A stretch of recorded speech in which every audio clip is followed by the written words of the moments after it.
has a number of academic institutions that really are focused on supporting tech and supporting innovation. Toronto Metropolitan University has been invested in the Innovation District since the very beginning. Brampton is a vibrant community with a growing population. It has thriving industries that have played a key role during the pandemic.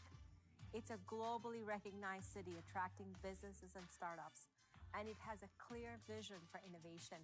And all of that aligns really well with Brampton Venture-Zone's mandate to invest in the growth of technology startups. Brampton is shaping up to be a global competitor, doing the right things to attract entrepreneurs and to build the underpinning of what an innovation district and an innovation economy needs, starting with universities and academic institutions, including co-working spaces and innovation partnerships, but also attracting talent. Our strategic plan has us bringing 200 foreign-born entrepreneurs to Brampton. Can you imagine the number of jobs that it'll create, the number of exports it'll make happen, and finally, the amount of activity within the community, because each one of these is a consumer and provides fringe benefits to the economy. Brampton is home to 75,000 businesses, 700,000 people. We have a diverse workforce that represents 234 different cultures, speaking 115 different languages. We have the lowest average age of 36 years in Canada for a big city, and we have an access to a highly skilled talent pool, and our innovation district is just steps away from the Brampton GO station, interconnecting the entire GTA and the innovation corridor. When I think of the innovation district, I think of potential. I really believe that the global economy is changing. I think the innovation district is an opportunity to create an environment where startups excel. When I think of the innovation district, I think about the future.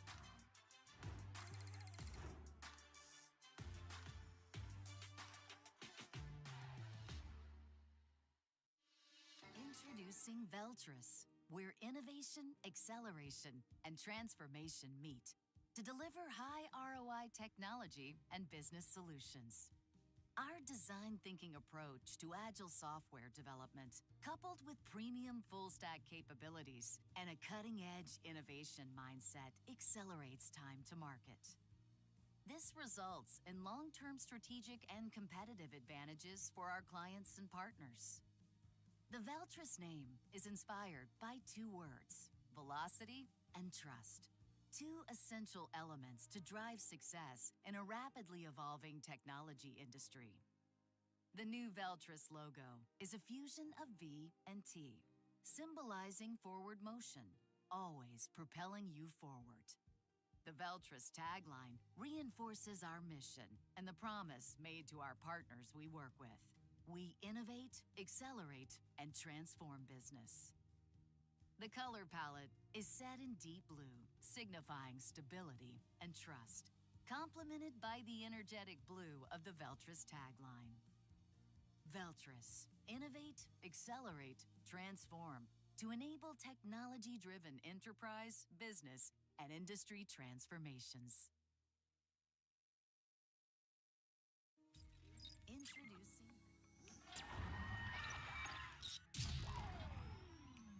the Be Ready Talent Platform team will be at the Decoding Tech Conference on October 27th. The Be Ready Talent Platform is a virtual marketplace that connects talent with employers who are hiring for business and tech roles in Brampton. With a focus on helping new immigrants, recent graduates, and individuals from racialized communities gain meaningful employment, the platform will match candidate profiles with relevant employers hiring for full-time roles, giving talent a new way to passively job hunt. Are you a Brampton employer or job seeker? Stop by our booth at the Decoding Tech Conference and Job Fair to learn more about the Be Ready Talent Platform and participate in our exciting giveaways. See you there!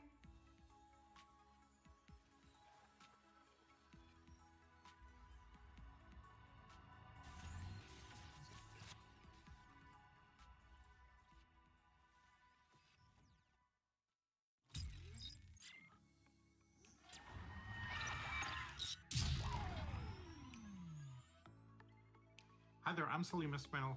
I'm the founder of OpenEXO. I'm the founding executive director of Singularity University, and I serve on the board of the X Prize Foundation. I'm super excited to be speaking in Toronto this Friday at the DecodingTECH.Zone, an amazing conference run as a nonprofit, which is incredible.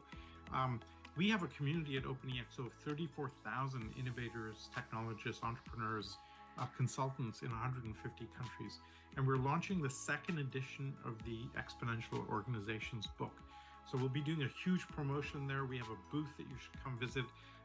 Most importantly, we'll be demoing Alex, which is our AI that helps you navigate the book. Literally, you can say, I'm a shipping company. How do I 10x myself? And it will look through the entire book and tell you exactly what you need to do. So come visit us at the booth, and we'll see you at the DecodingTECH.Zone conference this Friday in Toronto. I'm Salim Ismael.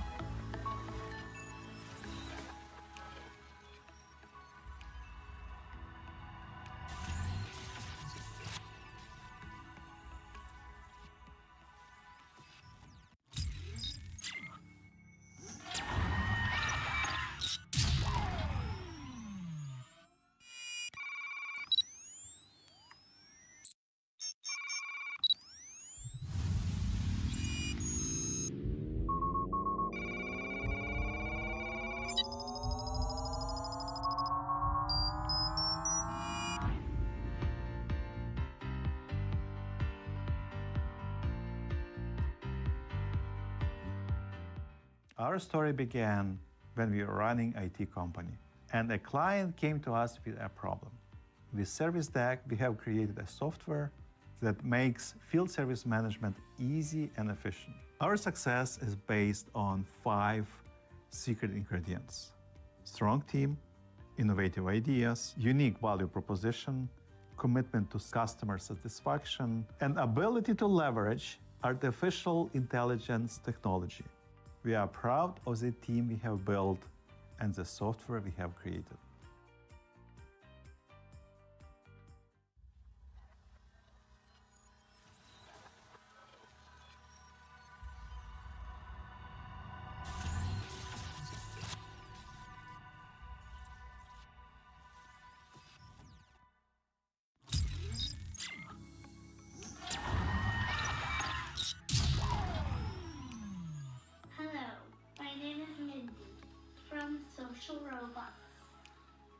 I look forward to attending the DecodingTECH.Zone conference on October 27th. I helped solve the loneliness epidemic in retirement homes. Come say hello at the Megatrends exhibit hall. See you there.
We are building a world-class innovation district in the heart of our downtown, which will support entrepreneurs and startups at every stage of their journey. We are becoming a hub for incubators, tech companies, accelerator spaces, and cybersecurity. It will be an ecosystem where entrepreneurs can create companies and products, hire talent, raise capital, and scale their company, all without leaving our innovation district. It's a pretty exciting time in downtown Brampton. Brampton, as we know, is perfectly situated between the Toronto-Waterloo corridor that creates access to a ton of different technology organizations and support structures, which is critical to cybersecurity resilience and building the workforce of the future. One of the important things for tech-based companies is they need a lot of resources and a variety of resources to get to scale and to bring prosperity to our area. Brampton has a number of academic institutions that really are focused on supporting tech and supporting innovation. Toronto Metropolitan University has been invested in the Innovation District since the very beginning. Brampton is a vibrant community with a growing population. It has thriving industries that have played a key role during the pandemic. It's a globally recognized city attracting businesses and startups, and it has a clear vision for innovation. And all of that aligns really well with Brampton Venture Zone's mandate to invest in the growth of technology startups. Brampton is shaping up to be a global competitor, doing the right things to attract entrepreneurs and to build the underpinning of what an innovation district and an innovation economy needs, starting with universities and academic institutions, including co-working spaces and innovation partnerships, but also attracting talent. Our strategic plan has us bringing 200 foreign-born entrepreneurs to Brampton. Can you imagine the number of jobs that it'll create, the number of exports it'll make happen, and finally, the amount of activity within the community, because each one of these is a consumer and provides fringe benefits to the economy. Brampton is home to 75,000 businesses, 700,000 people.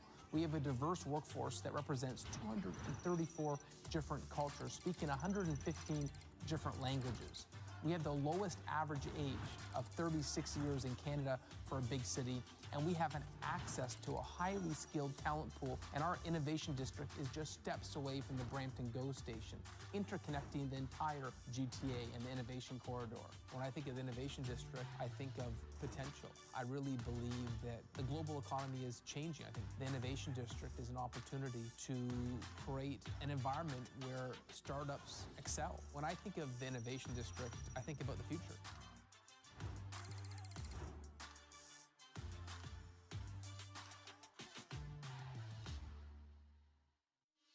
Introducing Veltris, where innovation, acceleration, and transformation meet to deliver high ROI technology and business solutions. Our design thinking approach to agile software development, coupled with premium full-stack capabilities and a cutting-edge innovation mindset, accelerates time to market. This results in long-term strategic and competitive advantages for our clients and partners.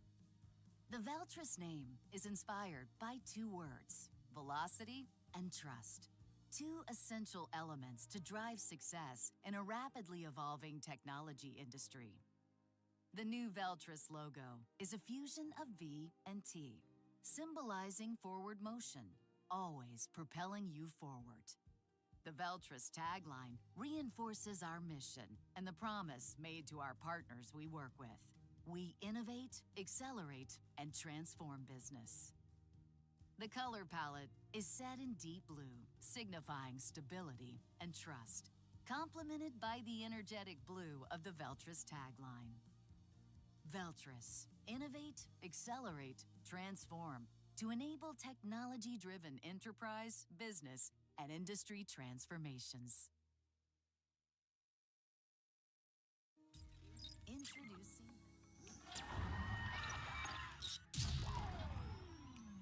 The Be Ready Talent Platform team will be at the Decoding Tech Conference on October 27th.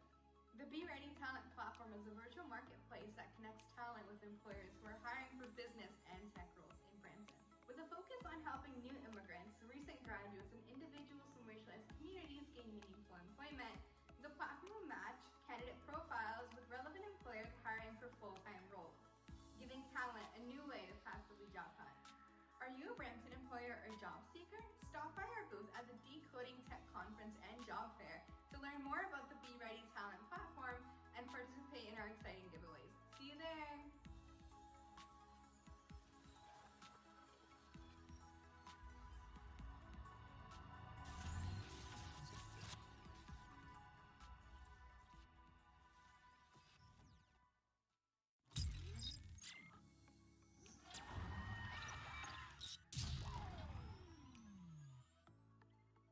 Hi there, I'm Salim Ismael. I'm the founder of OpenEXO. I'm the founding executive director of Singularity University, and I serve on the board of the X Prize Foundation. I'm super excited to be speaking in Toronto this Friday at the DecodingTECH.Zone, an amazing conference run as a nonprofit, which is incredible. We have a community at OpenEXO of 34,000 innovators, technologists, entrepreneurs, consultants in 150 countries. And we're launching the second edition of the Exponential Organizations book. So we'll be doing a huge promotion there. We have a booth that you should come visit. Most importantly, we'll be demoing Alex, which is our AI that helps you navigate the book. Literally, you can say, I'm a shipping company.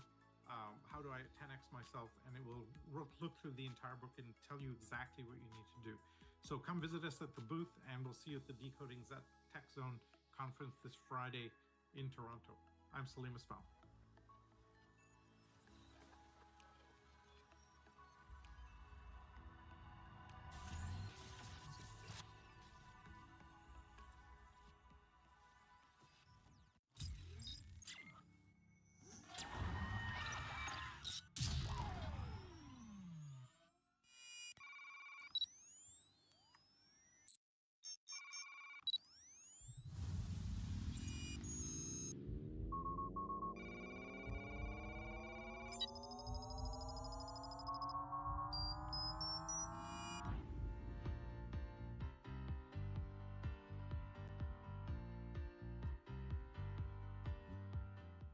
Our story began when we were running IT company, and a client came to us with a problem. With Service Deck, we have created a software that makes field service management easy and efficient. Our success is based on 5 secret ingredients: strong team, innovative ideas, unique value proposition, commitment to customer satisfaction, and ability to leverage artificial intelligence technology. We are proud of the team we have built and the software we have created.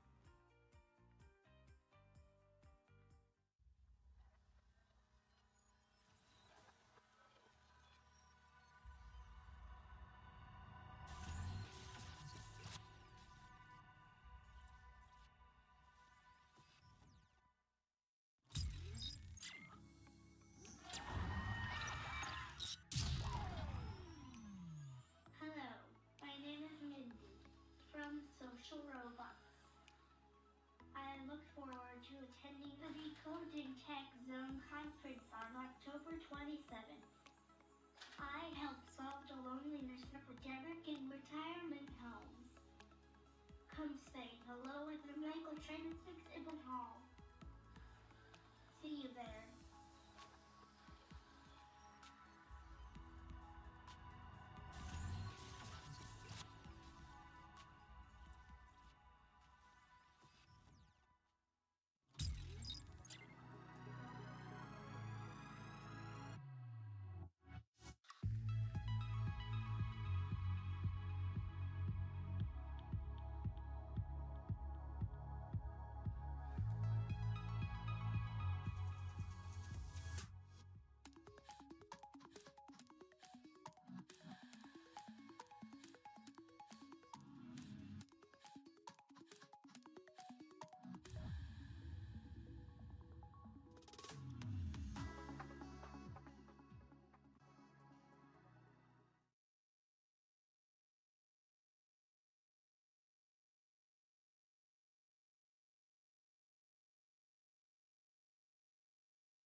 We are building a world-class innovation district in the heart of our downtown, which will support entrepreneurs and startups at every stage of their journey. We are becoming a hub for incubators, tech companies, accelerator spaces, and cybersecurity. It will be an ecosystem where entrepreneurs can create companies and products, hire talent, raise capital, and scale their company, all without leaving our innovation district. It's a pretty exciting time in downtown Brampton. Brampton, as we know, is perfectly situated between the Toronto-Waterloo corridor that creates access to a ton of different technology organizations and support structures, which is critical to cybersecurity resilience and building the workforce of the future. One of the important things for tech-based companies is they need a lot of resources and a variety of resources to get to scale and to bring prosperity to our area. Brampton has a number of academic institutions that really are focused on supporting tech and supporting innovation. Toronto Metropolitan University has been invested in the Innovation District since the very beginning. Brampton is a vibrant community with a growing population.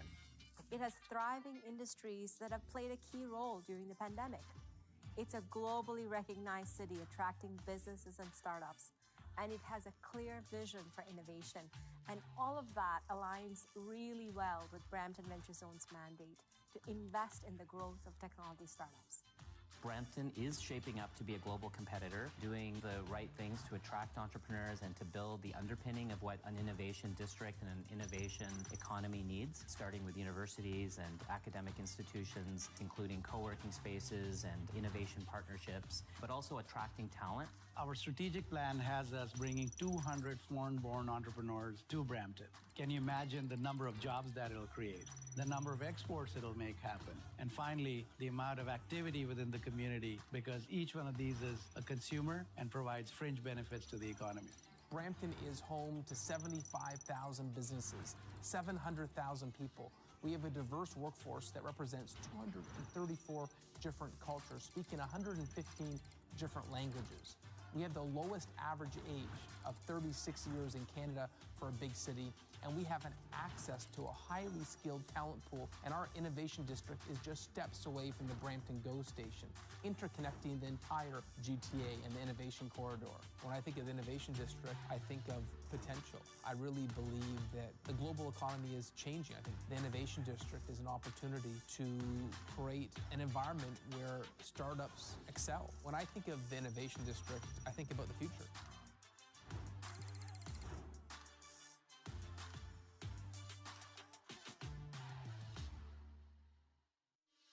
Introducing Veltris, where innovation, acceleration, and transformation meet to deliver high ROI technology and business solutions. Our design thinking approach to agile software development, coupled with premium full-stack capabilities and a cutting-edge innovation mindset, accelerates time to market. This results in long-term strategic and competitive advantages for our clients and partners. The Veltris name is inspired by two words, velocity and trust, two essential elements to drive success in a rapidly evolving technology industry. The new Veltris logo is a fusion of V and T, symbolizing forward motion, always propelling you forward. The Veltris tagline reinforces our mission and the promise made to our partners we work with. We innovate, accelerate, and transform business. The color palette is set in deep blue, signifying stability and trust, complemented by the energetic blue of the Veltris tagline. Veltris, innovate, accelerate, transform to enable technology-driven enterprise, business, and industry transformations. Introducing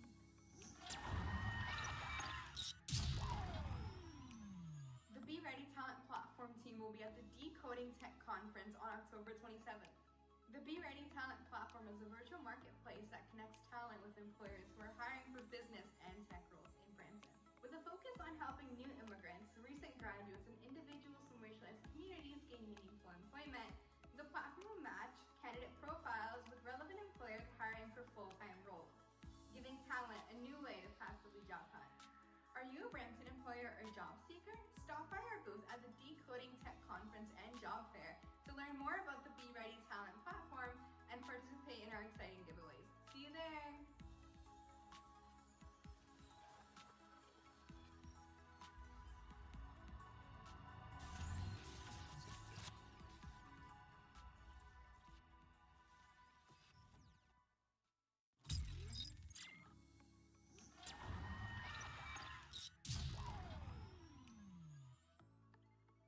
Hi there, I'm Salim Ismael. I'm the founder of OpenEXO. I'm the founding executive director of Singularity University, and I serve on the board of the X Prize Foundation. I'm super excited to be speaking in Toronto this Friday at the DecodingTECH.Zone, an amazing conference run as a nonprofit, which is incredible. We have a community at OpenEXO of 34,000 innovators, technologists, entrepreneurs, consultants in 150 countries. And we're launching the second edition of the Exponential Organizations book.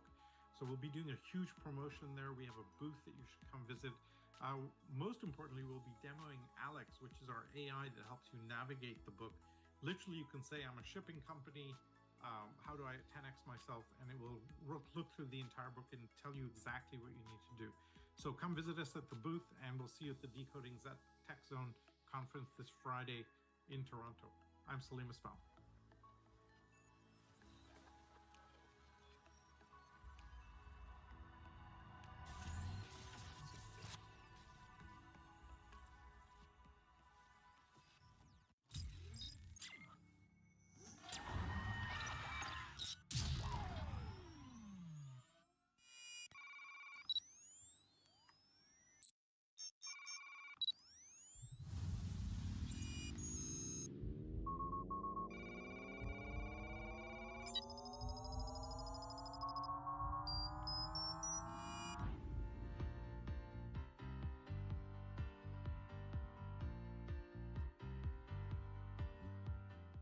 Our story began when we were running IT company, and a client came to us with a problem.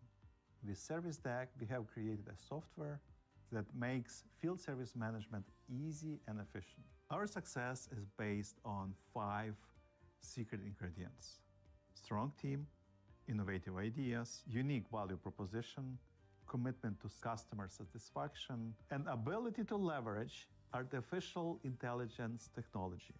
We are proud of the team we have built and the software we have created.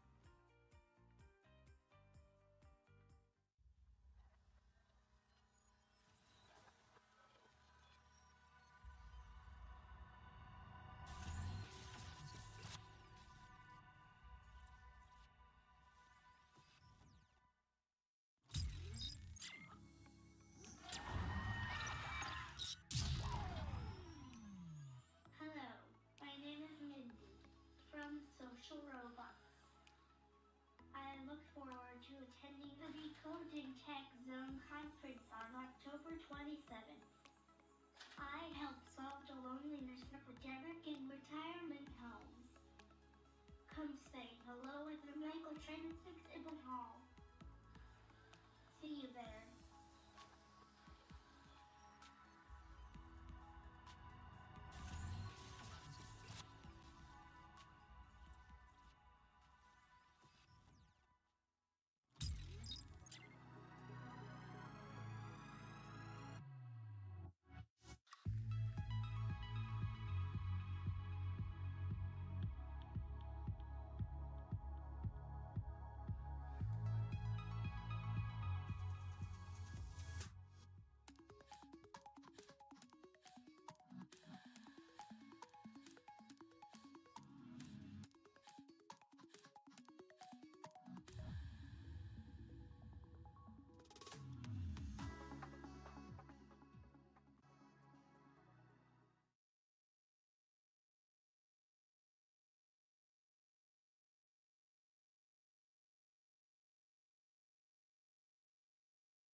We are building a world-class innovation district in the heart of our downtown, which will support entrepreneurs and startups in every stage of their journey. We are becoming a hub for incubators, tech companies, accelerator spaces, and cybersecurity. It will be an ecosystem where entrepreneurs can create companies and products, hire talent, raise capital, and scale their company, all without leaving our innovation district. It's a pretty exciting time in downtown Brampton. Brampton, as we know, is perfectly situated between the Toronto-Waterloo corridor that creates access to a ton of different technology organizations and support structures, which is critical to cybersecurity resilience and building the workforce of the future. One of the important things for tech-based companies is they need a lot of resources and a variety of resources to get to scale and to bring prosperity to our area. Brampton has a number of academic institutions that really are focused on supporting tech and supporting innovation. Toronto Metropolitan University has been invested in the Innovation District since the very beginning. Brampton is a vibrant community with a growing population.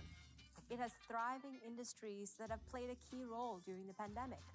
It's a globally recognized city attracting businesses and startups, and it has a clear vision for innovation. And all of that aligns really well with Brampton Venture Zone's mandate to invest in the growth of technology startups. Brampton is shaping up to be a global competitor, doing the right things to attract entrepreneurs and to build the underpinning of what an innovation district and an innovation economy needs, starting with universities and academic institutions, including co-working spaces and innovation partnerships, but also attracting talent. Our strategic plan has us bringing 200 foreign-born entrepreneurs to Brampton. Can you imagine the number of jobs that it'll create, the number of exports it'll make happen, and finally, the amount of activity within the community, because each one of these is a consumer and provides fringe benefits to the economy. Brampton is home to 75,000 businesses, 700,000 people. We have a diverse workforce that represents 234 different cultures, speaking 115 different languages.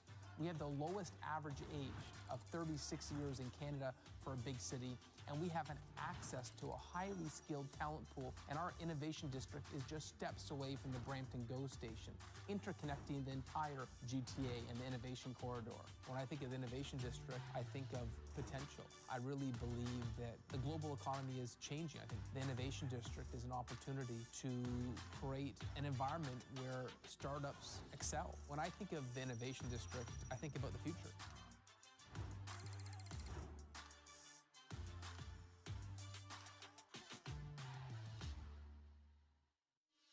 Introducing Veltris, where innovation, acceleration, and transformation meet to deliver high ROI technology and business solutions. Our design thinking approach to agile software development, coupled with premium full-stack capabilities and a cutting-edge innovation mindset, accelerates time to market. This results in long-term strategic and competitive advantages for our clients and partners. The Veltris name is inspired by two words: velocity and trust. Two essential elements to drive success in a rapidly evolving technology industry. The new Veltris logo is a fusion of V and T, symbolizing forward motion, always propelling you forward. The Veltris tagline reinforces our mission and the promise made to our partners we work with. We innovate, accelerate, and transform business. The color palette is set in deep blue, signifying stability and trust, complemented by the energetic blue of the Veltris tagline. Veltris, innovate, accelerate, transform to enable technology-driven enterprise, business, and industry transformations. Introducing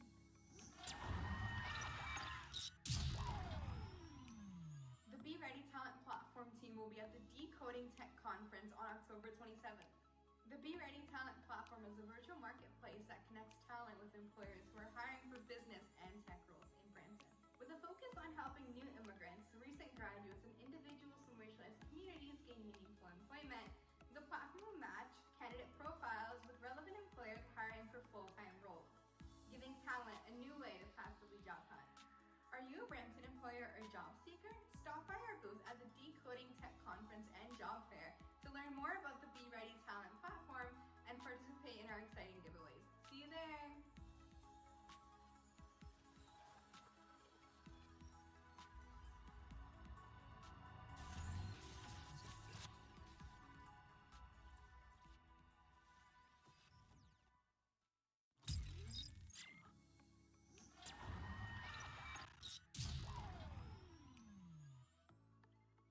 Hi there, I'm Salim Ismael. I'm the founder of OpenEXO. I'm the founding executive director of Singularity University, and I serve on the board of the X Prize Foundation. I'm super excited to be speaking in Toronto this Friday at the DecodingTECH.Zone, an amazing conference run as a nonprofit, which is incredible. We have a community at OpenEXO of 34,000 innovators, technologists, entrepreneurs, consultants in 150 countries. And we're launching the second edition of the Exponential organization's book. So we'll be doing a huge promotion there. We have a booth that you should come visit. Most importantly, we'll be demoing Alex, which is our AI that helps you navigate the book.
Good morning, everyone. Hello there. He's on the way, 5-10 minutes. Hi, my name is Usha Srinivasan. I'm the founding director of a technology startup incubator right here in Brampton called Brampton Ventures-Zone. It is my pleasure to be your MC for this morning, and other colleagues will join after that.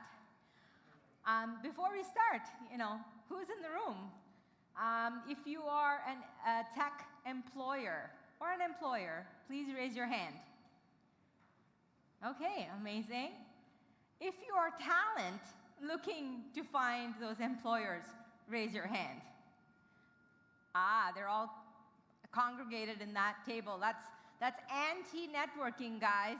Anti-networking. You need to move around. We also have some special guests you will hear from. But I just wanted to say a little bit, we're all gathered here today in order to share information with each other. Technology is moving faster than ever. I remember being on this stage last year, we were not using the word ChatGPT. But today, everybody has a subscription. Things are moving like crazy. One of my team members said, I need a subscription to ChatGPT. I said, what are you using it for? Coding? Okay, that's great. So there's shortcuts being developed by team members with all kinds of technology. So I know that there's a powerhouse of knowledge in this room.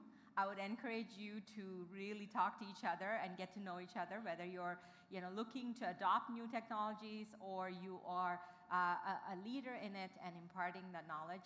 Today is the day.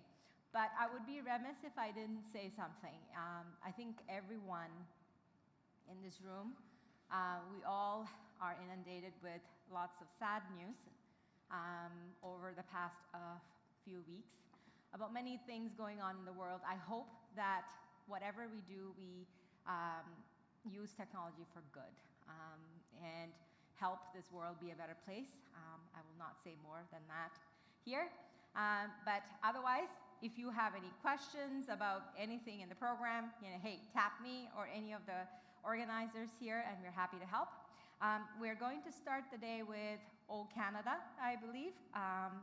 If you feel comfortable to stand, please do. And sing if you are a good singer. Why not?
Certainly, we couldn't.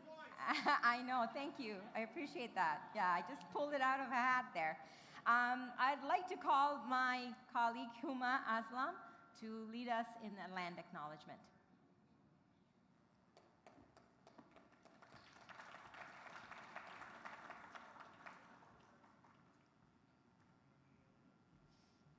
Good morning. Thank you.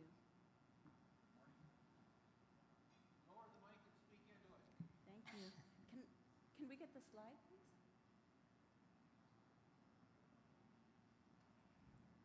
There it is.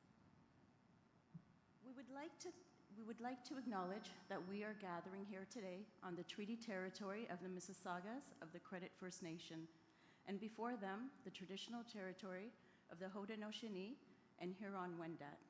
We also acknowledge the many First Nations, Métis, Inuit, and other global Indigenous people that now call Brampton their home. We are honored to live, work on, and enjoy this land. Thank you. Thank you. Now, our special guest from the city, I'd like to call upon Councillor Santos, who is also the lead for economic development for the city, along with Guru Pratap Singh. Please.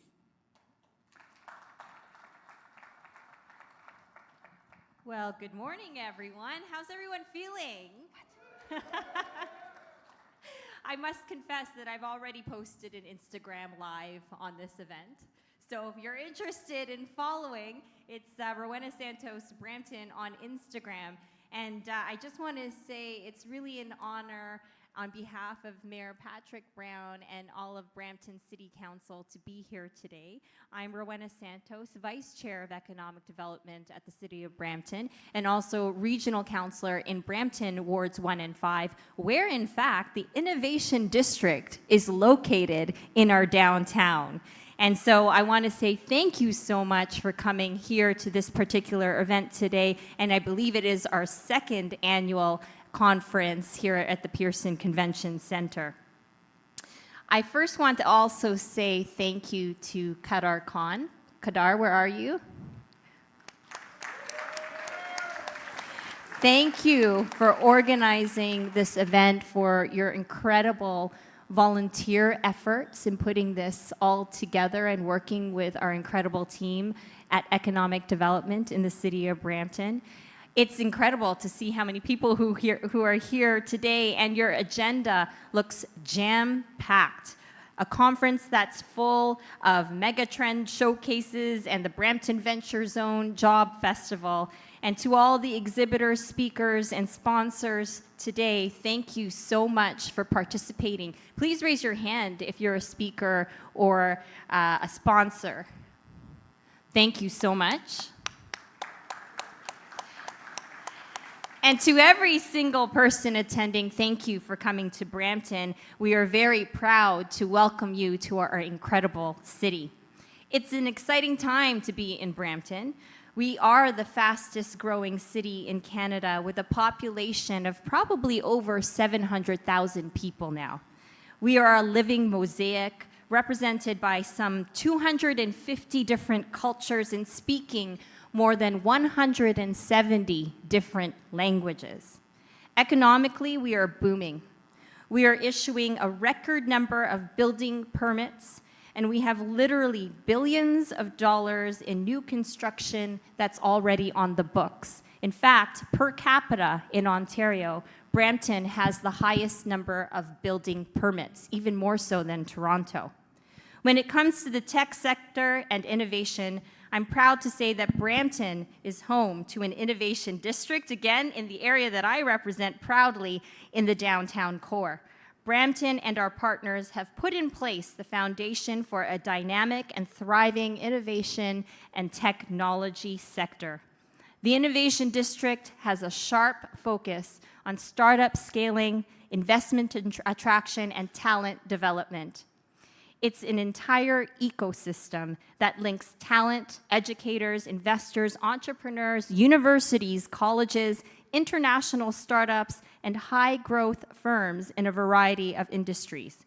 The goal is to support entrepreneurs and business owners such as yourselves through every single stage of your journey, from education, training, and reskilling, to support companies of all sizes across all sectors, including MDA, who's also in the room here today. I have to do a shout out because if the mayor was here, he'd totally shout out to MDA. So MDA, thank you for being here today.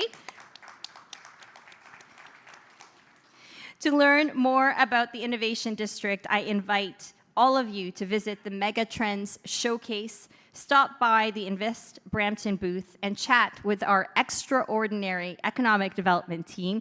Devin, raise your hand, and Ines are right here today supporting the event. And on behalf of the City of Brampton, Mayor Patrick Brown, and my council colleagues, best wishes for the rest of the day.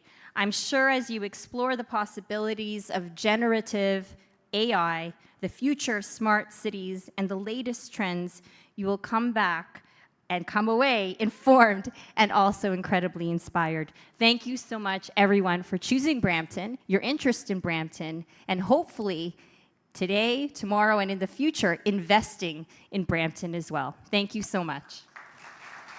Thank you, Councillor Santos. We still need you up on stage for 1 second more. I'm sorry. We're not letting you go that fast. As the founding partner, the support of the city, and also a sponsor, we'd like to present this to you from Decoding Tech. Thank you so much.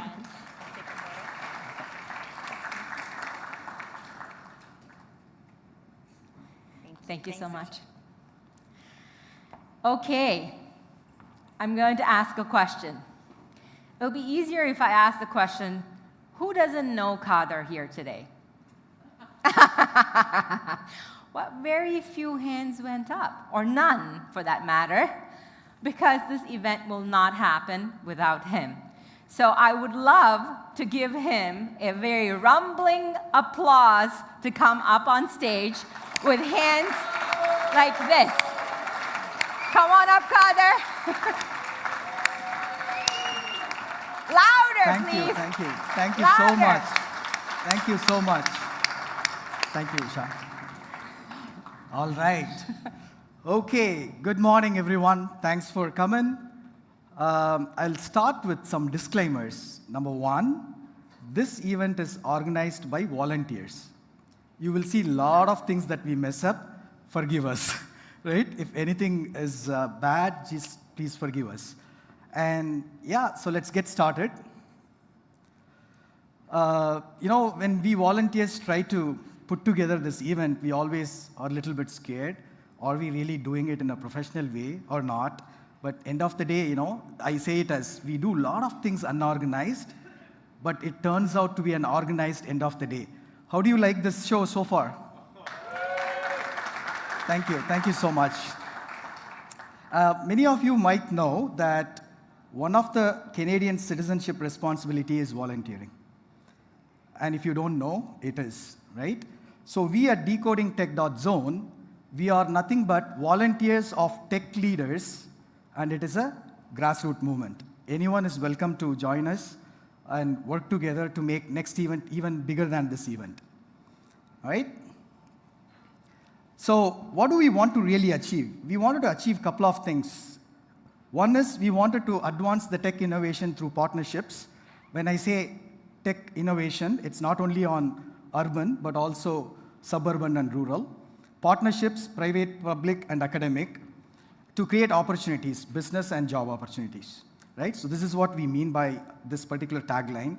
And we want to do all that by providing an ultimate network experience. So stay tuned, wait for 5:30, you will see what I mean. All right? Okay, so what we have been able to put together, I know we are close to 280, 300 registrations so far, and it's going to continue to increase. What we volunteers really very happy about we pull together is we are able to bring in diverse, diversity into this, in the sense of having more companies to participate, and more than 60% of the participants are CXOs, and 40 plus speakers and 35 plus booths. So I'm really proud of we volunteers have been able to pull this together. I would kindly request a round of applause to all the volunteers who made this happen.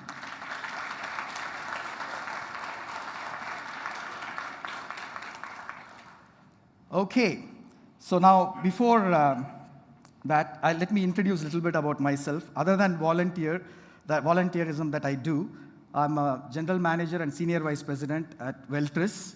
I'm one of the volunteers of many who made this event happen. And thanks once again to everyone. On that context, Usha again, right? I like to invite Usha again here to speak a little bit about Be Ready platform. Before she comes in, like I said, what we are trying to do is create opportunities for all, right? Business opportunities. We have a CEO Connect and many others, which we'll talk about, and also job opportunities for others. So when we talk about job opportunity, there's a lot of initiatives that is happening in Brampton. One of the biggest initiative and mostly praised initiative is the Be Ready. And I don't want to steal the thunder. I would like to ask Usha to come and talk about it a little bit. Thank you, Usha. Thank you, Kader. This is a very special program, so I will take a little bit of time to explain to you. Maybe many of you in the audience will recognize or resonate with this. I'm an immigrant to this country, like many other people in this room. I came here to Canada in 1997. My story was probably not very dissimilar to many other immigrants coming into the country, whether it was 2 years ago, 5 years ago, 10 years ago, 20 years ago. We all have to have our struggles based on how you find meaningful employment based on your skill sets. My own, I was born in India, I was educated in the UK, so I didn't have as much trouble. However, my spouse at that time was an engineer from India, worked mainly in India, and did not have Canadian experience. And guess where we ended up? The first year we were here, we were in Whitehorse, Yukon. Does anybody know where Whitehorse, Yukon is? It's a very cold place. But as new Canadians, we said, you know what? If that's where the opportunity is, we will go there. So we lived there for 3 years. And after that, we made our way back to Ontario. So the reason I share a very personal story is what I hear, what happened in 1997, seems to continue in 2023. I informally have coffee chats with many talent or individuals that come into the country and in Ontario, and specifically Brampton, since I took on this role. And I hear the story over and over and over again, that I have double degrees, I'm applying for jobs, I'm exhausted, I'm writing cover letters, I'm sending them in, I don't hear back. And therefore, we see other opportunities that the kids have too, or whether you're mid-career professional or a new international student, you do what you can to support your family, support yourself. On the other hand, I'm also, as startups that we work with at Brampton Venture-Zone, I'm a member of Brampton Board of Trade because I wanted to introduce our startups to employers. And guess what? You employers are saying the same thing to me. I cannot find the talent. I don't know where they are. 80% of the people applying to my job board are not a good fit. So what's the story? What is really happening here? Is it that you can't find the talent, or there's some barrier there that's stopping you from connecting with each other? So we took the time to speak to more people, to bring to you a program that hopefully is taking away some of these barriers. And admittedly, we're just doing this, and it is a startup. Be Ready is a startup of its own in this experiment right here in Brampton. So things that we're doing differently. And some of the people that are participating are in the room, by the way. They're all congregated together in one table, admittedly. I need to move them around. But essentially what we've done is we realized that new Canadians and new international students don't know the brand name of companies. Yes, we love MDA. MDA is in the news. Amazon is in the news. And people know who they are. But you know what? SMEs is the backbone of this country and Brampton, and we have so many more of those companies.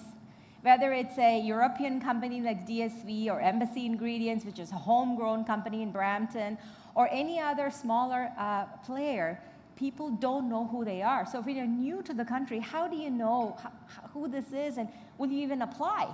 So that's barrier number one. So everybody's applying to the same jobs, and of course, you're not hearing back. On the other side, the startups and small SMEs are saying, nobody knows who we are. We need to get our message out there. We need to figure out how we promote ourselves.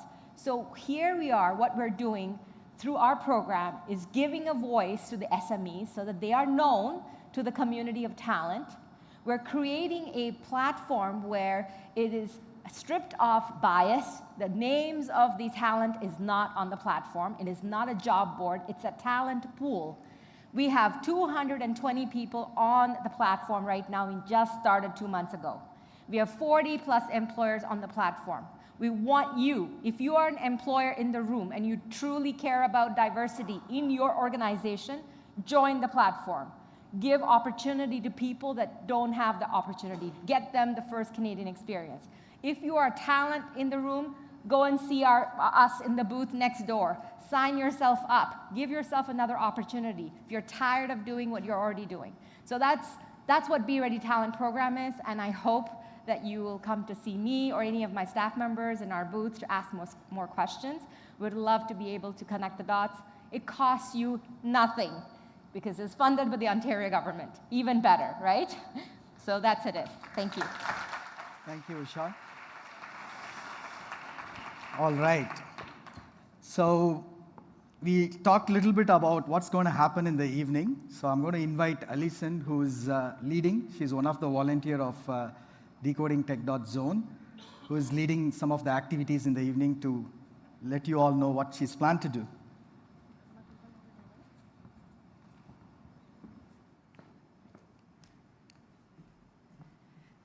Hello. I'm going to step like this. I'm a little bit short.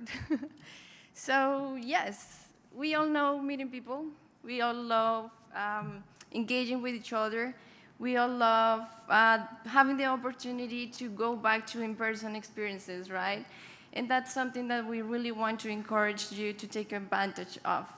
We have been putting lots of effort this year to make things memorable for all of you during the whole day. So after 5:30 p.m., we're going to have so much fun. Well, we hope you do. We have DJs. We're going to have DJs here. We're going to have some prizes, too. We are going to have drinks, snacks, and we hope that you have really, that you have a good time, that you engage with each other, that you take advantage of the place that we are creating together. Because we are here for a reason, right? We want to generate something. We want to create some sort of impact. And that's something that we can't do alone. That's something that we do as a community. So let's make the best out of that. What you will see today, we're going to have from Blog Hack Toronto. We're going to be announcing the winners of that hackathon. It's going to be so much fun. Then we're going to have basically it's going to be chief executives, financial, technology, innovation, metaverse officers engaging here. So you better get your business cards ready. Then we're going to have the Megatrends showcase that is going to happen there. We're going to transform here. The living room is going to have another vibe. Then we're going to have the Job Festival that Osha already told us about. Then we're going to have Linux Foundation and IEEE Toronto on Meetup over here too. So just stick the whole day. You have coffee, muffins, fruit. The lunch is going to be delicious. You have water. You have the bathroom. So we hope you have so much fun here. And yeah, let's make the best out of this experience.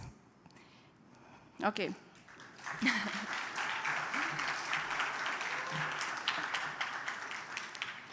So you might be wondering what are the QR codes, the pink QR codes around. So I want to invite you to look at them, because it is something sponsored by this community that embraces the lack of acknowledgement of the history of women. And that's something that we want to change, right? This is this story about, if you go to the States and if you go out to look at the sculptures, you might find more horses than women, sorry. And that's something that is all about, sculptures of women. Sculptures of women that made a change in history. So I want to invite you take a moment to take a look at that, to read what it says, because it was created by an artist. So it's very important that that we embrace that here. We want to take the collaborators of that, and that's it. Perfect. Thank you. Thank you, Alison. I'm going to welcome Kader. We're going to have the you. next section here. There's going to be a lot of activities happening. Thanks a lot, Alison, for putting together all the 6 tracks that's going to happen this evening. There's going to be a lot of people coming in the afternoon and the evening. So, yeah, have a good time. And thanks to Weltris, who sponsored this evening Ultimate Network Experience program. Thank you, Weltris, again. All right. So, Janet, we have a short video from Janet. Can we please put the video? She's the president of Ericsson Canada. I don't want to say anything. She's saying actually everything in the video. I'll pause here. Let's go to the video. Very much looking forward. It is my pleasure to welcome all of you to the 2nd annual DecodingTECH.Zone conference. I was very much looking forward to being your keynote speaker at the beginning of this conference, but unfortunately, I was pulled away for business reasons and cannot join you today. I'm excited that the executives from our team at Ericsson Canada will be joining 2 panels at the show, and I hope to join in the future. At Ericsson, we're great enablers and supporters of innovation. I like this conference because it has a unique focus on the convergence of different technologies to solve greater societal and global challenges. This is our reality every day. This year's theme aligns closely with Ericsson's goals, and I encourage you to attend the panels that my colleagues Yasir Hussain and Robin Kaushik are joining. I love the initiative of a volunteer-run and driven conference. A big congratulations to all of you volunteers and organizers who selflessly put in so much of your own time to make events like this happen. Most importantly, also, we're looking for the best and brightest talent out there, and it's conferences like this where we see the impressive pipeline of smart young women and men in Canada coming up through school and looking at where to start their career. I hope you consider Ericsson as a place to do that, but more than so, I hope that everyone today enjoys the conference. Look forward to joining in the future. Thank you, Janet. We miss you next time. All right. So if you had listened to Janet, 3 key points, right? So the first one is this conference is run by volunteers of industry experts like all of us. Many of the people sitting here were instrumental in making this today happen, right? That's the first one. And then the second one is, when it comes to the opportunities, we want to really create opportunities for everyone. So we have CXO Connects. We want to create business opportunities for each one of you. And then, we have Job Festival, job opportunities for each one of you. So it's all about creating opportunities. And we want to create opportunities in a way that we wanted to bring partnerships, right? Public, private, and academic partnerships. And also we wanted to bring innovation to enable these opportunities. When you talk about innovation, the unique thing about DecodingTECH.Zone is Janet also mentioned, we don't talk about one technology. Because nowadays, no products, platforms, services that are built using one technology, right? It's the convergence of technologies that solves the greater challenges, whether it is the societal challenges or the technical challenges or whatnot. Today, everything is connected. So the uniqueness of this conference from that point of view is we talk about how convergence of technologies can solve the greater challenges. That is why you would see the agenda. It will start with Salim. He will talk about megatrends, and then you would see different technologies, experts come in, and they talk about how different convergence of technologies helps different verticals. In the afternoon, you have mid-market and startup companies coming and sharing about some of the technology-related stuff. So you'd actually see the mix of different people coming from different industries and different segments, like startups, mid-market, large companies, and come and try to really help you understand how these convergence of technologies is key to solve a lot of challenges. So moving on. So based on that, we structured our theme today, right? So we call ourselves, the theme today is like Future Networks, Immersiveness, Intelligence, and Decentralization. Obviously, behind that, there are a lot of technologies that come together. Again, like I talked about, convergence of these solves multiple challenges, and we'll talk and learn more about that moving forward. If you think about Industry X.0, Metaverse, ChatGPT, Web 3.0, those are the names given, I would say it's very powerful names given where it brings a lot of technologies and people come together to solve a lot of problems, right? So you can kind of connect to what I was saying. So, like I said, we wanted to bring in both private, public, and academic partnership. There's a lot of academics are here. And from the government point of view, we have representatives from municipality. We also have representatives from Ontario and also from federal. I would like to invite Imanzi to say a few words about why he is here from federal and how he can help you. He's the guy with the money in the government. So please listen to him.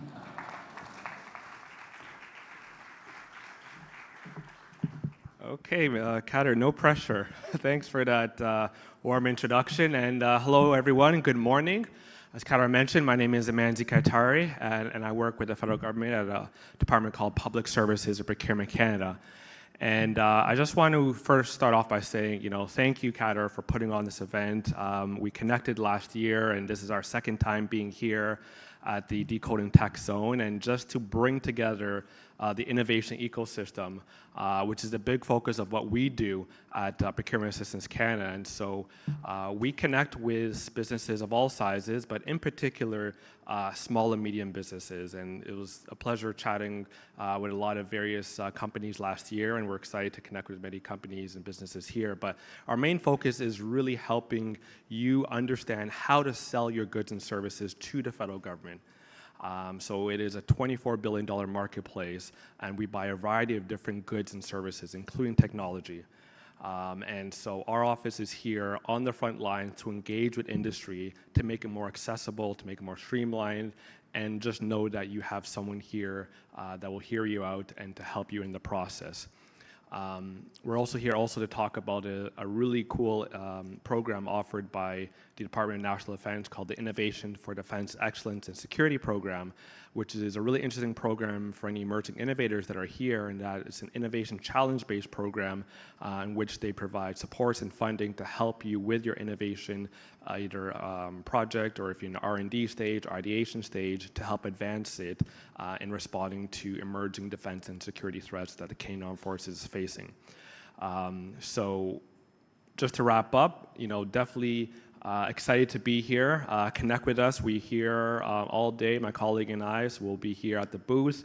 If you want to set up a one-on-one, we can connect offline and really help begin the process of potentially recognizing selling to the federal government. So really honored to be here. Thank you so much, Kader, and wish you all the best for this upcoming event.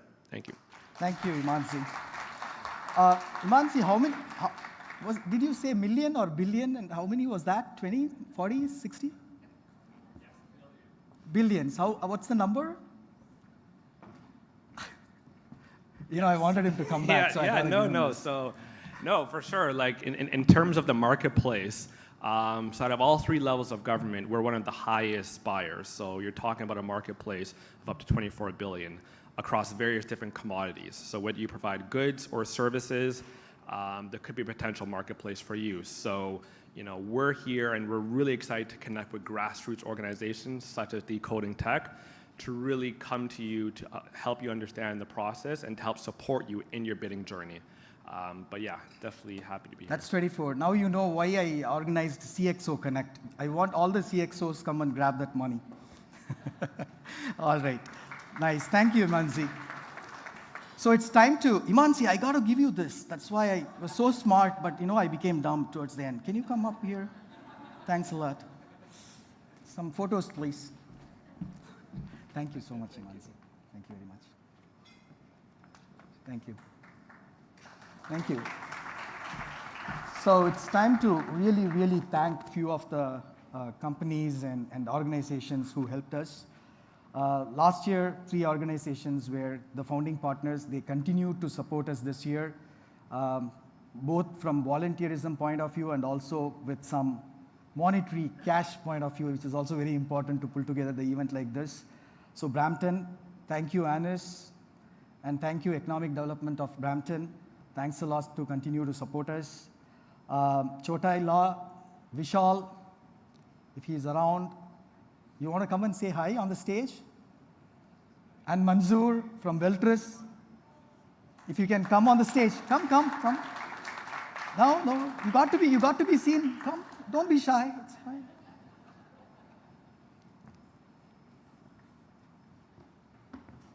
Mansoor, you can start maybe. And they're also sponsors of this event, right? So, you want to say a few words, Vishu? Welcome. That should be good. I'm not really a good speaker, so I tend to avoid stages, but welcome everyone. Good morning and enjoy the show. Thank you. Manzoor, CEO of Veltris. Good morning, everyone. Thank you so much for joining us.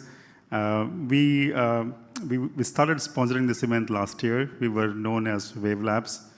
We are back here this year, twice as big from last year, growing at a very accelerated path. We have new investors, we have a new brand, and we are really proud to back Kader and his team in this event, and look forward to meeting you all, interacting with you all, learning from all of you. Thank you so much.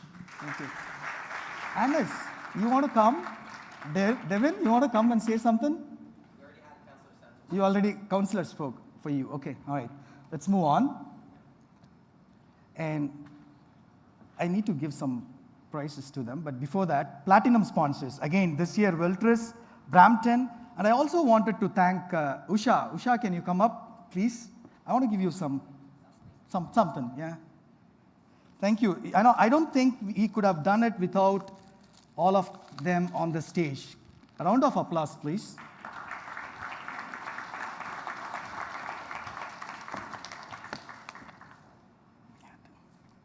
And Salim, where is Salim? OpenExo, other platinum sponsors. Salim, you can come back after to speak, but you can come now to grab for a photo session.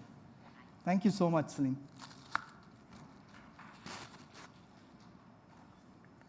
One more round of applause. It's so silent in here. Yeah. Thank you. Please, photo. Photo session.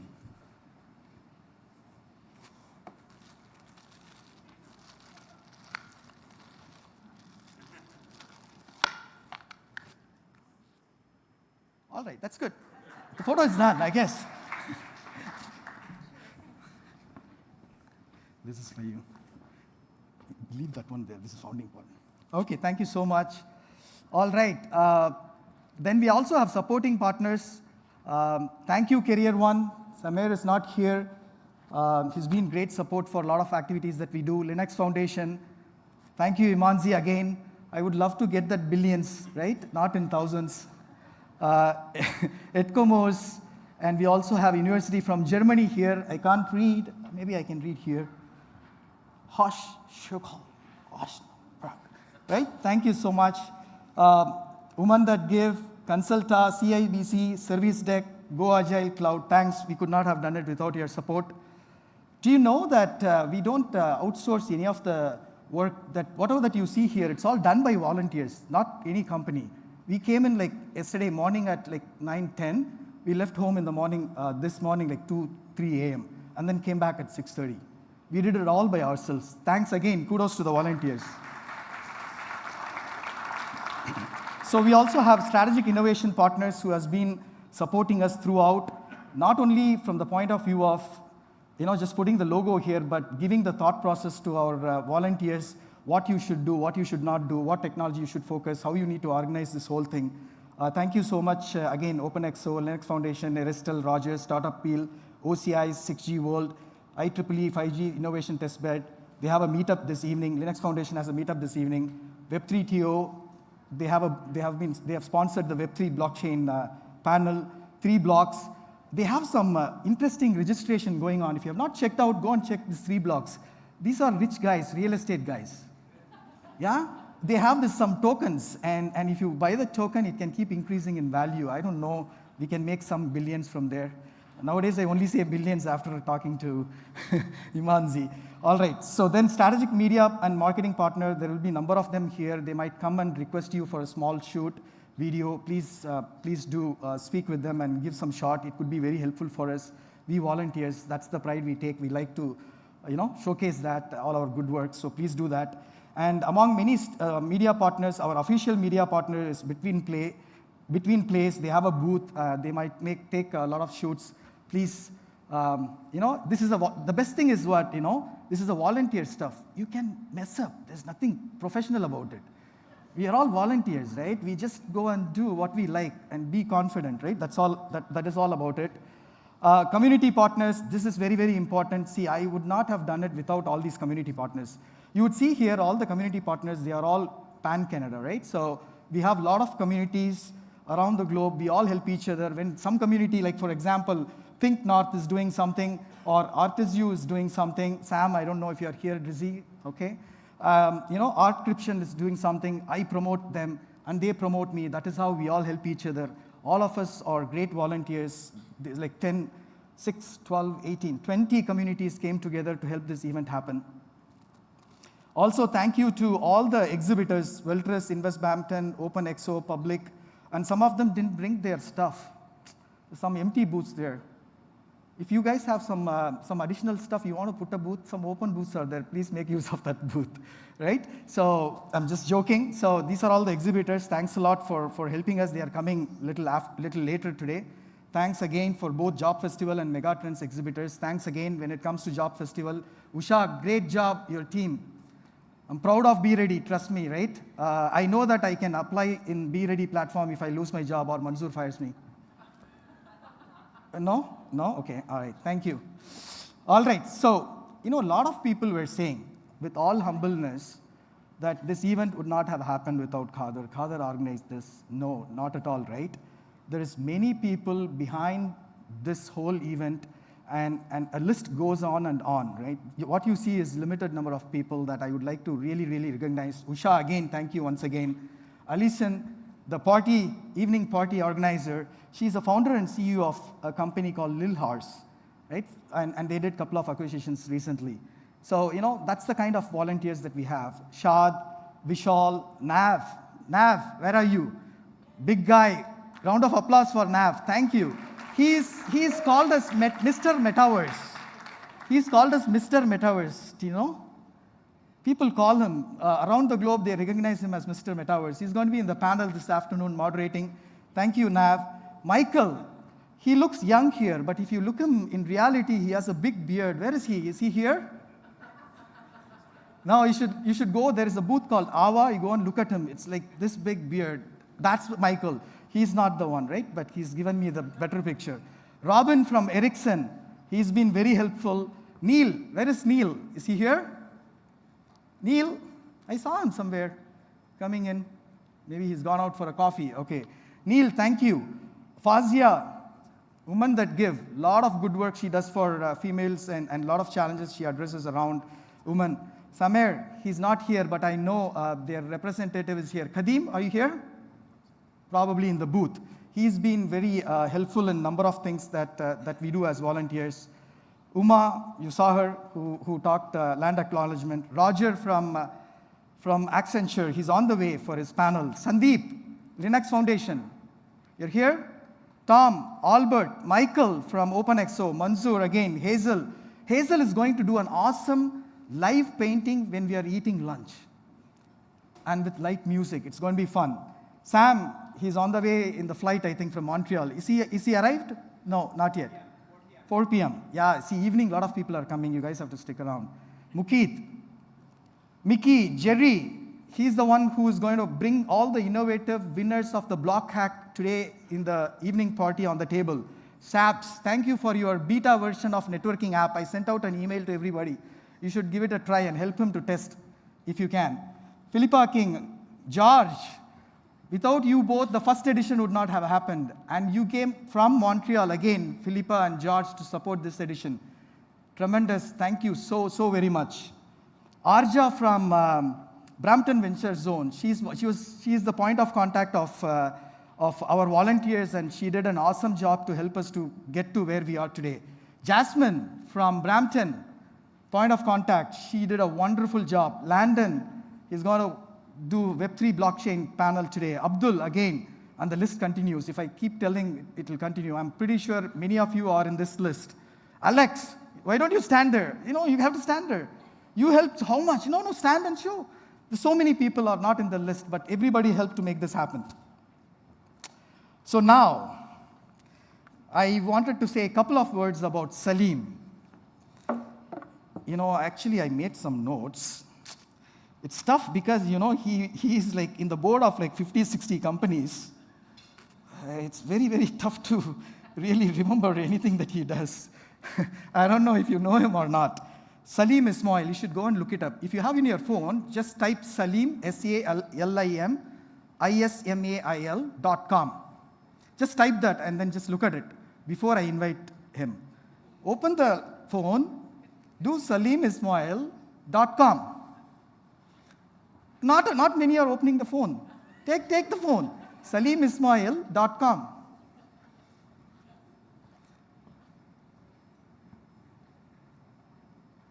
SalimIsmael.com, look at the video, what comes in there. Then I continue talking.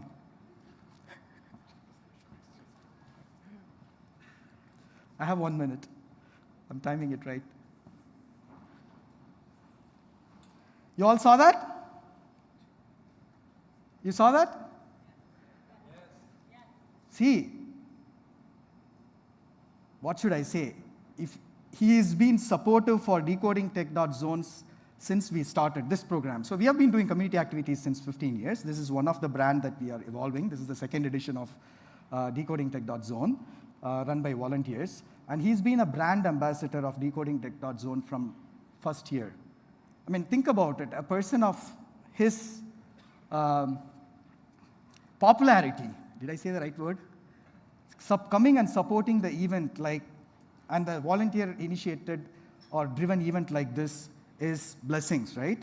And he's been so humble, and thank you, Salim, for continuing to be as a brand ambassador of DecodingTECH.Zone.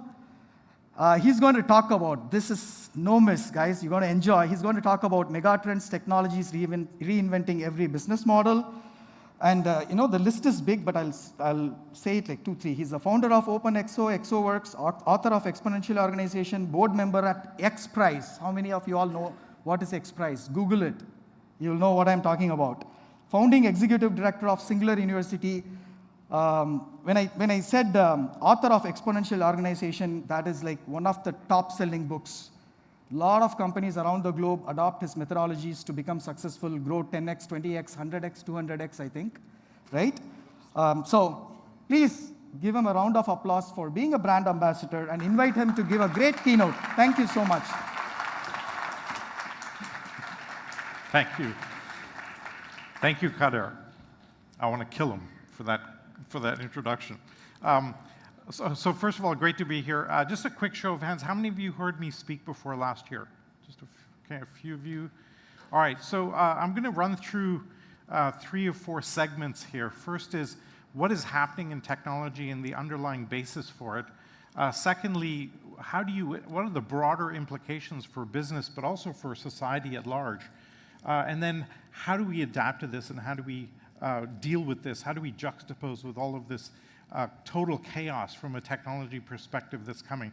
I'm leaving a chunk of time for Q&A because I think the discussion side will be more interesting. I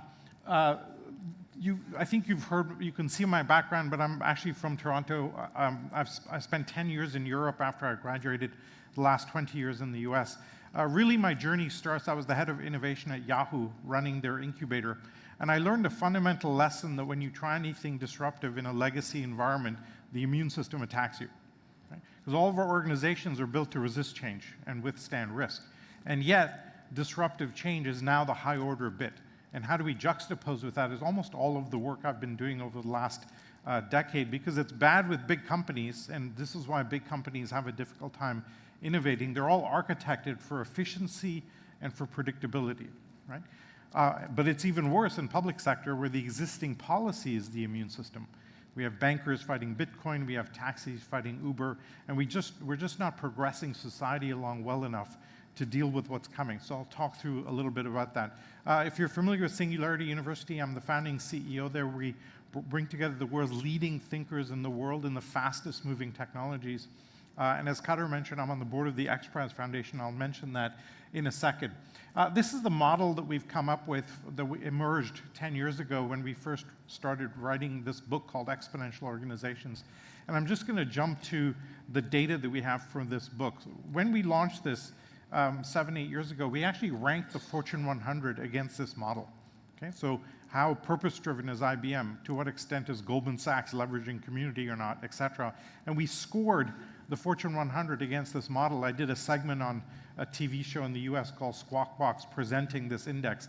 Really what we're doing is ranking these organizations by how adaptable, flexible, scalable, purpose-driven is the actual org structure of these large companies. The Fortune 100 are the largest 100 companies in the US. And then over a 7-year period, Chandar Nagpal, one of our community members, actually tracked which of these organizations use these characteristics the most and which use them the least. And then he looked at the results after 7 years.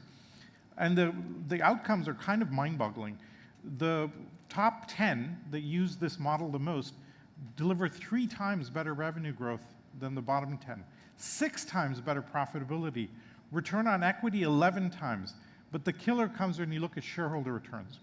Over a 7-year period, the companies that use these characteristics the most deliver 40 times better shareholder returns than the ones that don't. Like, you can't even make this up. We had to triple check the numbers because it's so absurd. So we're pretty clear as we move forward over the next decade that pretty much every company, every nonprofit, every impact project, even every government department will start to structure around this type of a model just because it's better, and we have now a very clear sense of data to deal with this. Let me go back to why this is so powerful. How many of you have seen this chart? Okay, maybe if you saw me. Okay, so what that graph is a graph of Moore's Law going all the way back to 1900. Ray Kurzweil put this together, and he found that we've been doubling computational price performance for over 100 years, way before Gordon Moore made his predictions. And the question that he asked when he saw this data is, why is that curve so smooth and so predictable? We've had wars and recessions and ups and downs in the industry. You should have a very jagged stock market type shape. And yet you see this unbelievably predictable, steady, unwavering progression, and it doesn't make sense. And Ray Kurzweil spent 10 years researching this, trying to understand why this was happening, came up with a fundamental observation, which is that once you take a domain or a discipline, an industry area, a product area, you power it with information technologies, and it acquires informational flow properties, the price performance starts doubling. Most importantly, once that doubling pattern starts, it does not stop. It just keeps going. Okay? And this we have a very difficult time with. Cognitively, this doesn't make sense. You can't have infinite growth. It has to level off, et cetera, et cetera. And the secret there is in these colored in the colored bands that you see here. Because in computation, we've had multiple technologies, vacuum tubes, relays, transistors, now integrated circuits. You can think of each one of those bands as an S-curve, where technology takes off, accelerates, reaches its upper limits. But if you have an information-based environment, something else always takes over the curve, and that keeps the movement going. And so that fundamental underlying paradigm has us go through technology after technology as we extend each one. We're actually reaching the end of the life cycle of integrated circuits. Now, the chips are getting very hot down at the surface levels. We're down to, what, 2-3 nanometers of wire thickness? We're literally touching the bounds of physical reality. But now you have a bunch of technologies clustering at the edge of this, ready to take it to the next level. 3D chip design, optical computing, quantum computing, et cetera, et cetera. And my joke is that quantum computing requires a lot of alcohol to get into, so I won't touch on it here. But suffice it to say, you can pretty much rely on Moore's Law continuing. We're entering a world with essentially infinite computation, infinite storage. And how do you wrap your head around that? And this led Peter Diamandis, who's the founder of the XPRIZE, to write this book called Abundance, charting out that if we could actually harness this acceleration and leverage it, that we'll soon have an abundance of healthcare, education, clean water, energy in about a decade. And what does that world look like? Right? So this is the fundamental paradigm on which we operate. I joined the board of XPRIZE a few years ago which has some rather interesting characters on it. Every board meeting starts with, what the hell did Elon just do? And then we have to move on to the rest of the business of the day. And what we do at XPRIZE is we give large public prizes wherever there are market failures. So the most famous is the $10 million Ansari XPRIZE, which was offered in 1998 for the first private plane to go into orbit twice within 2 weeks. And that design, that winning design, is now Virgin Galactic. And what's incredible about XPRIZE is when we put up a $10 million prize, pretty reliably about 40 teams will spend $150 million in R&D trying to win the $10 million. So it's the best leverage model of innovation we've ever seen. And we've now run 7 or 8 major prizes, and consistently that's happening. The most notable prize we have right now is the Carbon Extraction XPRIZE, funded by Elon Musk. $100 million is the largest public prize in the history of humanity. We're in the semifinals of that prize, and we have 1,300 teams in the semifinals. So the collective innovation coming from that, we hope, will yield some unbelievable outcomes for extracting carbon at scale. And it's a leveraged form of crowdsourcing and open innovation that's incredible. And you'll hear, I think, more about open innovation this afternoon. Now, if you look at the numbers here, this chart goes to about 2010. So you might ask, where are we now? Here's where we are now. We're exactly going at pace, hitting this doubling. You know, when Gordon Moore first made his predictions that we'll double transistors on a chip every 18 months, it was understandable when you went from 16 to 32 to 64. When you go from 1 million to 2 million to 4 million, that's the whole other level. Now we're at like 4 billion, going to 8 billion, going to 16 billion every 18 months. It kind of blows your mind that that's even possible, right? And this is the challenge, because we as human beings don't see exponential growth. All of our education and training and intuition about the world teaches us linear extrapolation. If you're running a business, you often take your performance and draw a line. Where will we be? But if you're operating on an exponential curve, that's a very, very different heuristic. Just as an example, if you take a piece of 8.5 by 11 paper and fold it, it's about 0.1 millimeters thick. So if you fold it, you have 0.2. If you fold it again into quarters, you have 0.4 of a millimeter. Where do you think you'd be at 50 doublings? And most people go, 50 doublings of a piece of paper, maybe I'd be about here, maybe I'd be about there. No, it turns out at 50 doublings, you've gone to the sun, because those doubling patterns add up really, really, really fast. And you may all remember the fable about the king and the chessboard, where he put a grain of rice on every, and doubled it on every chessboard. Because it's really hard to see this exponential curve. Yet that's the underlying paradigm that's driving the world forward. What's unique today that we've never seen before in the history of mankind is we now have a dozen technologies operating on this curve. In the history of mankind, maybe one technology was accelerating at some point, maybe another technology was accelerating. We today have a dozen technologies operating on this curve. For example, in neuroscience, the resolution at which we can image the brain is doubling every year. Drones are doubling every 9 months in their price performance. So if a drone can carry 200 kilos today, it can carry 400 kilos in 9 months, 800 kilos 9 months after that, 1,600 kilos 9 months after that, and then things get really very interesting, right? And this is happening across the board. And when you think about decoding technology, it's really interesting that each of these is doubling, but where they intersect adds a whole other multiplier to the equation. So you take cryptography, which is on its own doubling pattern, you take computation on its own doubling pattern, you intersect them, and you have the blockchain and all of the associated applications. So the intersection of these technologies yields incredibly new product areas that operate on a multiplier of that doubling pattern because of the underlying capabilities. So this is one fundamental reality that's completely unique. Right now, today, the major challenge is trying to understand what's happening with artificial intelligence and so on. I want to just give the best metaphor we found for framing what's going on. When you look at some of you may be old enough to remember film photography. Probably not that many of you. You're operating on a material substrate, and you're operating from a scarcity model. Right? Costs about $1 a photograph, takes a few days to get your prints back. You move to digital photography, and you move to the information-based environment. 3 fundamentally important things happen. First, marginal cost goes to 0. Right? Now you can take 1,000 photographs, the cost stays the same. As a result of that, the domain completely explodes.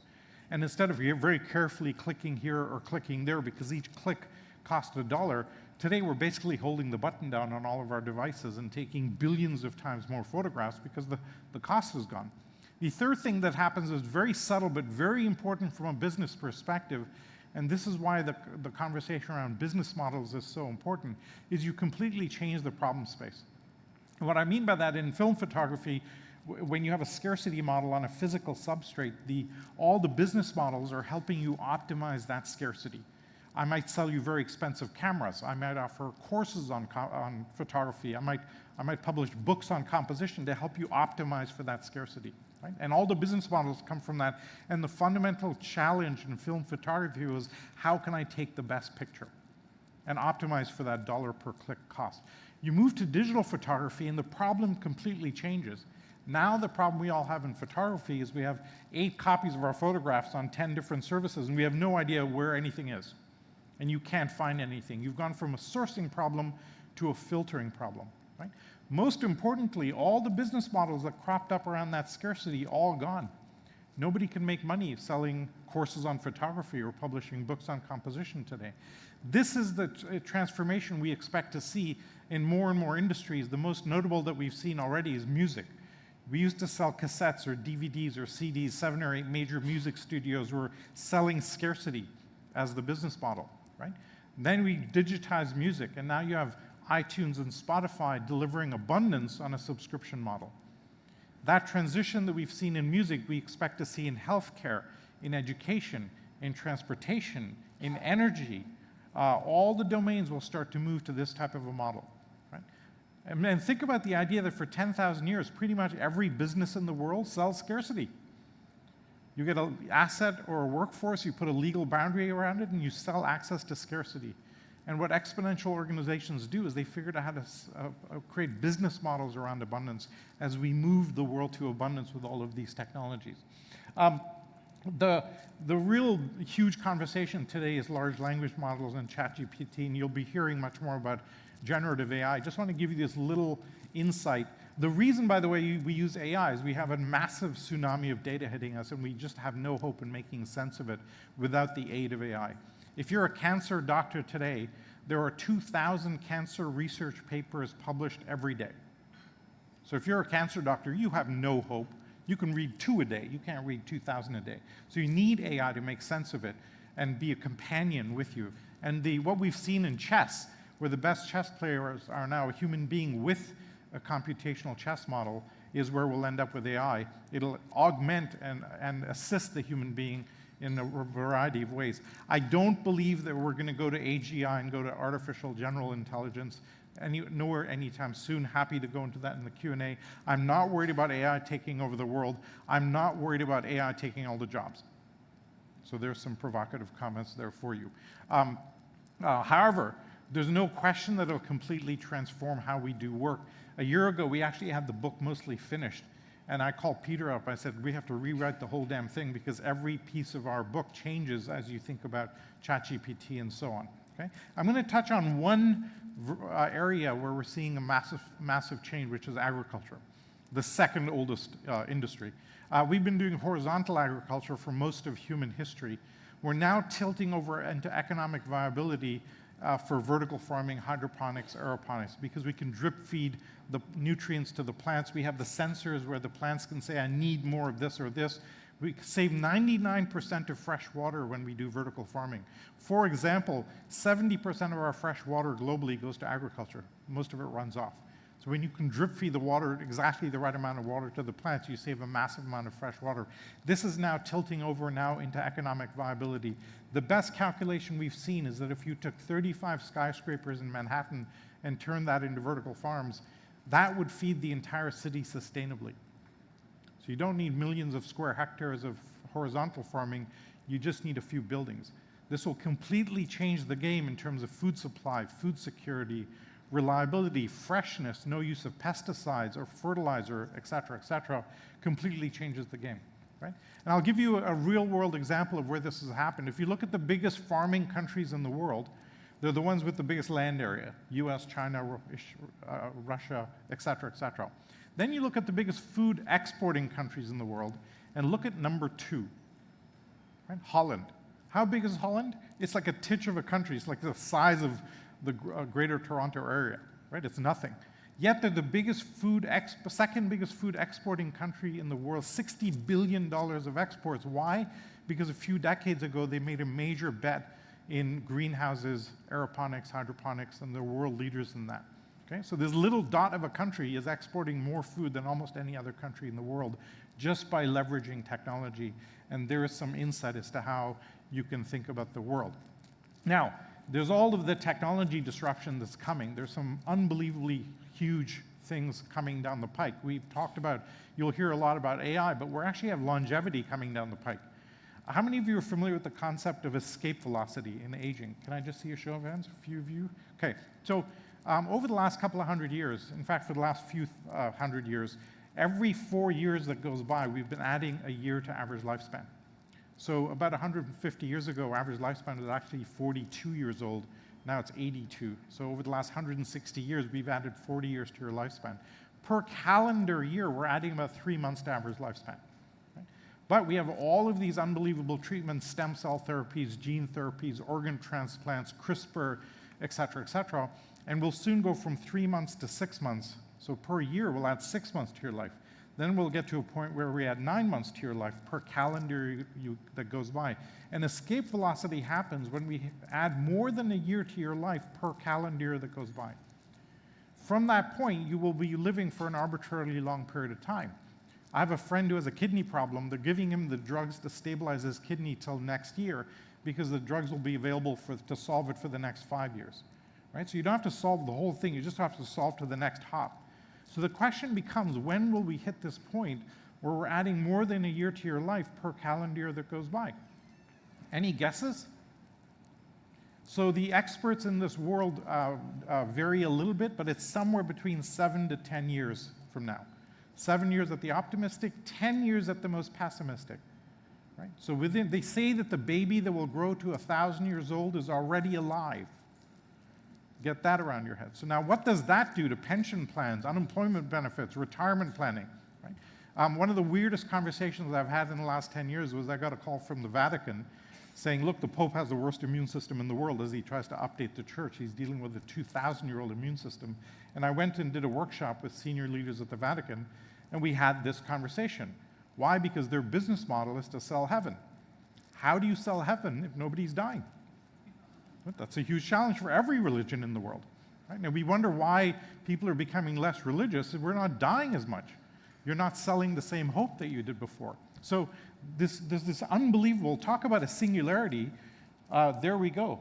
We also have the ideas like universal basic income coming, right? Where you give a stipend to people, and we've seen spectacular results where we've done it properly. So the two most true things in the world have always been death and taxes. And we may be breaking through both of those in the next few years. So by the way, there are mice in labs in some of the East Coast universities that are already living to the equivalent of 300 years old. That's already happening right now. So this is not a if question, it's a when question.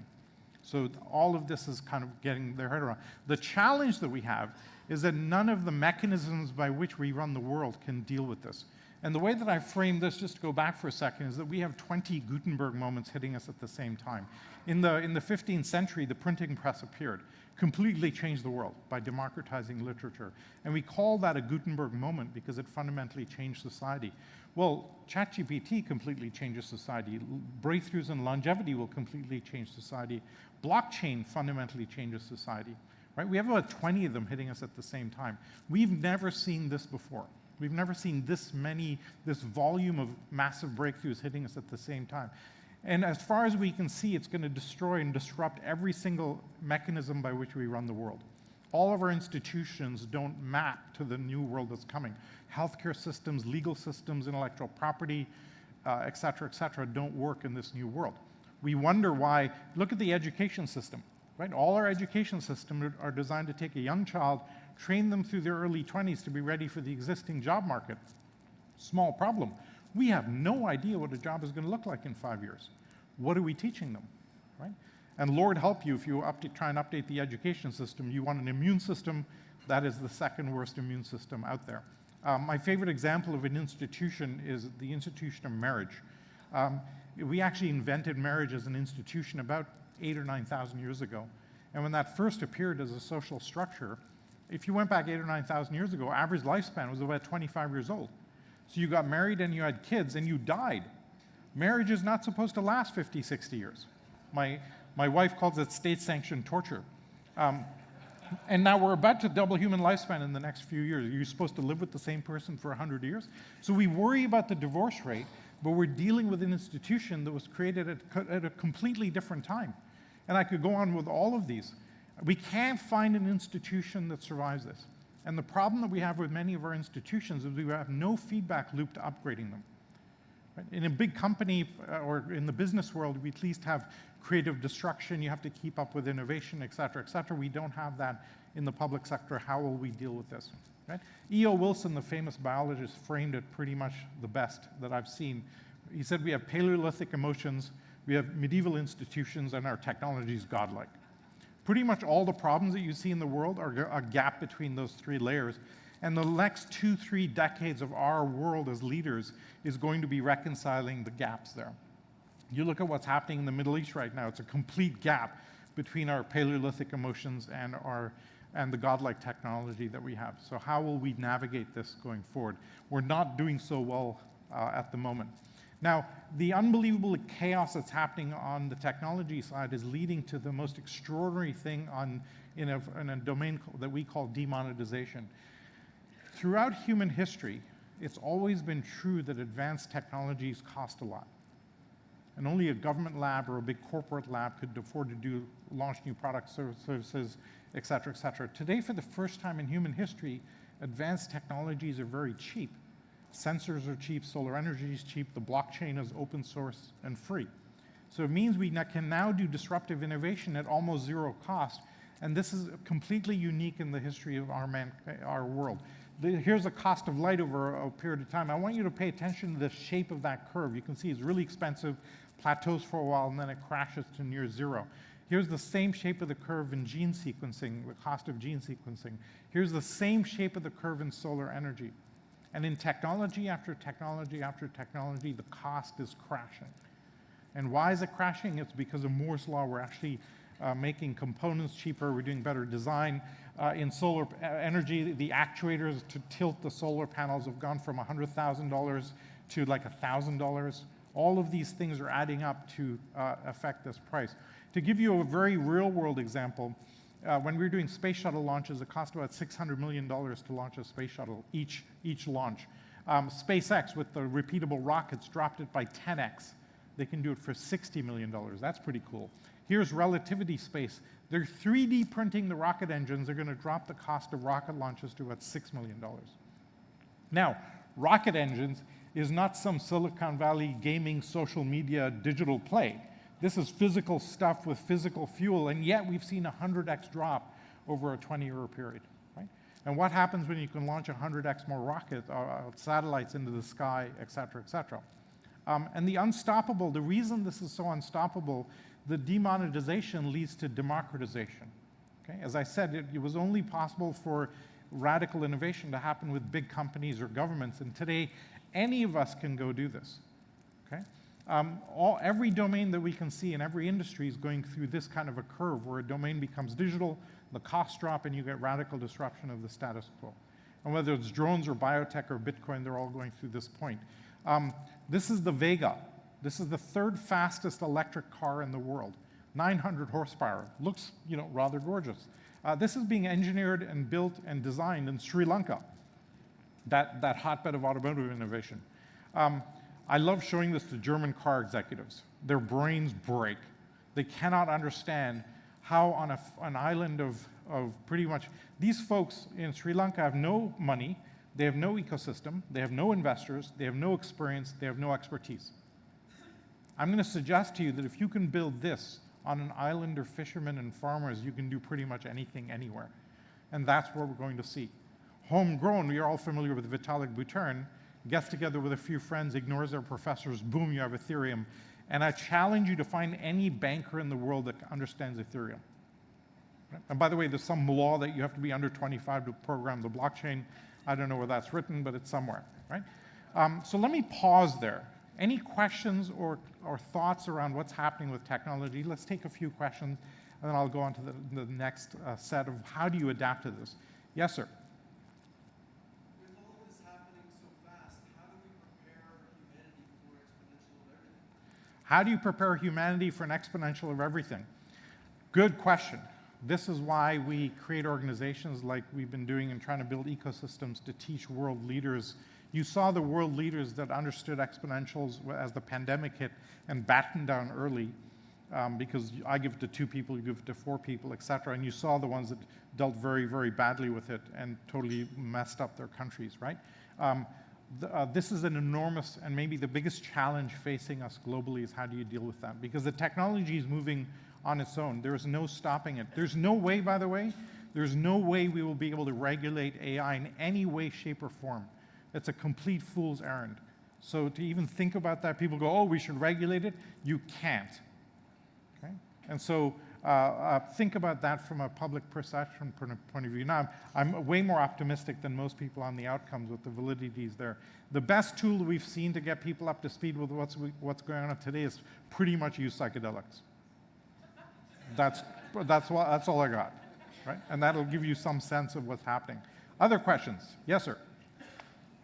With the rapid onslaught of technology growing, and someone happens to be sitting in the corner and just made a earth-shattering discovery, and is able to try and commercialize that, how does that person find an administrative president to run a company that will turn into be a multi-billion-dollar organization in an exponential economy? I think you're asking, how do you find talent? Yes and no, but specifically administrators to lead in the new environment. Yeah, so there's a massive bifurcation happening here because, you know, in the past, say, 100 years, say you were the global head of supply chain for BMW. You got there because you'd spent 10 years doing supply chain for engines, and then you ran supply chain for one of the countries, or say Europe. And then if you're really good, you got to be head of supply chain for the whole of BMW for the whole world. Why? Because you had deep intuition that if there's a downturn, then these suppliers are more reliable. I've got better steel that I can source from over here, et cetera, et cetera. Well, as we have the world radically changing like this, none of that applies, right? So in many of our leadership structures, and I'm going to end on a little note about this, is that you got to be a key leader because of the deep experience you have in that field. Leadership today is completely different. You basically need to be running 100 experiments and gathering the data from those 100 experiments and being ruthlessly data-driven about the outcomes. So that completely changes the game. Now, when you come to administering a company, we're going to be, I think what we're going to happen is we're going to unbundle the corporate stack. We've been stacking up, you know, branding, marketing, fulfillment, accounting, finance, all the way down from doing for some purpose of a corporate outcome. Just like we saw the banks become unbundled, and you used to go to one place for all of your investment banking and your savings and your loans and your mortgages, and we unbundled all that.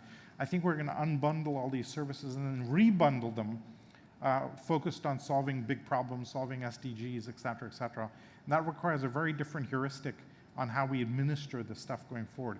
For example, the way you administer a DAO is completely different from how you would administer a normal company, right? And we'll start to see figuring out ways of doing that in loose ways.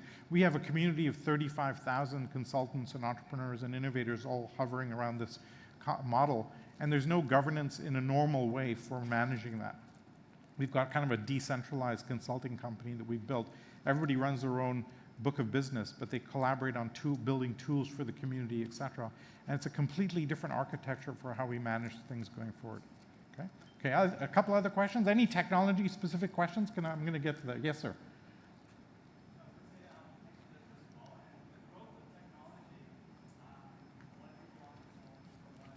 Little louder. Come to the microphone. Kadir seems to be ruthless at dragging people up to the front. So there's a mic here.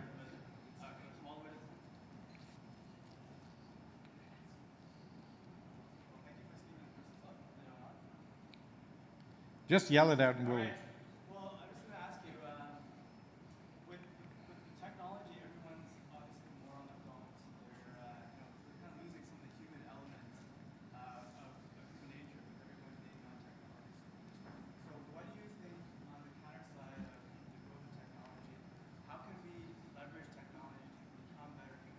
Yeah.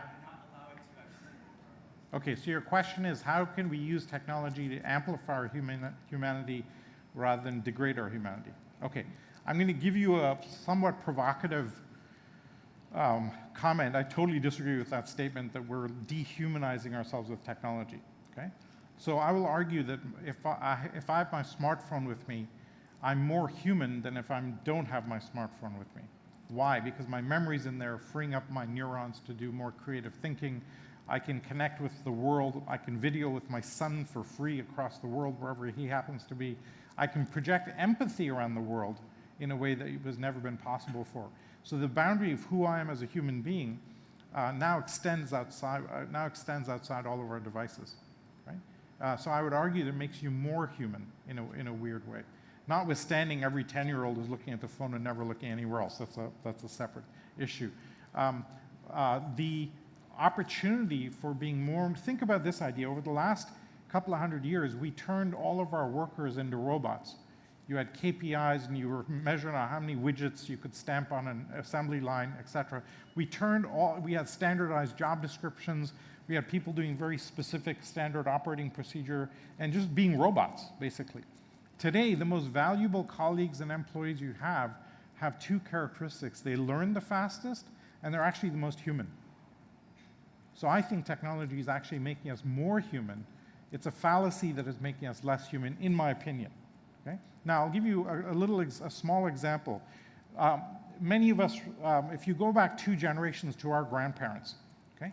If they had a parenting problem, some child was throwing temper tantrums, their capability to solve that problem was limited to their 2 neighbors and a couple of relatives that they were close to, and that was pretty much it. They kind of had pretty much no idea how to deal with it.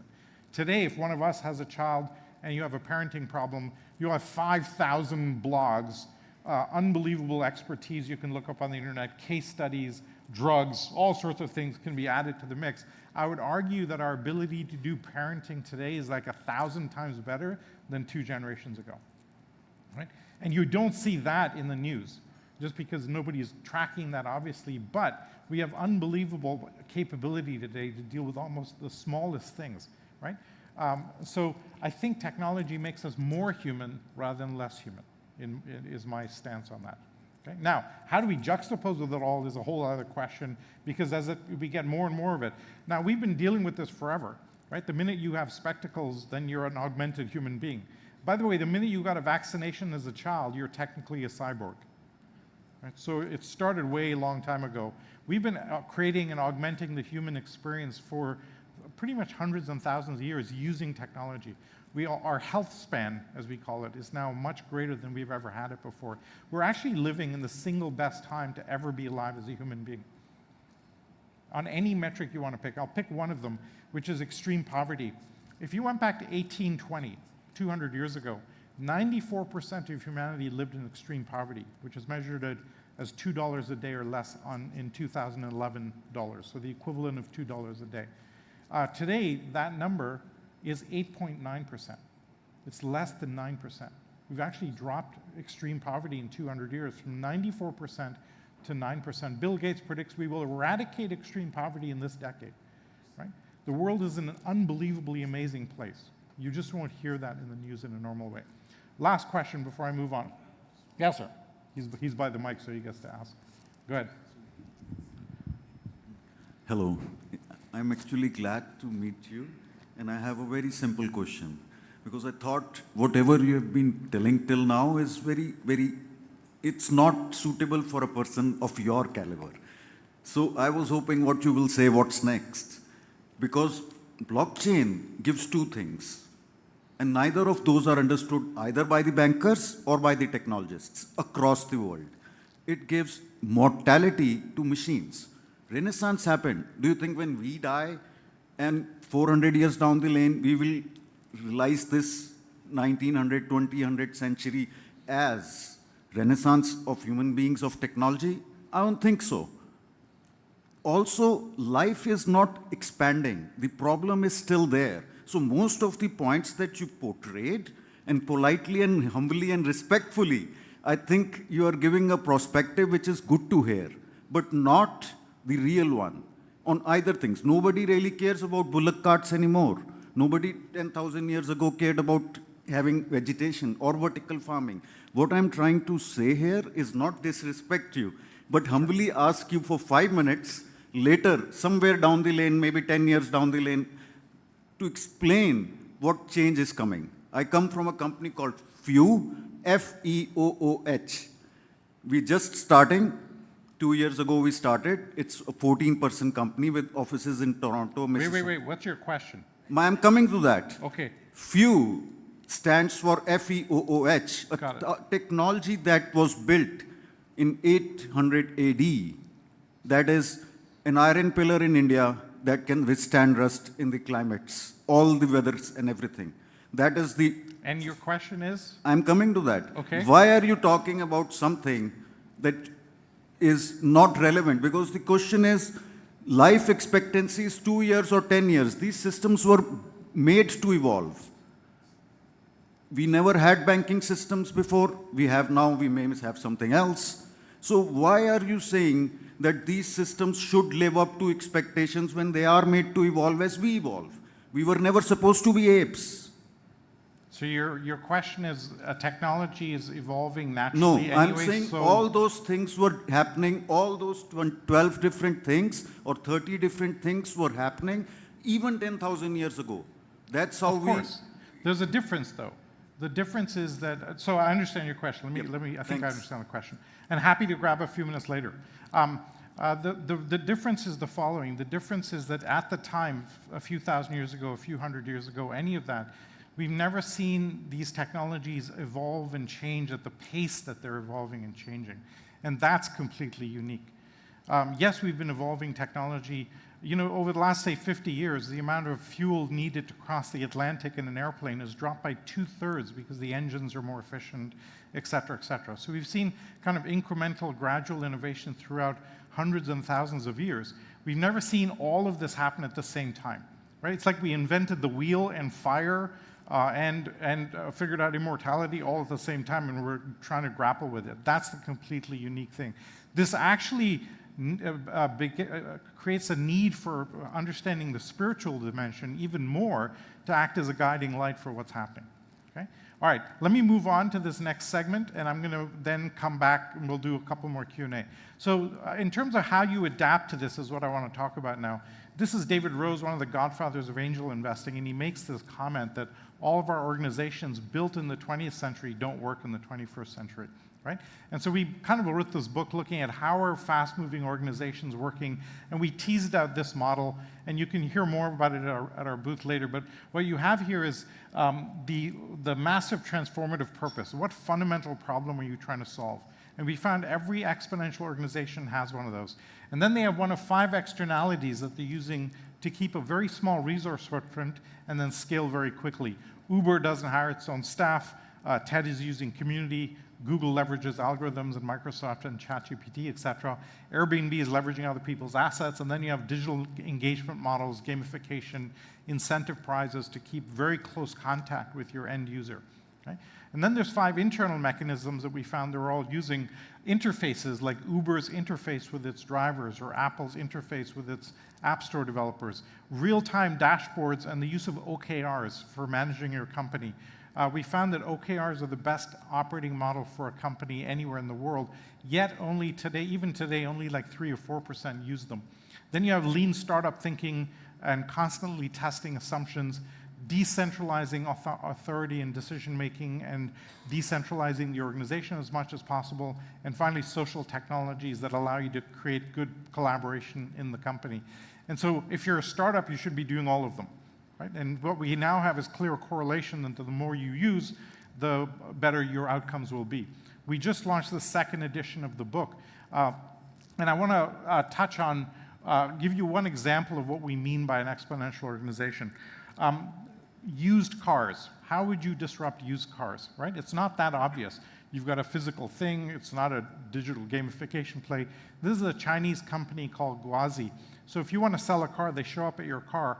They gather 250 data points. They take an audio of the engine and run it through a machine learning algorithm. And the machine learning algorithm senses by the perturbation in the noise in the engine how good the engine is.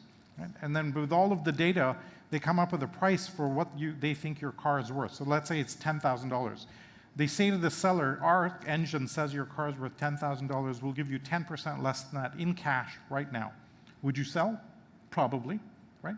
Then they go to somebody who wants to buy a car and they go, our engine says this car is worth $10,000. We'll sell it to you for 10% more. That's it. That's what they do. They're 8 years old. They've captured 80% of the used car market in China. 80% market share in 8 years from zero. Right? This is what's possible if you apply these techniques in the right way. Just radical, unbelievable, unfettered hyperscaling in a way that we've never seen. We've got a whole bunch of implications I won't touch on. I'll just touch on two here. One I call death to the 5-year plan. By the time you finished a 5-year strategic plan, it's out of date. And now you're spending all your time maintaining the plan. Right? The second one I'll touch on here is trust beats control and open beats closed. And hopefully that should be somewhat obvious to folks in this room. We have another level of thing. I talked about data-driven leadership already. There's a whole framing that we have in the book called technological socialism. Government-led socialism works because it's inefficient and invariably leads to corruption. Right? A centralized structures can't allocate resources in any kind of effective way. But if you think about Uber, Uber is the sharing of assets amongst a large group of people. It's actually a socialist application. Right? But when an algorithm is matching driver and passenger, you get hyper-efficiency. And so we can now deliver the ideals of socialism with technology without the overhead, without the inefficiency, without the corruption. It should be pretty amazing.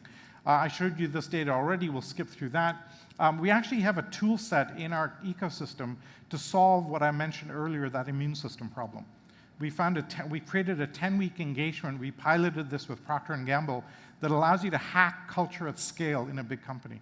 And we've even done it in public sector a few times. So in a 10-week engagement, we're able to reliably move leadership, culture, and management thinking 3 years ahead in that 10-week period. We've done it like 60 times with big companies around the world, and we've got it down to a pretty hardcore thing.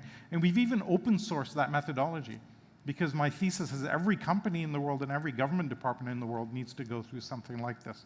Let me end on this note, and then we'll take a couple more questions, and I'll get on to the rest of the business of this extraordinary day.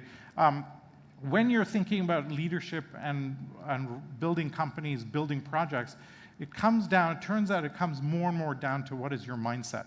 So if you take your most favorite political leaders, technology leaders, world leaders, and you ask the question, if you drop them in a desert with no money and no capability, they will probably figure it out. Why will they figure it out? Because they have the right mindset. And for the world that is coming, we've kind of come up with, we closed the book with this chapter. We think there's about 6 mindsets that you need to navigate the world that's coming. First, a huge amount of curiosity, right? That constantly tests you and has you constantly learning. Second, an abundance mindset as opposed to a scarcity mindset. A scarcity mindset says cut costs, and abundance mindset says grow the pie bigger and share that bigger pie. Okay? Third, an exponential mindset. Elon Musk has this in spades. The way he operates is very simple. He looks at a technology that's growing exponentially. He looks at 10 years. Where will that technology be in a 10-year exponential growth period? And then he builds a company to intercept that curve, because it kind of takes 10 years to build a company. Whether it's battery technology, neural links, whatever it is, he just does that rinse and repeat. Right? So he leverages the exponential mindset hugely. Then you've got the moonshot mindset. Where in your organization is the department for crazy ideas? Where can you go to say, I want to try something really radical, let's go for it. A longevity mindset, I already talked about that. We need to start thinking about the fact that we may live for a very long period of time. And finally, as I mentioned earlier, we actually live in the single best time ever to be alive. We really should be operating much more on a gratitude mindset. Right? Because these are the mindsets that you need. If you take on these mindsets, or as you go through your daily work, ask yourself, what mindset am I operating under? And what mindset do I need to solve this problem or that problem, etc. Right? So I hope everybody has a really great day. We have a few minutes for some questions. One question? We have time for one question according to Kader. Who has a great question? You had your hand up first. Come on up to the mic. Or if you have a really loud voice, let's hear it. Yeah. I haven't finished. Testing? Okay. Yeah. So we own a business based on, obviously, the skill set of people. So we have a service-based company, mostly around consulting, software development, marketing. As the evolution of tech tools has been fairly rapid, we could say, we are facing, obviously, let's say, challenges as a company where now a lot of companies have access to the same tools, and these tools become more common and very well known, and people get better at using them. In a world where technology continues to improve at this rapid pace, what skill set should we look for in the people we are hiring? And what skill set should new people entering the job market, especially younger generations, focus on developing? Yeah. So the question is, what skill set do you need to navigate this future? So let me lift up a level, and if you think about the education system as a whole, because really it's how do we think about what skills and capabilities do I need, et cetera, that really goes right down to education. We've been doing education on a push model for the last few hundred years. You get a bunch of kids into a classroom, you're trying to cram algebra into them, right? We say to our kids, what should you be a data engineer, should be a design engineer, should you be a prompt engineer, a new job descriptions that popped up over the last 6 months. What skills do you need? And it's all supply side. Okay? It's like, I'm going to become a doctor, I'm going to become a lawyer, an engineer, a software developer. I'm going to go to the job market and sell those skills. We're seeing things flip around pretty dramatically today to the demand side. So Elon looks at what problem do I want to solve, and then let's go find the technologies, the skills, and capabilities I need to solve that problem. I think what's going to happen, this is where we have every organization that we see that's growing fast has this massive transformative purpose where they state very clearly, we're trying to solve this problem, right?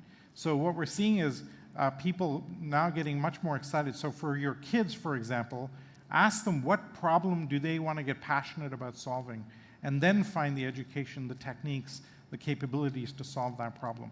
And I think we're starting to see this. We think over the next 10 years or so, it'll become pretty dramatic in the sense that you will pick a problem to solve for your company. Let's say it's curing cancer. And then you'll hire people based on their alignment of your company MTP to the individual's MTP. Because if you're about curing cancer and they want to drive fast cars, it's not a good fit culturally, right?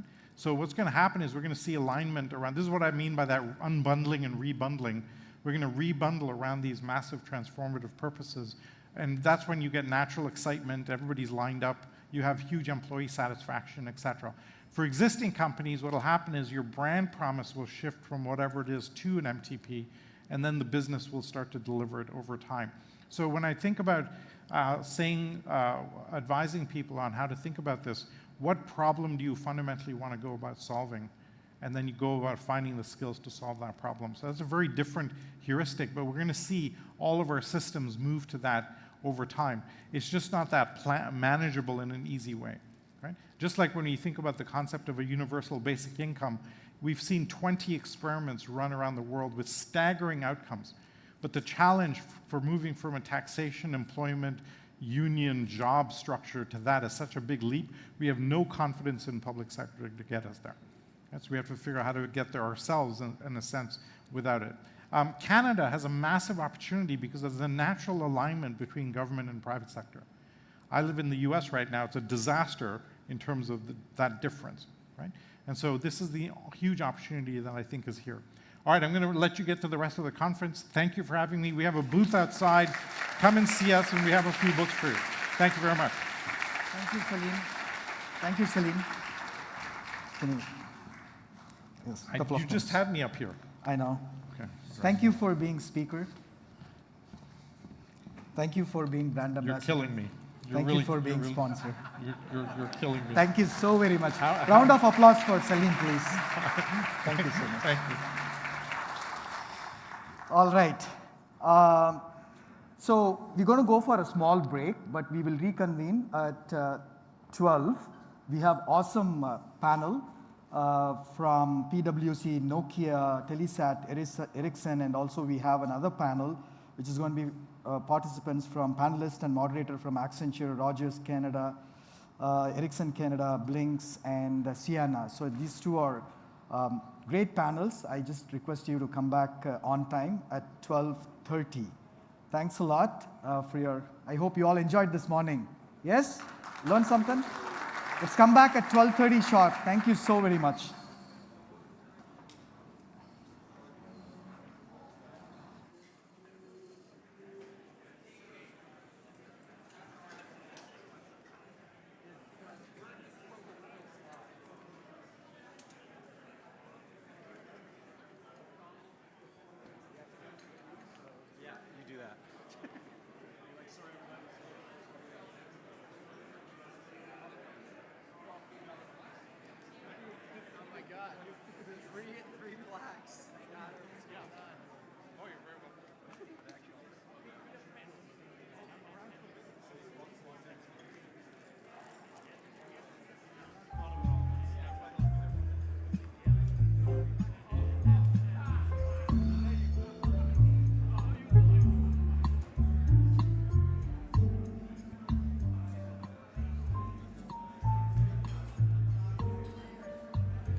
I hope you had a good break. Please take your seats. The session will start soon.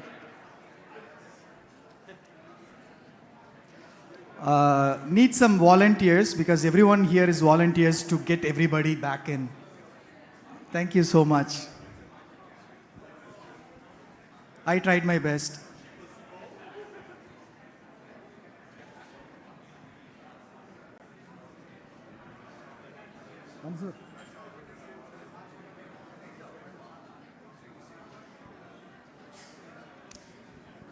So how many of you registered as CEO or CXO Connect? Okay, so you all have to sit in this row and the second row because, you know, the idea here is to enable, we wanted you all to go round table, not sit in the same table for the whole session. So after one panel, you have to switch the table and also switch. People also have to switch around, right? So we wanted to make sure it's a live networking, not only for the CXO Connect people, but yeah, if anyone else also wanted to do that, please feel free to do that. We don't want same person sitting in same table hereafter more than one session. How's that? That's the networking experience we want to create. 2 more minutes, session is going to start. Someone can help me to go and just get everybody in back? No? Yeah, thank you, Jerry. You're the man. Thank you.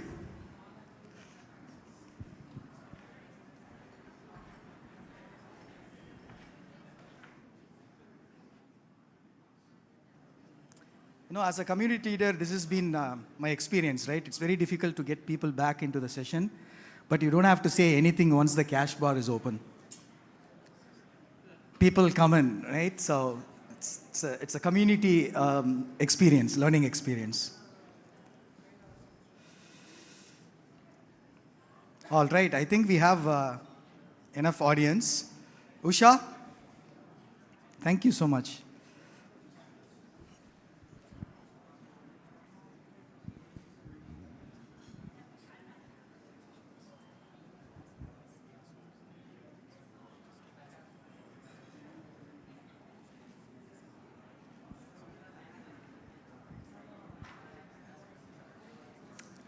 Good afternoon. Is it afternoon? Yes, it is. It's good afternoon, everybody. Just check my... Okay, you know, if anyone who saw me MC last year, I was incessantly complaining about the coffee. Do you remember that? Remember me complaining about the coffee? I am sorry to say it has not improved. Something is wrong with the coffee. I'm sorry. Pearson, fix it. Last year, I came to an event on Tuesday, and it was fine. Like something is off, like decoding tech and coffee don't go together. So next year, maybe we'll just bring our own Keurig. I'm just, you know, joking around here to get you up in the excited mood to hear these amazing, stellar speakers. So I am going to introduce to you, you've already met him, Mr. Mansoor Khan, who's the CEO of Veltris, who will be the panel moderator. Please come on up. And he will be moderating, I guess, working with Adrian Ma. Please come on up. Mark Bellany and Sunil Chavda and Robin. Please come up on stage, and we're excited to hear from you.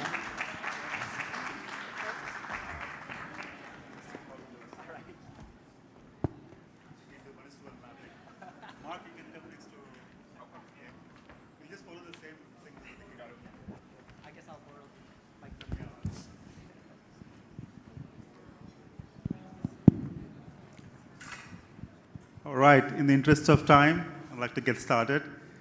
The quick format we'll follow is we'll go through a quick round of introductions. Because it's a half-an-hour panel, I want to get most out of the Q&A and the interaction. So we've not tried to keep it specific to a person. I'll shield some questions to the panel individually to each of them, and then one to all of them. And then we'll open up for the audience for Q&A. So we'll try and make it as efficient, as lively, and as interesting as we possibly can. Quick round of introductions. My name is Mansoor. I'm the CEO of Veltris. Last year, we were here as Wave Labs. Khader is part of our team.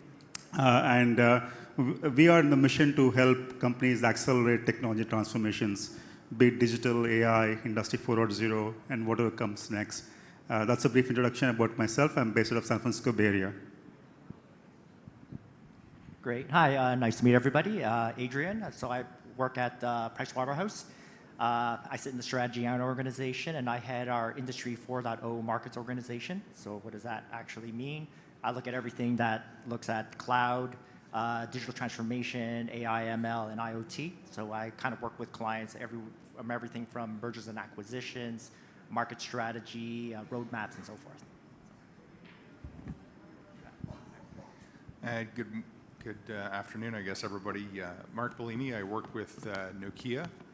I like to tell people we are plumbers because we just build networks. But at the end of the day, you know, I guess the title of the panel is Convergence of Technologies, and I think, you know, very much tied into what we heard this morning from our keynote speaker. You know, we are at an interesting inflection point where there are many technologies that are maturing to a point of commercialization that are kind of come together and really change the way we do things. And at the center of all of that, because we take a very centric lens at Nokia, is the network. So that's our interest in how do we take these technologies and weave them together and drive the productivity gains and the changes to the way we live that we're looking for. Thanks. Hi, my name is Sunil Chavda. I work for a company called Telesat. We're based out of Ottawa. We are one of the largest satellite service providers in the world. I don't know how many people know this, but the very first satellite that was launched was Canadian, and the very first transatlantic broadcast that took place was over a Canadian satellite that we'd built. We currently provide service over geostationary services to the remote communities, and currently we have launched an exciting program in the LEO constellation, which is called the Low Earth Orbit Constellation, which is really a B2B system. You know, most people have probably heard of Starlink, which is B2C. We're actually working for B2B, so that's where we're at. Thank you. Thanks. Thanks, Mansoor and Kader, for having me here. I am Robin Kaushik from Ericsson. And as the title of the event is, our focus in Ericsson is always how can we improve or how can we improve the industries using the communication technology. So like Mark said, we are also the plumber, probably the alternate plumber.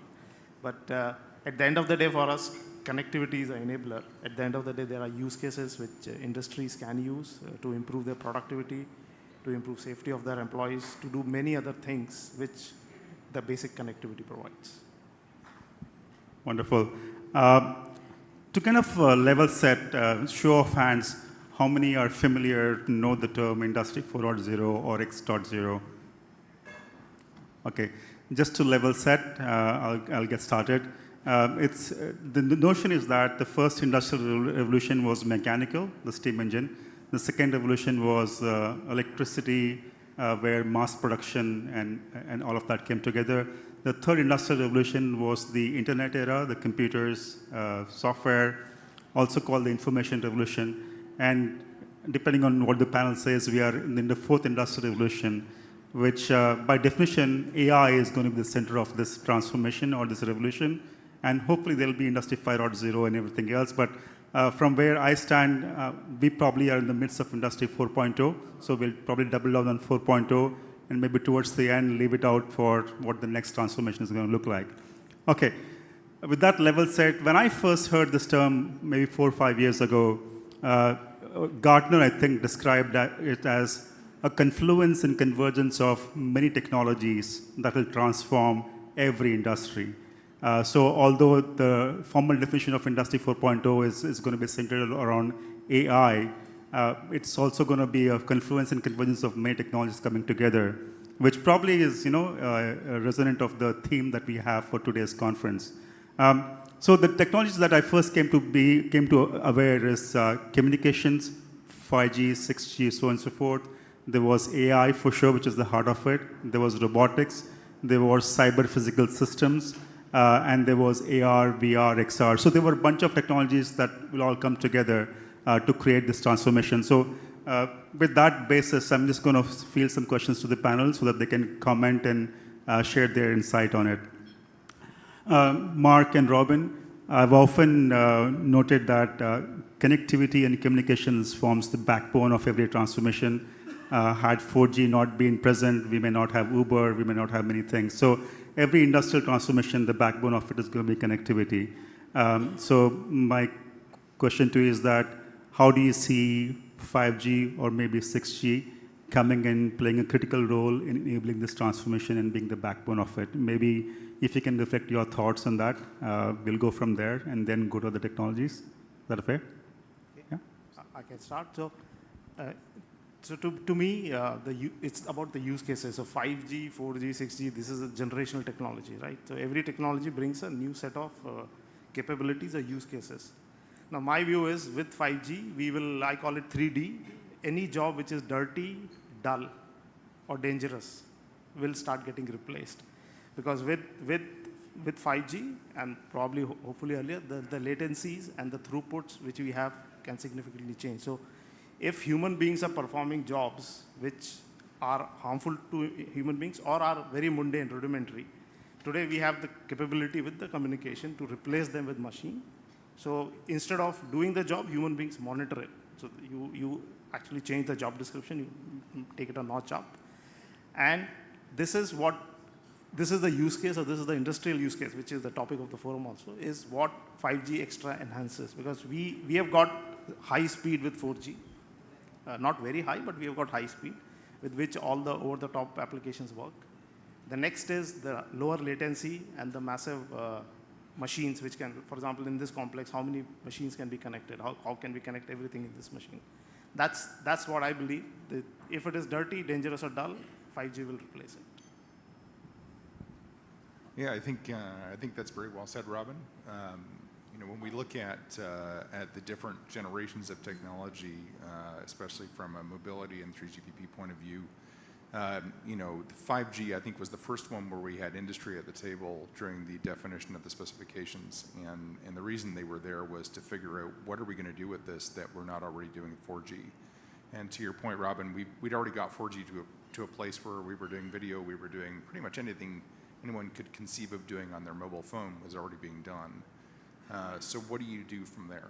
And 5G was built around this notion of massive machine communications, where you can say, hey, if we're going to go from where we are now to the fourth industrial revolution, we need to basically connect and digitalize everything in a business process and a factory process, in the uncarpeted floor areas at first, from a danger point of view, et cetera, optimization, and then we need to bring all of that onto the network. We need to be able to control and manage those devices, so we need low latency and we need reliability. And so 5G was defined around those principles, and that gives us the foundation to connect devices to edge compute and to drive ML and AI use cases, optimization into industry based on that. So I think from a foundational point of view, we still see 5G as being very much the base layer, if you will, or the plumbing, if I go back to my intro, of how we start to build out these industry 4.0 use cases.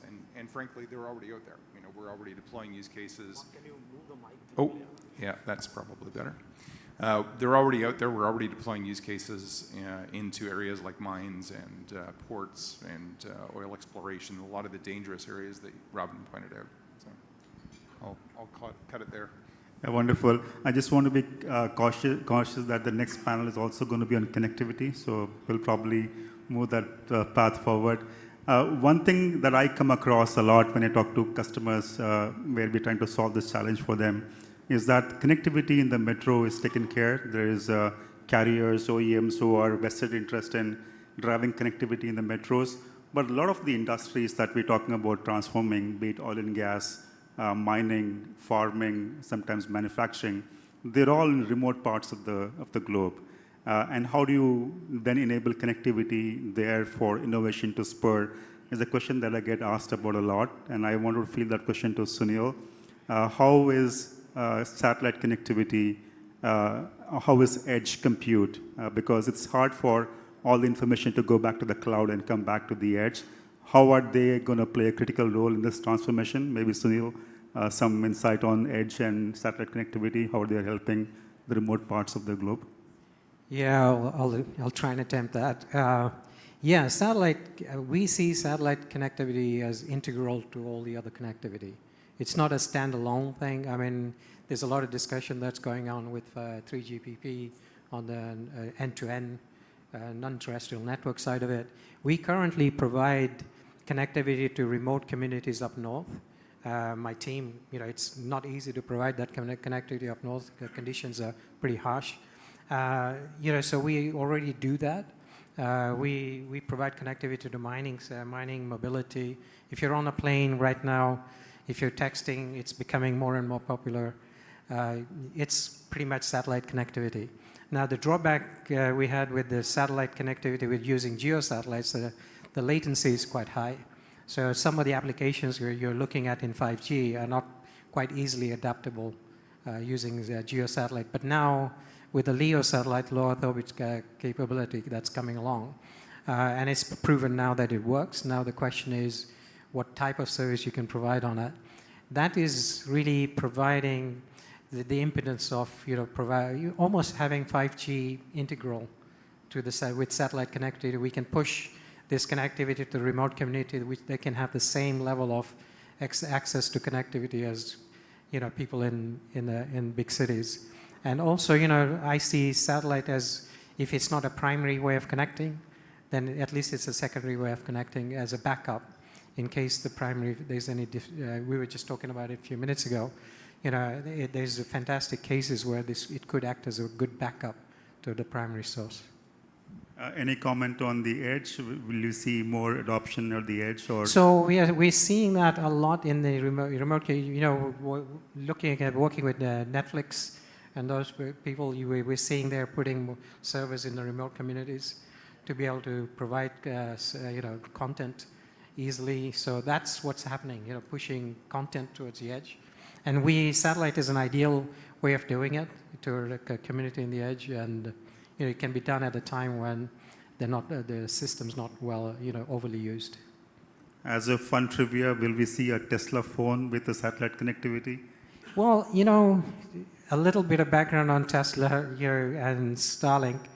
The Starlink satellite concept actually started with the antenna they were actually designing in the early days to be incorporated into the roof of this car itself. Because the idea was, if the car is automatic, then what are the people going to do? You got to do something. So connectivity was vital. And obviously in the town it's one thing, but if you're outside the town, you need connect. And they then came up with the idea of taking that antenna, turn it upside down and use it in space. Because I know at the time they had contacted us to help them figure out how to spacify that antenna. Because something that works on ground is not easily adaptable to be working in space. Yep, I look forward to that. Adrian, I think you're probably in the midst of all these technologies coming together. We talked about connectivity being the backbone, but we hear about AI, AR, VR, robotics, all coming together to transform industries.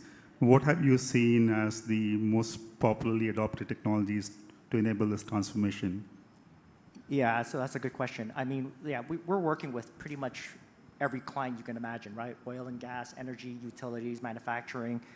I think the best way to look at it is when you think about the ecosystem of technologies, right? From connectivity, applications, hardware, software, devices.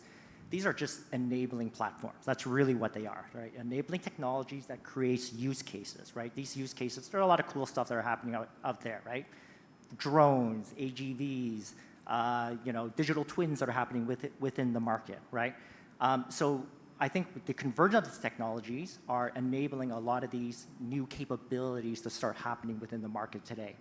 I think the way we need to start thinking about it is how is this convergence actually impacting organizations, right? So when you think about, we went from this industry 4.0, where we were all talking about automation and using these sensors to gather data, we're kind of emerging into this industry 5.0 kind of marketplace now that's really saying, you know what, automation's great, all these technologies are great, robotics, cybersecurity, kind of having all these sensors, wonderful, but it does take an integration of man and machine, right? And we're realizing it's, the pure automation and this kind of view we had maybe 5, 6 years ago really isn't existing today, right? So I think we think about something like regenerative AI. That's a perfect example, right?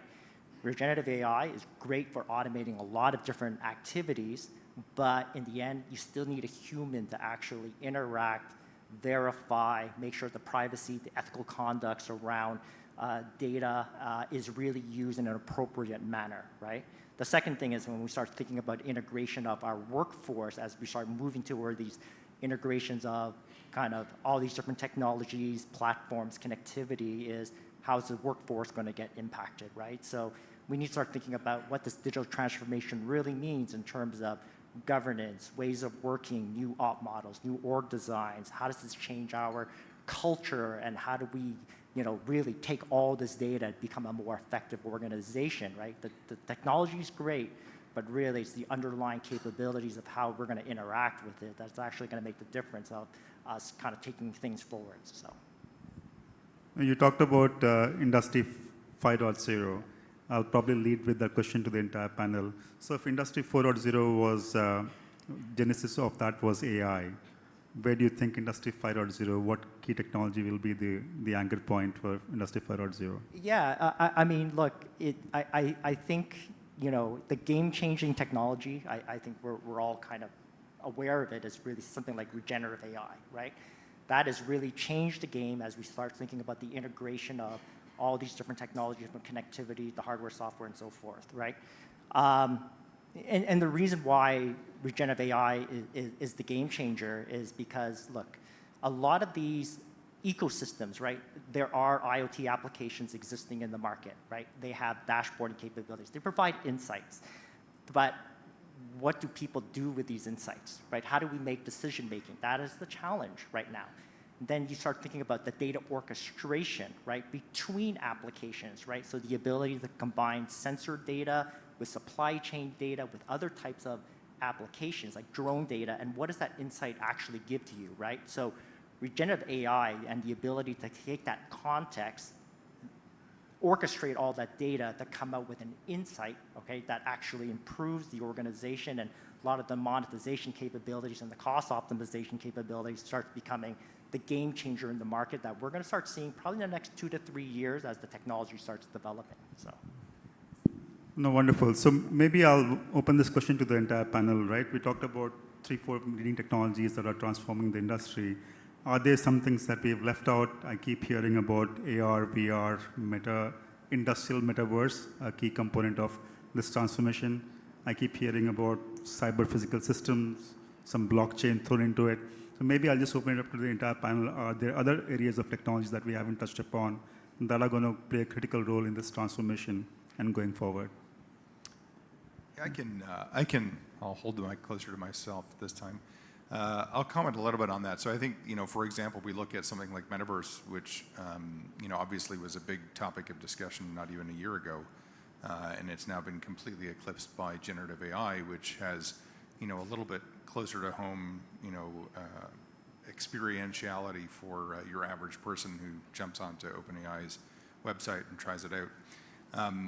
When we look at, what are we trying to achieve and where are we trying to go, for us at Nokia at least, we still see Metaverse as being a key component of how we're going to transform industry. Just in terms of how do you build those use cases and how do you take, augmented reality probably more so than immersive or artificial reality to help people do work more efficiently. So we have use cases where, for example, somebody may be repairing a Boeing engine in Germany and being supported by an expert in the US, and the expert in the US can see what the person is seeing and can draw and highlight onto their field of vision and explain what they need to do and how they need to do it. This is a way to take skill and export it digitally, from one side of the world to the other side of the world and scale it across, many different sets of hands that are implementing that skill. So the whole notion of Metaverse and the use cases attached to it, especially on the industrial side, which we believe is where it will initially kick off, just because of the cost of the headsets and the technology's maturity, is going to be game-changing in terms of how some of those jobs are run and some of those functions are trained up and experienced going forward. But to build that does not just involve one technology, right? That involves edge compute, it involves artificial intelligence, it involves potentially blockchain from a security and communications and data sharing perspective, as well as, of course, the network, which we still like to think is the center of the world. Yeah, I'd like to pick up on the point you made. The thing that we're trying to solve here and now problem is, we have, like I say, we serve connectivity to communities up north. It's very hard to send, key skilled people over there. Sometimes the roads are not open. You can't, there's no way to get them there. So we tend to rely on what we call smart hands, but now working with some of the companies with the, augmented reality, with the glasses and everything, it's amazing what can be done, in the field by somebody while being guided, coached. 90% of things they can do locally, but there are things that's beyond their capability. Then we don't have to, one expert back home can look after so many people and service so many people in the field. I mean, your question was what's one thing, what's the one thing which will be in future, right? Yeah, I think the two parts, right? What is the Industry 5.0 revolution is going to be anchored on? Within 4.0, have we missed anything that we would like to educate the panel? If in my view, I think the Industry 5.0, it'll also start evolving what we know today as digital twins. Because today, plant and manufacturing in any place runs. And when they break down, it is very difficult. You cannot replay a physical breakdown. But if you have a digital twin, you can pause, you can replay and say what actually happened causing that incident to happen. And it is not necessarily in small scale industries, but in high-end industries like aircraft engines. If you have a defective engine, a lot of money is gone down the drain because you cannot reverse the process. So Industry 5.0, which obviously coupled with connectivity, will actually start enabling the use cases where you can run digital use cases. Now that digital twin can be used for troubleshooting, can be used for anything, because the moment you have data about a running system stored, then that data can be used in multiple ways. So Industry 5.0 will actually start enabling at least the very complex industries, the massive factories, on how they can up their productivity and just reduce their downtime.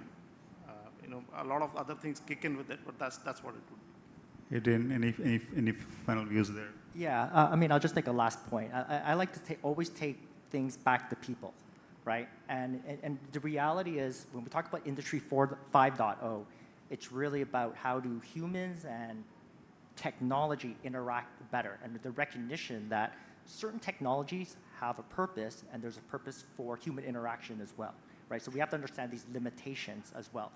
So I think really, again, right, it's really how do we recognize what are those limitations, how do humans play a part, and how does technology play a part, and how do we create this organization, right, that kind of effectively uses this whole kind of ecosystem properly, right? Technology for technology's sake will just fail, right, unless you have the organization built around a digital kind of what I call a digital native architecture that enables you to ultimately use data insights to make better decision making. Otherwise, look, if you've got an old matrix level organization that has all this data coming in, it's just going to be a lot of data coming in with no purpose, right? So it really, in the end, it's going to come way back to people, and I think Industry 5.0 is recognizing that the interaction between humans and technologies got to exist, right? So. For those of you in the audience who don't belong to the heavy industries or are just building SaaS platforms or software businesses, you may think, does it apply to me or not? The popular notion is Industry 4.0 is also known as second information revolution, if the Industry 3.0 was the first information revolution. And my observation is that there are a lot of these software businesses, technology has the power to disrupt traditional business models. SaaS disrupted some models. AI, generative AI will disrupt some industry models. So even in the pure software businesses, all these technologies of generative AI, blockchain, they're all still today transforming or redefining industries. So you're not out of place. It's just that we decided to focus most on the heavier industries today. Okay, so as a parting remark, and then we'll open up for audience questions. So one thing that I was able to very keenly observe is that the first two industrial revolutions were 100 years apart. I mean, the mechanical revolution was late 1700s, the electrical revolution was late 1800s, and the computer revolution was late 1900s. But the gap from third to fourth is 50 years. Who knows, the gap from fourth to fifth will be 25 years, and the fifth to sixth will be 12 years. Essentially meaning technology is evolving at such a fast pace that change is the only constant thing we have to deal with. And how these technologies come together to transform industries is going to be the secret of how businesses disrupt and scale and grow. With that, I'll open it up for questions from the audience, and we'll wrap it up in the next 5 minutes.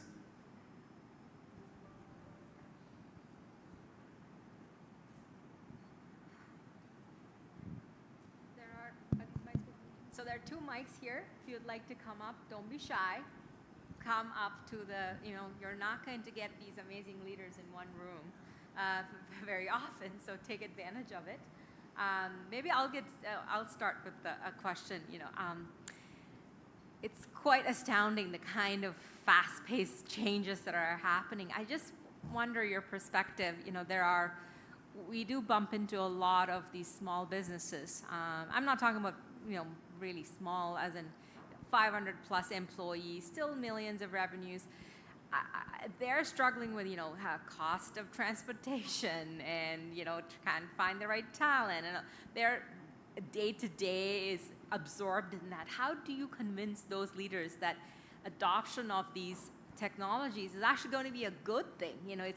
It's operational efficiency. It's you're going to pivot or you're going to die. Not in those harsh words, but how do you convince those? I mean, any thoughts that you might have on that? I can take. So we have to look who has done it, and there will be somebody who has done it. So sometimes some industries get very consumed that how will I do it? So I mean, if you want to run or walk, the difficult part is to wear the shoes. Once the shoes are on, you're out of the door. So at least we work with them to say others have done it, use cases from different countries. I mean, I always say everything need not be reinvented in Canada every single time. We can export things from outside. There are companies which are successful, even small companies. In fact, for smaller companies, it's easier to integrate some of the technologies because they are not like a massive matrix corporation which has 20 approvals to even move a needle. So I think best is bring live examples. Mm-hmm. Amazing.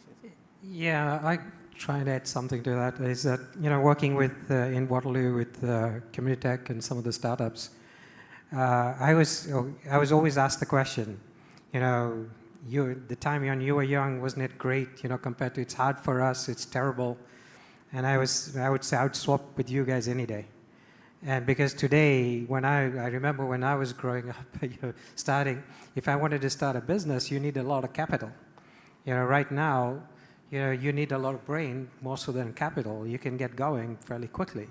So I think, people have got the best chances. Right now is the place to be, for people to start businesses. And the other thing I would advise people just to don't always think of it that things always come up as a brand new idea. Most of the ideas was thought about years ago. If people are talking about blockchains, blockchain was done in the 60s.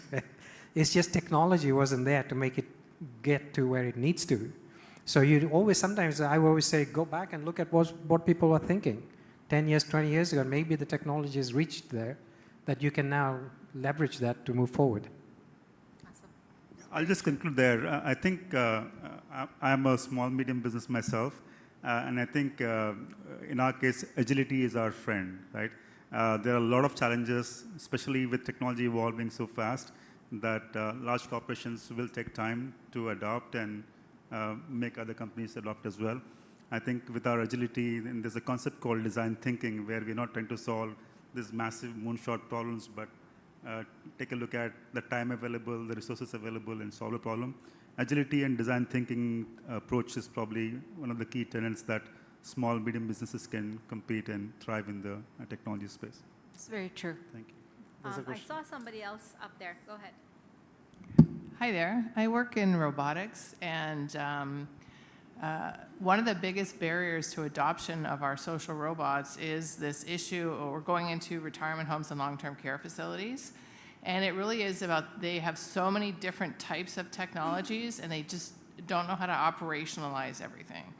And whether it's for-profit or government-funded facilities, there doesn't seem to be a mindset for the design thinking that you just mentioned. So as an innovator, somebody, I've been in this space for 4 or 5 years, and I'm constantly, pivoting and getting design input from users and all this stuff. But at the end of the day, everybody loves the concept, but then they go, well, I'm just really not sure how to pay for it. Or, well, what about cybersecurity? I don't know. There's so many questions that people have that they just want to think about it some more.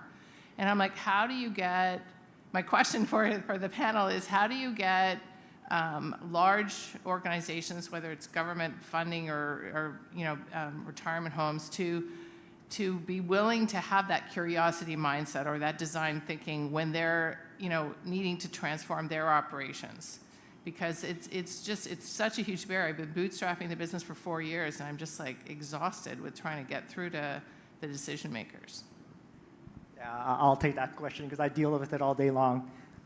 Look, the reality is most digital transformations have failed dramatically, okay? And the reason is for exactly those reasons, right? The intent was we want to digitally transform, so we're going to start cloudifying everything. We're going to move apps over, to Google and AWS and so forth, right? And we think this is going to solve the problem. It doesn't solve the problem. It's a people problem, right? So ultimately, when we talk about digital transformation, how to make it effective, right? It's how you create that strategy. And I go back to the top-down leadership, right? Which is, number one is, you've got to recognize your staff, your workforce has to change. What are their capabilities? What are your assets?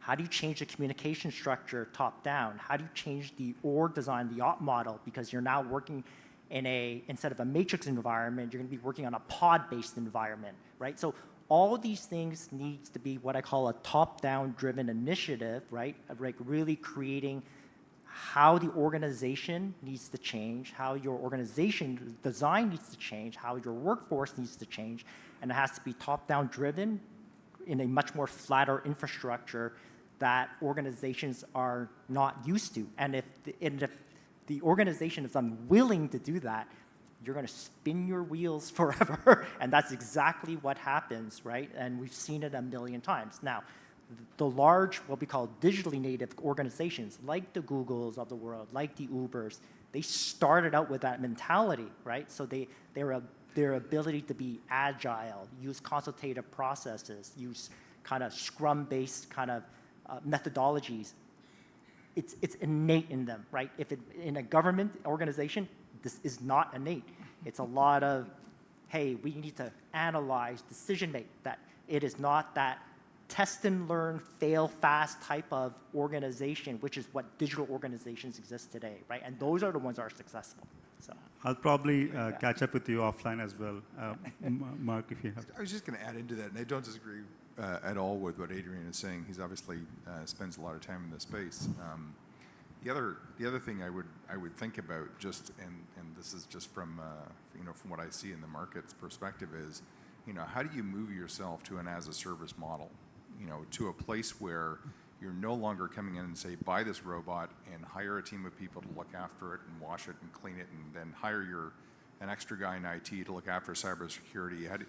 That puts a huge amount of onus onto the adopter of that new technology to take on all those tasks. And so a lot of what we're seeing in the industry, especially when it comes to innovation, is how do you build an as-a-service model? I've got a social robot as a service. We take care of everything other than placing it in the building. When something goes wrong, we're there. When you're worried about security, we're VPNing it into our network and we're looking after security. We're taking care of all of those hurdles that may be preventing you from wanting to try it.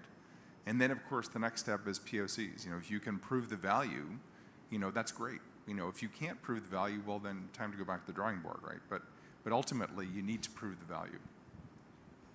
Thank you so much. I think that's all we have time for today. Hopefully, we've opened your viewpoints and eyes on the technologies that are coming together to transform every industry. We are here through the rest of the day and happy to take on any questions. Thank you so much for being such a great audience.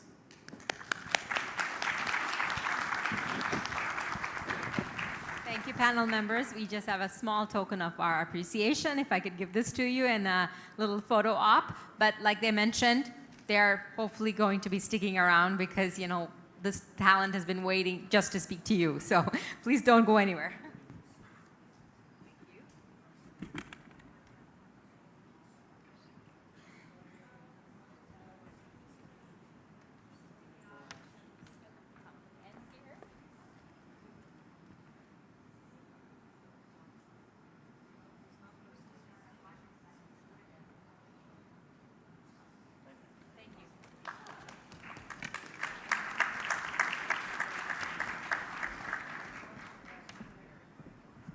Okay, I learned a lot from that for sure, but also I always worry about the small guy, meaning, you know what I'm talking about. There's a lot of businesses in our community who are just barely surviving at the moment. And so when you talk about technologies, I'm thinking, how are we going to bridge the gap? How are we going to make sure that everybody is, you know, that's another way of inclusion, right? We talk about diversity and inclusion from terms of hiring, but inclusion in terms of technology adoption is another big thing that we all are grappling with. So hopefully there are people in the room, you know, maybe there's opportunities to think about other things you want to bring forward. Funding is always a challenge, like the lady asked about. So hopefully something new ideas might come here. So we have another stellar panel coming to us talking about the future networks and smart cities, taking it to the next level. So the speakers, first the panel member, the moderator, Roger Perryman, please join me on the stage, please. He's the director at Accenture. Neil Dayal, are you there, Neil? I'm not sure if he's still, oh, there he is, I see him. From Rogers, Yasser Hussein from Ericsson, please join us on stage. And Aradu Celia from Blink Network, please do join us on stage. And then George, I will not pronounce your last name and butcher it, so I'm just going to say George from Siena. I will try. Okay, I'll try. That's fair. Etimiopolis. Oh, you nailed it. I did? Oh, awesome. There you go. Welcome.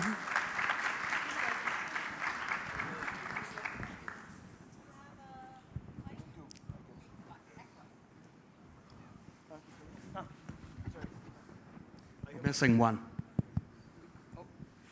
Everybody's got mic'd up. We're all good to go. Awesome.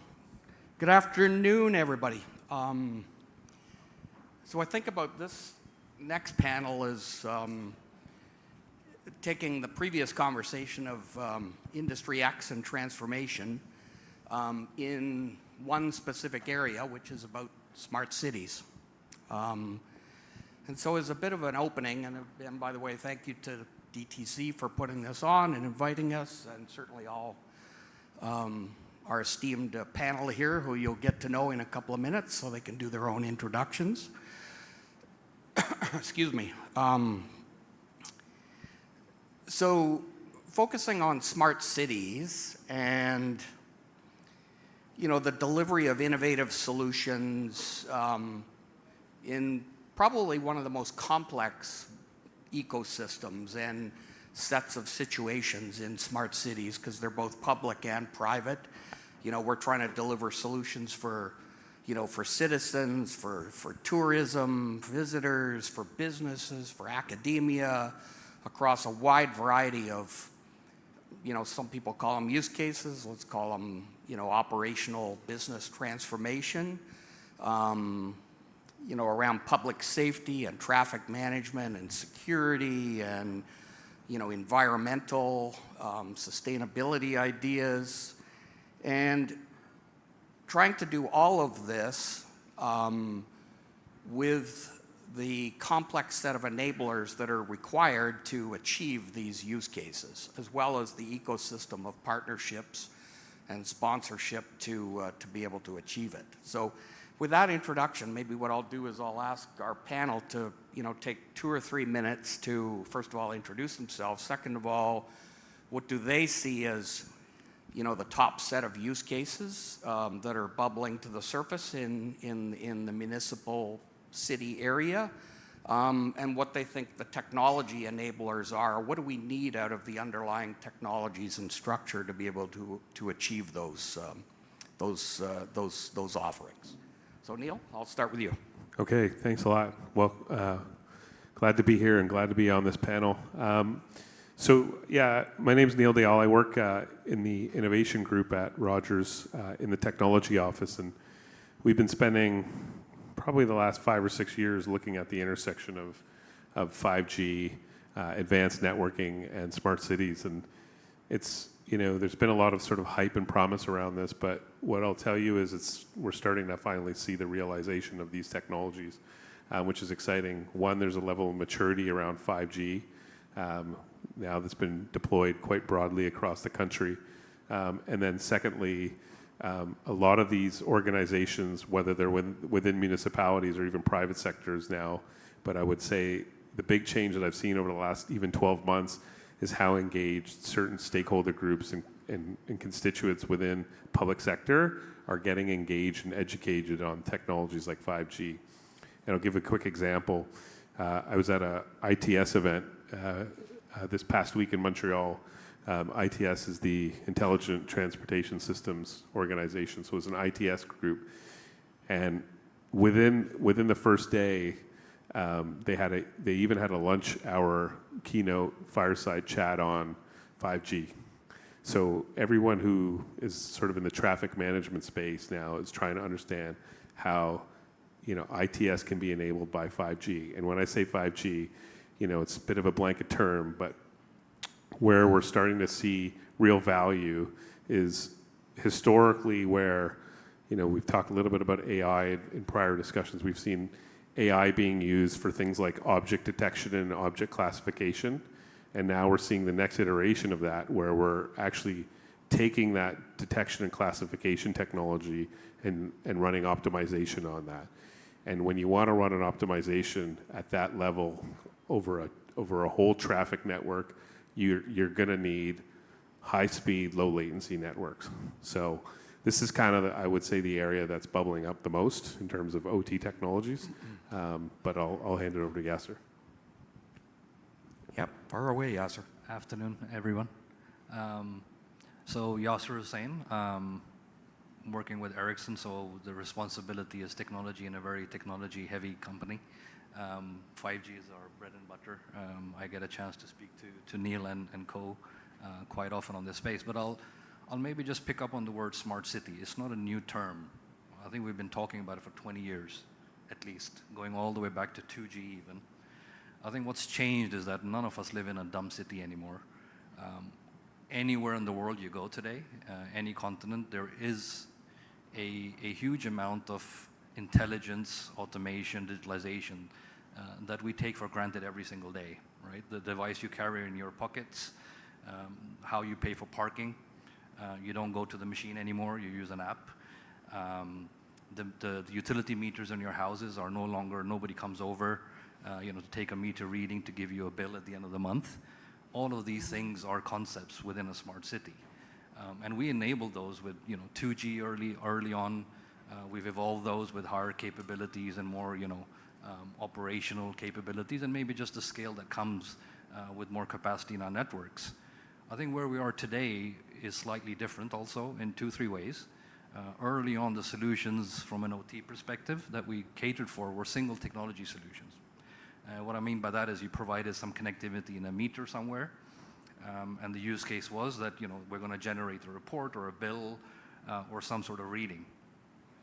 Where we are today, of course, is that we are capable of doing much more complicated things, but we are dependent on those use cases from a multitude of different concepts and technologies. So it's not just connectivity. To your point, Neil, if you have a video device that is doing some remote monitoring, you need some AI capability to do video analytics to it. Of course, connectivity, is the enabler before you can do all of those things. So where I kind of see the focus from a smart city perspective is 2 or 3 things. One is sustainability. It comes back to ITS. The previous panel talked about, you know, proof of concepts and trials. There is no lack of these things. The question is, how do we take it to scale? Even in an ITS concept, the traffic lights are already connected. But how do we connect them through 5G now? And why do we want to do that? We want to do that because when you pull up to an intersection, you want the car to turn off its engine. You want the traffic light to tell the car, you know, that it's going to turn green in a few seconds, so you can turn the car engine on again and drive away, right? These are the efficiency and sustainability things that you can start to do. And of course, the safety involved with it, right? Everybody's much safer when your phone is talking to the traffic light and the traffic light is talking to the car. The other area I see a lot of movement is in public safety. So the police, first responders, how do you get all that infrastructure and all the people connected to each other, right? The firefighter needs to be able to talk to his colleagues. He needs to be able to look at real-time data. The first responder needs to be able to upload the patient's information, you know, when he's en route in an ambulance before he gets to the hospital. So how do you integrate all of these disparate systems? They all rely on connectivity first, and that's kind of what, you know, we talk about from a 5G perspective. Hi, I'm Radu Seli. I am CTO of Blink Networks. We are a small company doing small cell solution, 5G small cell solution, and also 5G private network solutions. And for the last few years, I have to answer, seeing partners and customers, I have to answer few actually pretty complicated questions. One is, why can I do with 5G and I cannot do with Wi-Fi? It's not easy to explain that, but obviously there are very complementary technologies and they can work very well together. Second question is how, especially going to small businesses that some of our esteemed colleagues talked in the session before, how can we have a low-cost private networks that, you know, small restaurants or coffee shop can leverage. Okay. And not last is, okay, what if I invest 5 zeros or 6 zeros into this network and I get these robots and all that, and you know, how do I monetize this? What if my return of investment it's not there? And I would say that there is no easy answer to any of the questions, but I think to a smart city, to a future network, needs to be at the foundation a smart network and a low-cost network. And right now, I think technology with 5G and Wi-Fi, they are like two horses, you know, each of them trying to become more like the other. But instead of that, maybe combining them together and provide a simple box, get rid of all the cables, of all the boxes, especially for small businesses, because big companies, they can afford it. They have money, they can spend on it. But that, I think, is the major question. How do we get future networks and smart infrastructure to small businesses and to cities that maybe they don't have the budgets of, let's say, multi-million dollars like large corporations have. And I think this is the foundation. And on top of that, everything will be more simple, because if we look, everyone talking about AI, but if we look at this, even large enterprises or small enterprises, most of the use cases are based on data collection. What means data collection? Sensors and video, computer vision based AI. So once we can make sure that we have like a low-cost infrastructure effective, and we can gather the data to the cloud, where basically every small business can employ like vertical services or vertical apps to say, okay, I want to have a store without vendors, or whatever that is, very simple based on computer vision, AI, and sensors.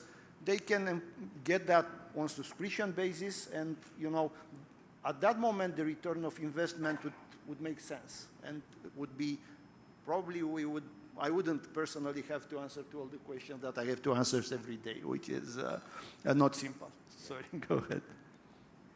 Thanks, Roger, for the opening, and it's a pleasure to be here. It's a pleasure to join my fellow panelists. Once again, George Efthymiopoulos representing Ciena.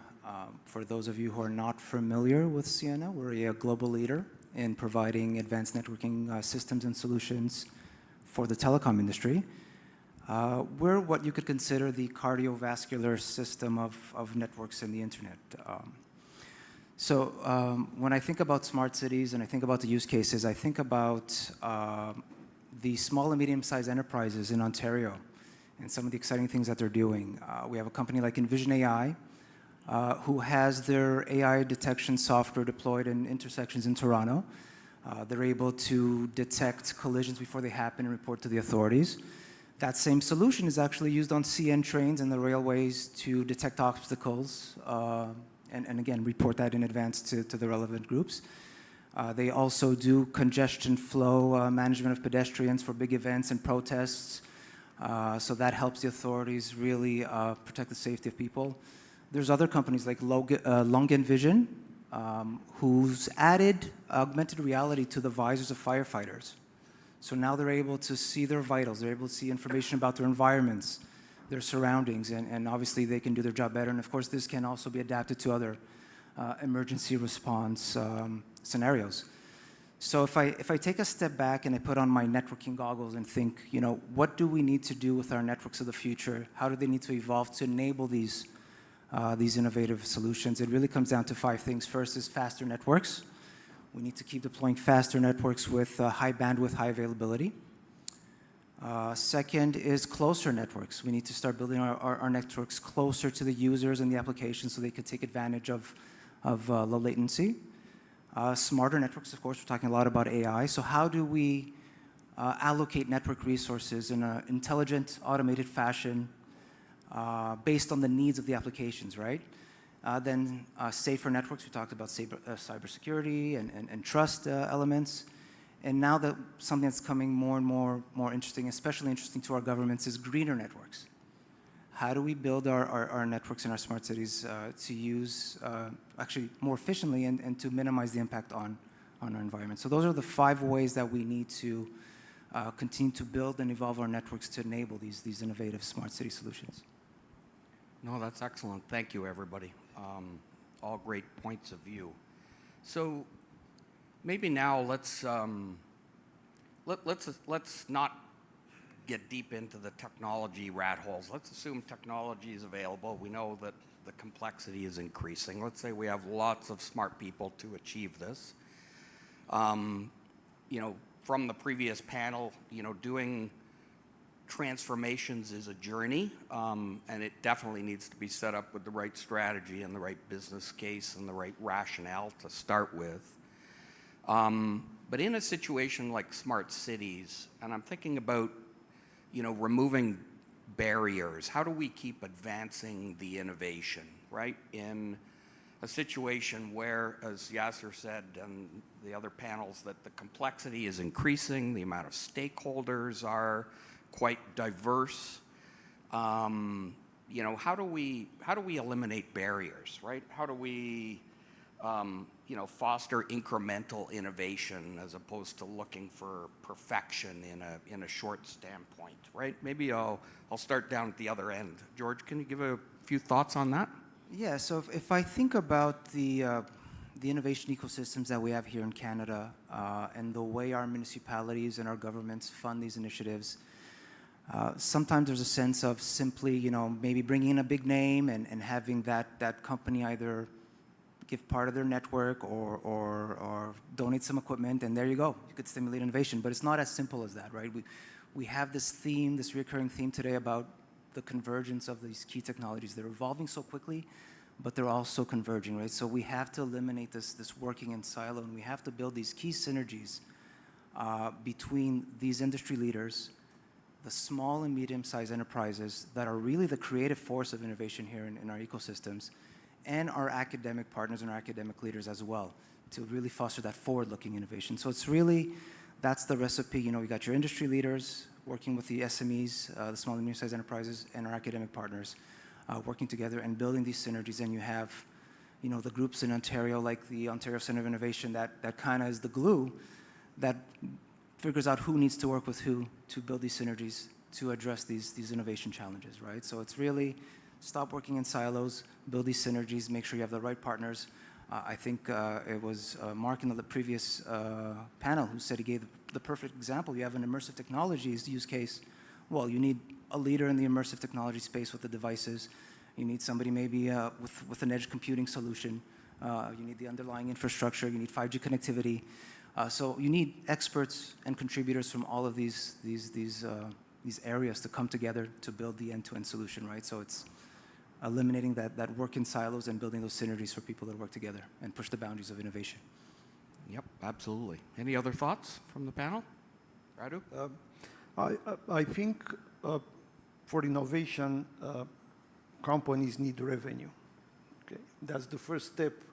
When you invest in innovation, you have to put behind the money to bring innovation up. So that means we need revenue. 5G needs revenue. Private networks needs revenue. Smart cities need revenue. For this reason, I think one pivotal element is to, number one, small businesses and consumers to understand what we sell and to make that affordable. When that happens, this is because every time I'm talking to end customers, when I succeed to show how they will optimize their expenses and how they will make money from what I'm trying to sell, then things are starting to get together. And I'm talking here about also what we were talking a couple of days about public-private partnership. Right now, cities, OEMs, operators, this partnership is required. But for that to work, each of the parties needs to understand what they have to sell and the others, how they can benefit from the product. Go ahead, Neil.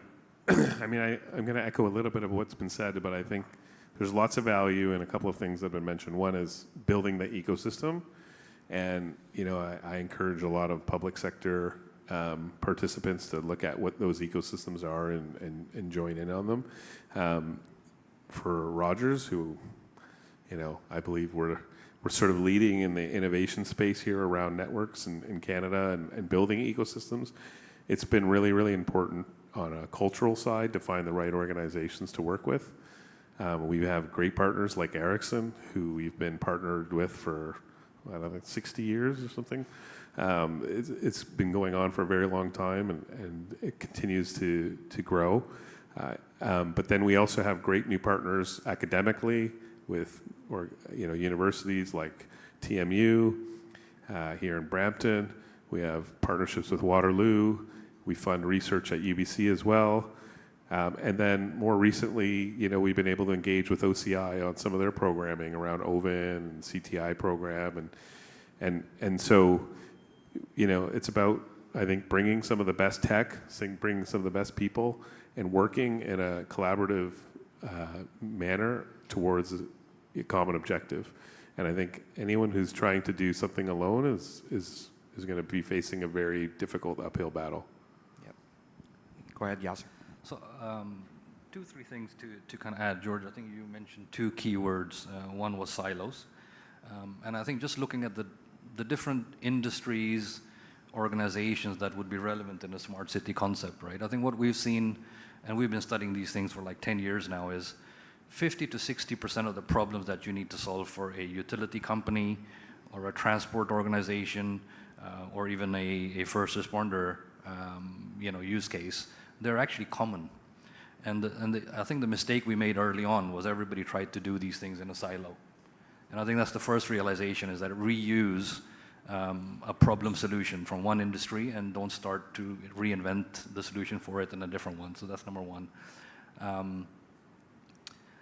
Number two, you also mentioned faster networks, right? And I think it's not about faster only. I think we've gotten very, very fast from a pure throughput perspective.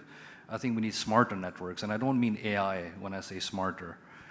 What I mean is we need to be able to differentiate between, you know, the traffic that you're generating on the smartphone when you're posting to Instagram and posting to Twitter versus, for example, a car that wants to communicate that it's going to be, in a collision in the next few milliseconds, or as I said, a police officer needs to communicate with his colleagues.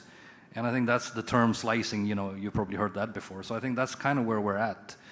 The issue, of course, has been it's very complicated for you as developers. I mean, this is our bread and butter. And where we're trying to go in this direction is to hide that complexity and make it easier for you guys to be able to do that.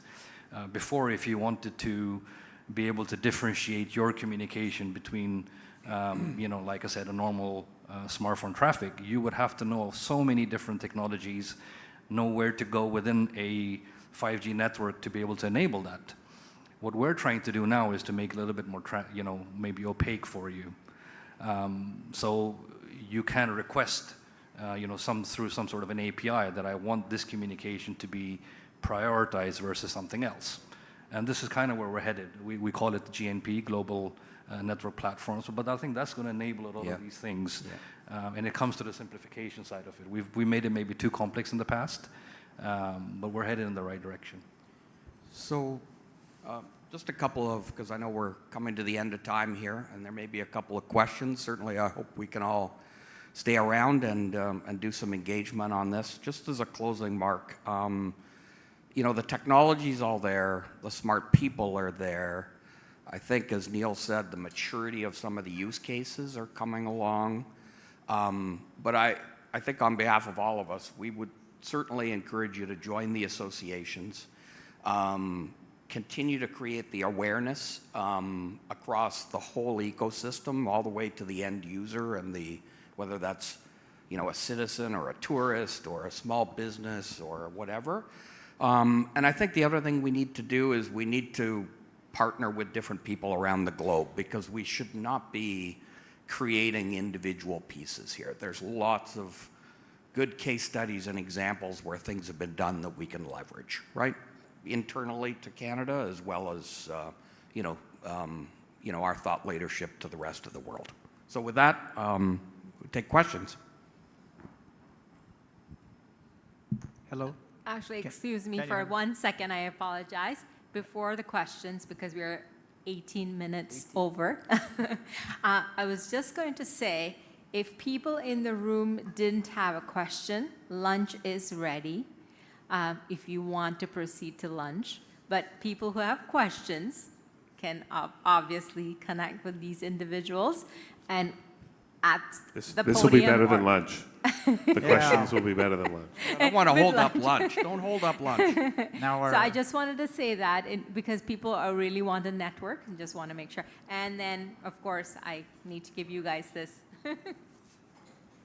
Hi, following up on Roger's last comment, Islam Ghanem, I'm an independent consultant, and I worked a couple of years ago about the enabling of smart cities. The challenges are abundance, and I see enablers. The problem if a city officials and administration wants to start offering anything, they go into the spectrum problem, the operator, the vendors. Vendors will not talk except for the operators, especially for the tier one vendors like yourself here. They want to talk to the operators. They don't want to talk directly to the small enterprise. And unless there is a huge piece of the cake, they don't talk to small enterprise, small, medium enterprise.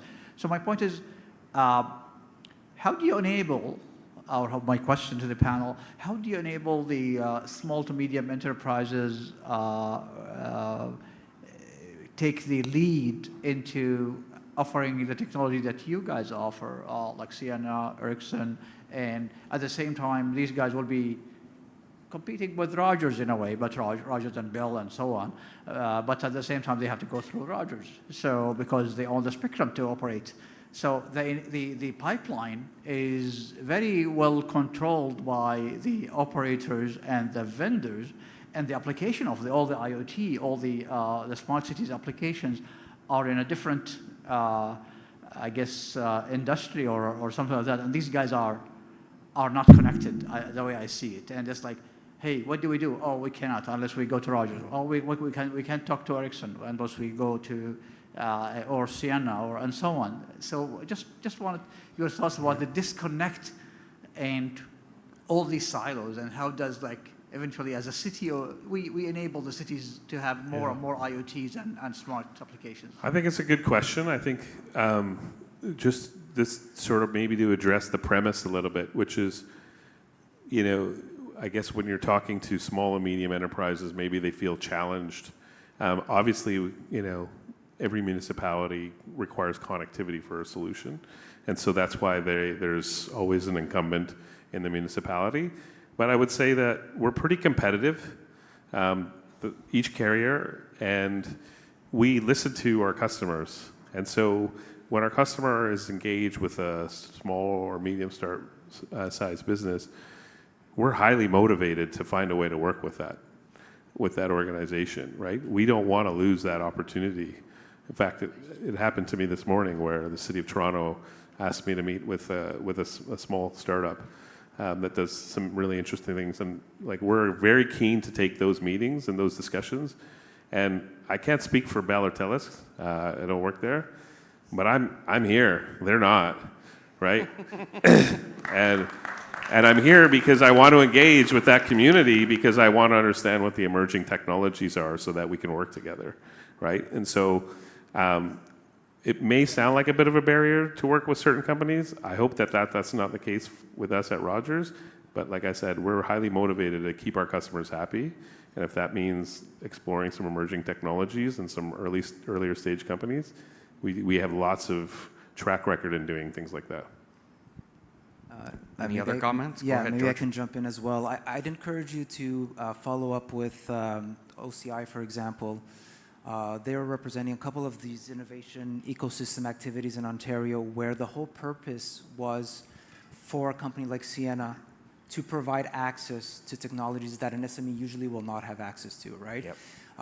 One program that recently wrapped up was the Encore 5G program, where companies like, they're in a partnership with Ericsson, and we built a 5G network in its early stages, so SMEs can have access to these technologies, because they cannot knock on Rogers' door or Telus' door typically and say, let me use your network for fun, right? So these sandboxes are being built, these labs, these innovation centers are being built with our innovation community, with partners like Sienna, Ericsson, and the telcos as well, where you get access to technologies, pre-commercial offerings that you usually typically won't get access to. So I think, a lot of us, we represent companies who are engaged in the ecosystem and are trying to do just that. So, and again, like Neil said, we're here to have the conversation. Anytime you want, we're here. We can talk about what you need and see how we can help. Yeah.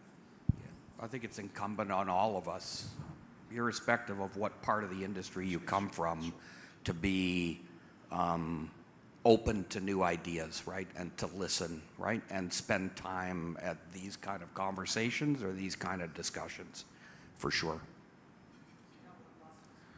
Hi there. I want each of the panelists to say, what is your favorite smart city depiction in fiction? Keep it short. What's your favorite smart city depicted in fiction? For my answer is personally Psychopaths. I would like to hear each of your answers.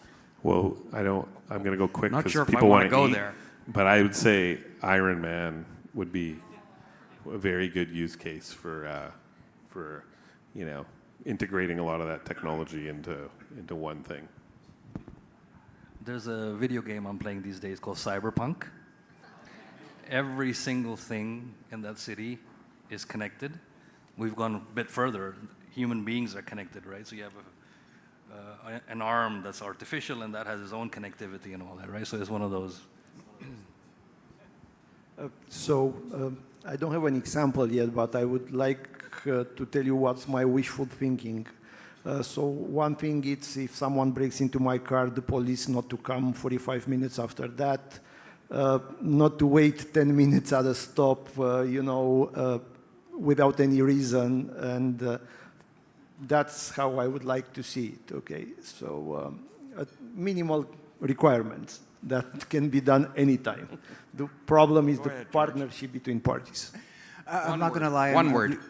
You got me stumped. I can't think of anything. Maybe it's because I'm really hungry and it's lunchtime and I'm ready to go. But when I think of one, I'll come tell you. I promise. I'm going to just go old school, and I'm going to say like jigsaw puzzles or Lego, because we have all the pieces, right? We just got to put them together, right, and make them work. And there's always the Jetsons.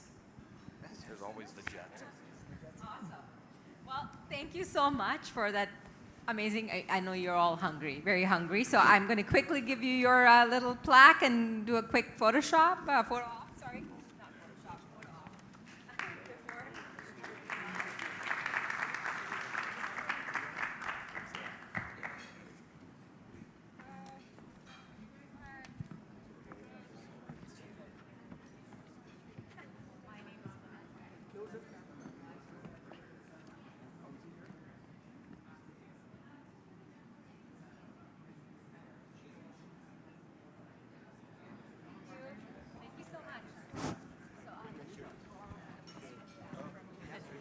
Oh, most of you have left for lunch, which is amazing. I have to also say, but the goodness of all the sponsors, there is no barriers. Everyone gets lunch. So if you were wondering if you are silver or whatever, it doesn't matter. Everybody is getting lunch, so please go, eat. Okay, can you hear me? Okay, well, you have lunch, people. I want you to enjoy this immersive live VR painting show. So you can grab your lunch. Please come and enjoy the show from Hazel Griffiths, from Rich XR. She is an incredible artist, multidisciplinary artist that has experience in media, creating virtual and digital experiences. So you're going to have so much fun.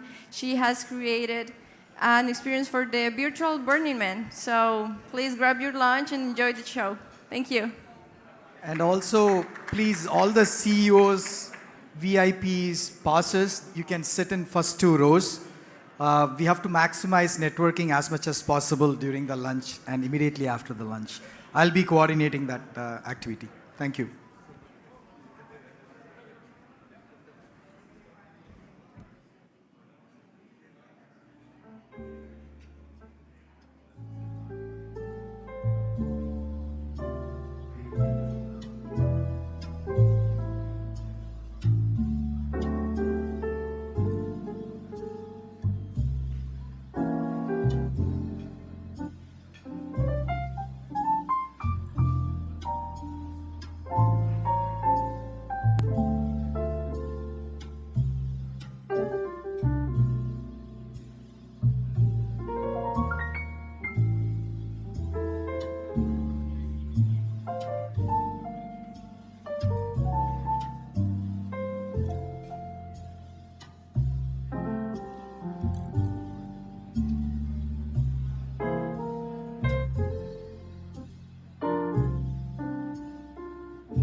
Good afternoon. You guys are enjoying the food?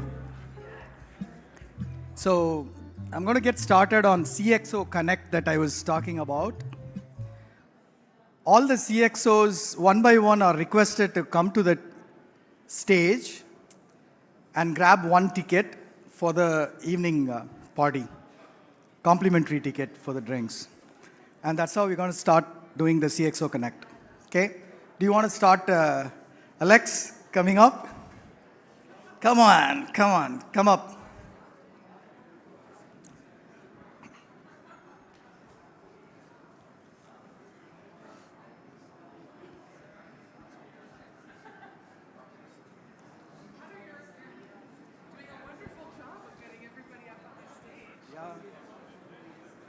You have to tell about your company and then get one ticket from it. Is that what I have to do? I have to work for it? Yeah, you have to work for it. Sandeep, can you send people in for fun sometime? Can you send people, grab people in if they have finished the lunch? It's lunch. You made the lunch too good. Yeah, the lunch is very tasty. So. All right. So, hi everyone. My name is Alexandra, as the government and my mother call me, and a big fan of Kader here and the conference. So, thank you so much, Kader, for setting this up. What a wonderful experience. We came last year and we're so in love that decided to come back and bring many more members of the team. So, I am the founder and CEO of Consulta. We are a marketplace for business and management consultants. We cater specifically to the small business, small and mid-sized market, and are particularly interested in helping startups, scale-ups, and those in the innovation space. So we're very excited to be here and be a proud partner, sponsor, attendee of Kader and the conference. Kader, thank you so much, and I'm looking forward to the party tonight. I know it's going to be fantastic. Last year, I think I was the last one standing. Left very late in the night, shutting the place down, and I look forward to doing that again today. Thank you, Kader. Thank you. Now you deserve a ticket. Now I earn my ticket? Yes, you do. Thank you. All right, who's next?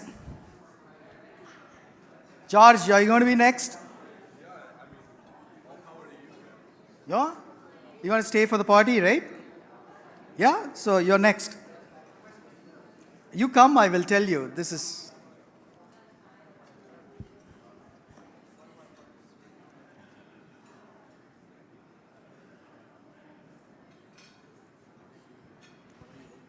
Just talk whatever you feel like introduce yourself. And so you get a ticket. You get a ticket Drinks for what? ticket. Drinks ticket. Evening. Party ticket, yeah. Okay, so I'm on stage and I'm supposed to talk about anything I want. What I like to do is I like to help give opportunities. All of this notion of abundance that we talked about, that our keynote talked about. So I'm going to give this opportunity to somebody else to speak. Somebody who I think is a brilliant person in many fields. He's a great artist. He's an inspiring author. So I would like actually to give my opportunity to somebody else. So Callum, I'd like you to come up and maybe talk about what you think so far about the speakers and maybe give some feedback on maybe the opening keynote in particular or anything else that was said. I hope you don't mind that I'm just handing it over, but I just want to give opportunities. No, not at all. You sent me. Yeah, it's a note. Where am I? That's it. So it's here. Okay. Thank you, Callum. Callum from Wanderloots Limited. Callum is an international property lawyer, patent agent, and engineer. He's also a photographer and creator and has recently left his firm to start his own company. Callum is working to educate the innovation communities about mindfulness and emerging technologies, including AI, blockchain, and immersive reality. He'll take floor for the next 5 minutes to share your insights. Hey, thank you very much for having me up here. My name is Callum. So I used to work at an intellectual property law firm as a patent agent. I'm also an engineer, but more recently I've been a lot more interested in developing my career as a creator. So I'm a photographer, animator, videographer, and I've been exploring in the world of NFTs. and I have my certification in blockchain law. So I feel like I have a pretty good sense on a lot of different intersectionalities on where the world is going. Over the last few months, I've been working on developing my own AI system. And I guess just today, I figured I would respond a little to what Salim was talking about, with the emergence of all of these technologies and the intersection of how they seem to be accelerating so rapidly. I think a large problem that we face when we're talking about these types of technologies is that the people we're trying to teach about these techs are afraid. They feel fear at the change that's coming to their lives. And as Salim was talking about, this change seems to be happening a lot faster than we've ever seen before. So with that rapid change comes a lot more fear of the unknown. And that fear of the unknown is kind of the prime fear that we've always faced as humans. So how can we deal with this? How can we come to terms with the change that keeps happening and is accelerating at a more and more rapid pace? I think, at least for myself, as a lawyer, I burnt out a bit. I was working too hard and trying to do too many things. And that burnout made it really difficult to grasp the change that was happening. And I think a lot of what's been going on with the acceleration of these technologies is that we're expected to keep up with a massive amount of information, more information than we've ever had to deal with in the past, and we have more devices that are picking up on this information as we keep going forward. So I think one of the best things that we can actually do is try to deal with that fear of change and this overload of information by applying filters to how we perceive reality. If we can be more deliberate with how we are spending our time and the information that we're consuming, then we will be better able to handle the change and then speak with others about that change. I think the more that we are able to reflect on what it is we're experiencing and the information that's coming in, the more we'll be able to recognize the patterns in our experience that will help us to, I guess, avoid that burnout and that feeling of overwhelmingness, that disconnectedness with reality. I think a lot of people struggle with their attention lately, and this is a result of social media, but also information overload. And with this information overload and this difficulty with our attention spans, it makes it hard to process all of this information. So what I've been working on is I've been writing a newsletter, and I figured that the best way for me to figure out who it is I want to be and how I can deal with this information overload is to try and guess where I'm going to be in the future. So I've been looking ahead week by week to identify who it is that I want to be and how I can get there, laying out the steps to prepare my mind and research different technologies to enable that success without burnout. So if you are interested in mindfulness or you're interested in learning more about artificial intelligence, that's something that I write about in my newsletter. And I guess just to tie things all together, one concept that I came across a few months ago is the concept of a second brain, which sounds a little strange, but it's something that we all, I think, already have been developing. We all have notes on our phones. We all have photos that we've been taking for years. And now we have the ability to connect these different pieces of information, this data together through AI, and identify patterns in our lives that perhaps we didn't quite see beforehand. So hopefully these technologies will actually not result in an overwhelming sense of the fear of change, but actually enable us to grow in ways that we never thought possible. Thank you very much. Thank you. Who's next? Hey, Callum, you earned a ticket. You're staying back for the party, right? Okay, you earned a ticket. All right, who's going to come next? Someone is running away. Kadeem. Hey, I'm not going to let you go, man. Come on the stage. No, leave it there and come. No excuse. Leave it there and come here. 1, 2, 3, 4. I love always the way he dresses. Come on up.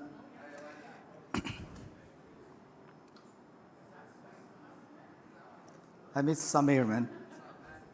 Nothing. Just talk about Career One, how you are trying to help the rural communities. Just talk about yourself, how you, what you, etc., etc. Okay, well, I'll start by saying, thank you, Kader. Coming from an event background and just a marketing background, I appreciate things like this. I appreciate when people are able to bring together a group of collective minds and people who have a vision for innovating the future.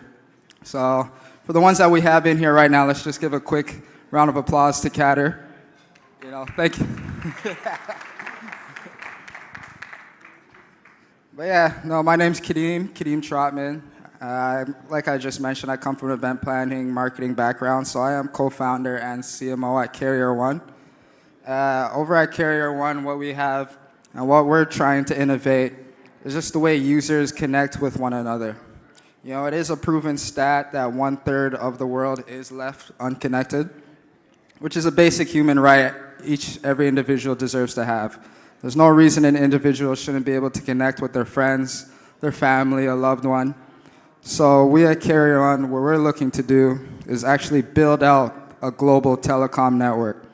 So one of our major hotbeds and hot points have been rural and indigenous communities.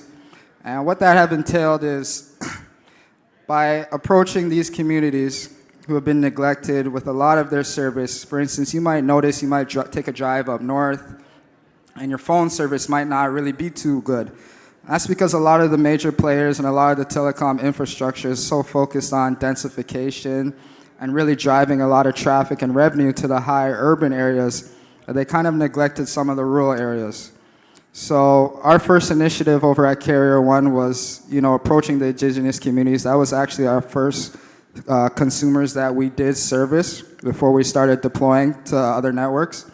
And they love it. We have a few testimonials from the kids, from the community, and it's able to not only provide the students, the basic connectivity that they need to enhance their learning, but just healthcare, connecting to their friends and family, and just something that the people actually deserve. So that has been our first initiative, and then over the time, we haven't expanded. We're looking to work with a few major deployers. We actually have a few companies that we've been in communications with. So our major initial hotbed was between North America, Canada, the USA, and we actually do own spectrum license in Kenya, Africa. So that have been our major hotbeds that we have been looking to expand our services with. But like I mentioned, we have access to a global licensed spectrum that allows us to deploy anywhere in the world that a lot of carriers actually don't have. For instance, if you notice you might travel to the US, your phone might switch to instance for an AT&T or a T-Mobile. And that's because the way spectrum is orchestrated, it's region locked. So you would actually have to have a roaming agreement with these other carriers that allows you to connect to these networks and not lose service on your cellular or mobile device. So, Kadeem Trotman, co-founder, CMO at Carrier One. If you guys have any more questions, feel free. But I'll be circulating around. We'll be going over the blockchain panel at roughly 4:20-ish. And we'll, be speaking a little bit more about how we can innovate the future, how blockchain technology could actually help bridge the gap between not just transparency, because, for instance, you as a consumer, you as a taxpayer, you actually deserve the right to that transparency, whether it's a government sending off funds, claiming that they're using the funds for X, Y, and Z. You as a taxpayer deserve to know that that is actually happening and why it's happening. So, meet us on stage at 4:20, and we'll be able to discuss a little bit more then. Thanks again, Kader. Thank you, Kadeem. Thank you for also being sponsored for this event. Thank you so very much. No problem. Thank you. Thank you. All right. Anyone from Linux Foundation? Mr. Sandeep, why don't you come up and introduce yourself? Yeah.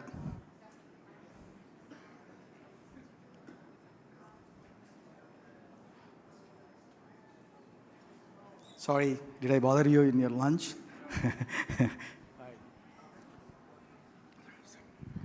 Thanks, Kader. My name is Sandeep Panesar. I am the chairperson for the Linux Foundation Networking Marketing Advisory Committee,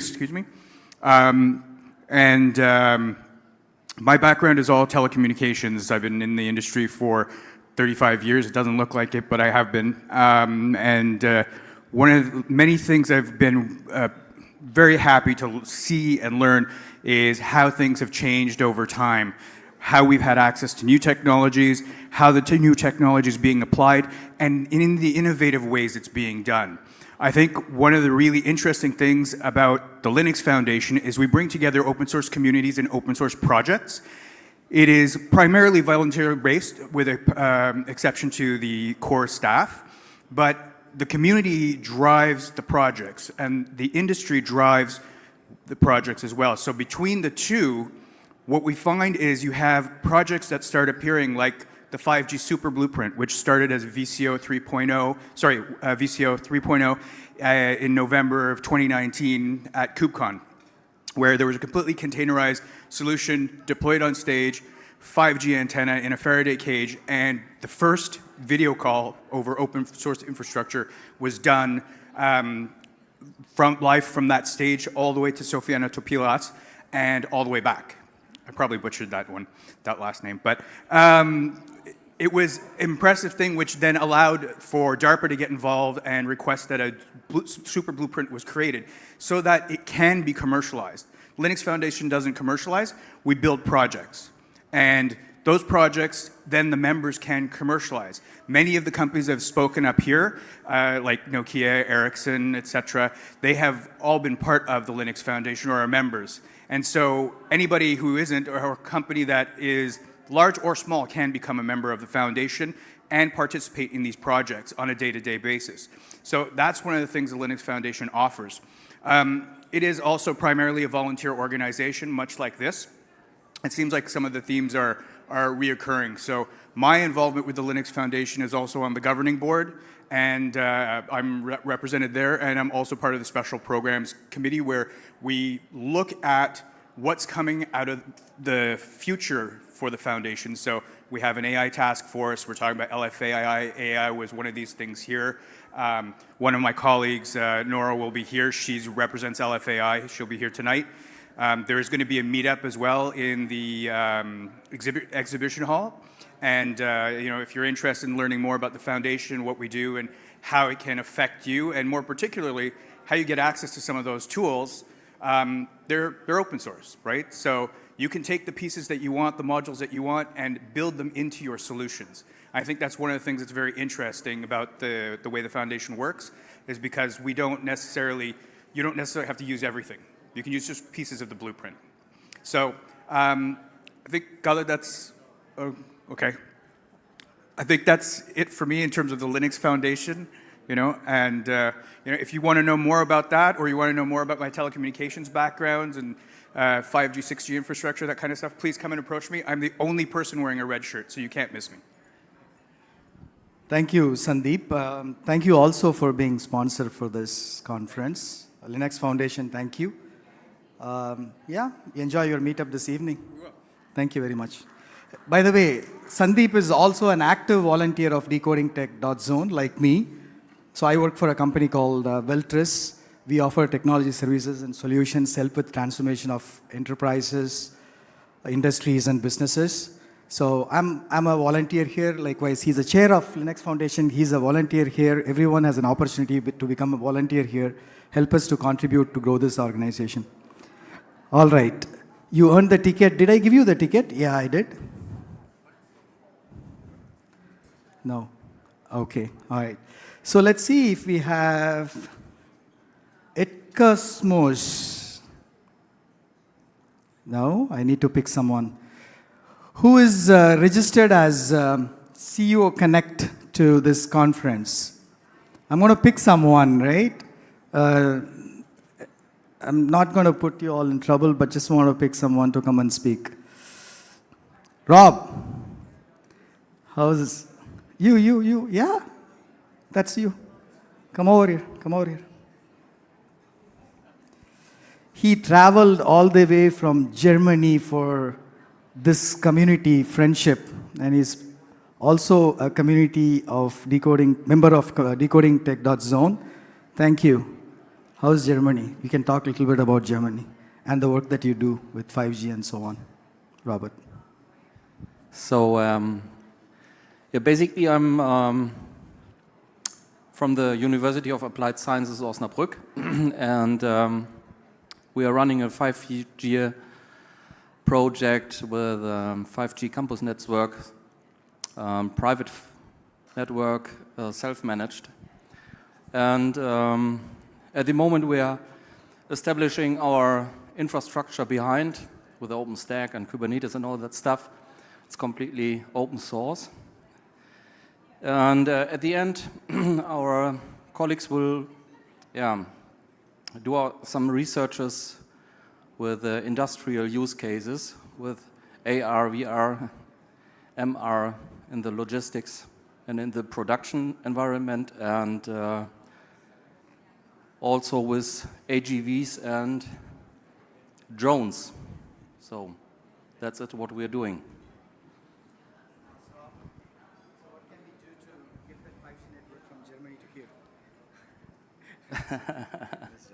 Thank you very much also for sponsoring this event, Bob. You're welcome. And you earned a ticket. You need one more? No, one is good, right? One is enough. Okay, thank you. All right, thank you. So let's see who to pick. Denzel, come here.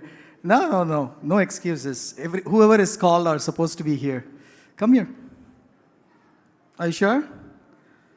Everybody is going to do the same thing if you're going to do that. So you got to, this is a community stuff. You got to come. I no excuses. 1, 2, 3, 4, 5. Come on in. I'm not going to let you go. Come. Come. Introduce yourself. You're good? Okay, all right. Rajesh. Come on up.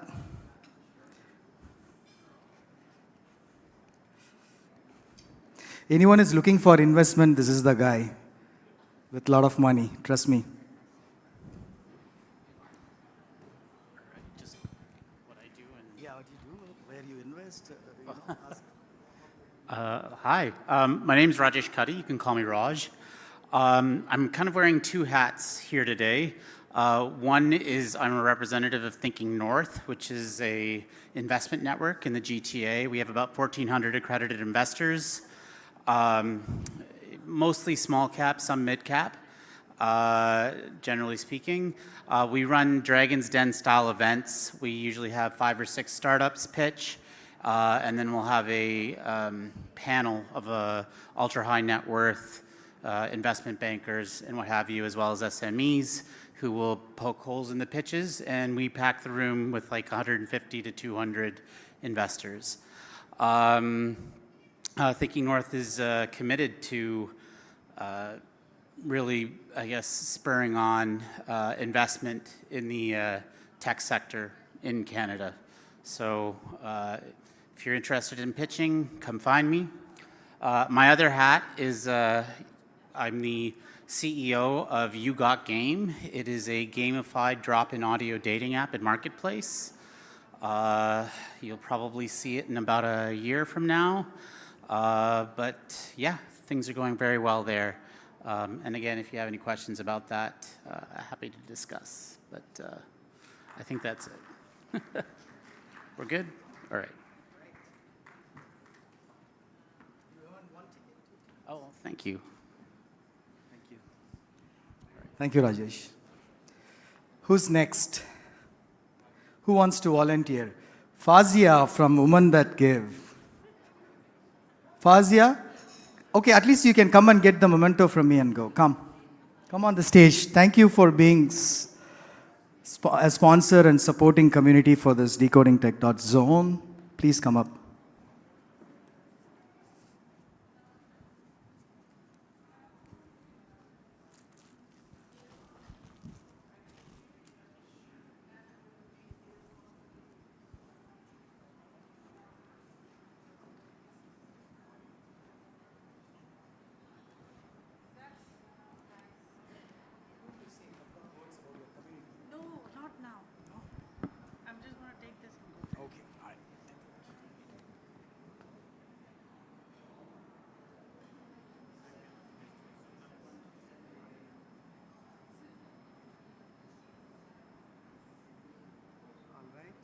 Thank you. Thank you.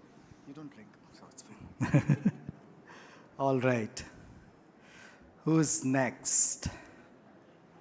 Who's next? Who can I see?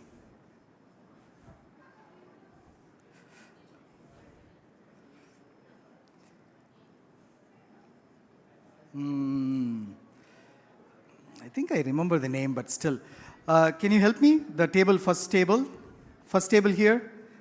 Can you help me? Leo? Leo? Leo? Leo, can you hear me? Leo? Sammy? Come. I picked you next. Yeah, come.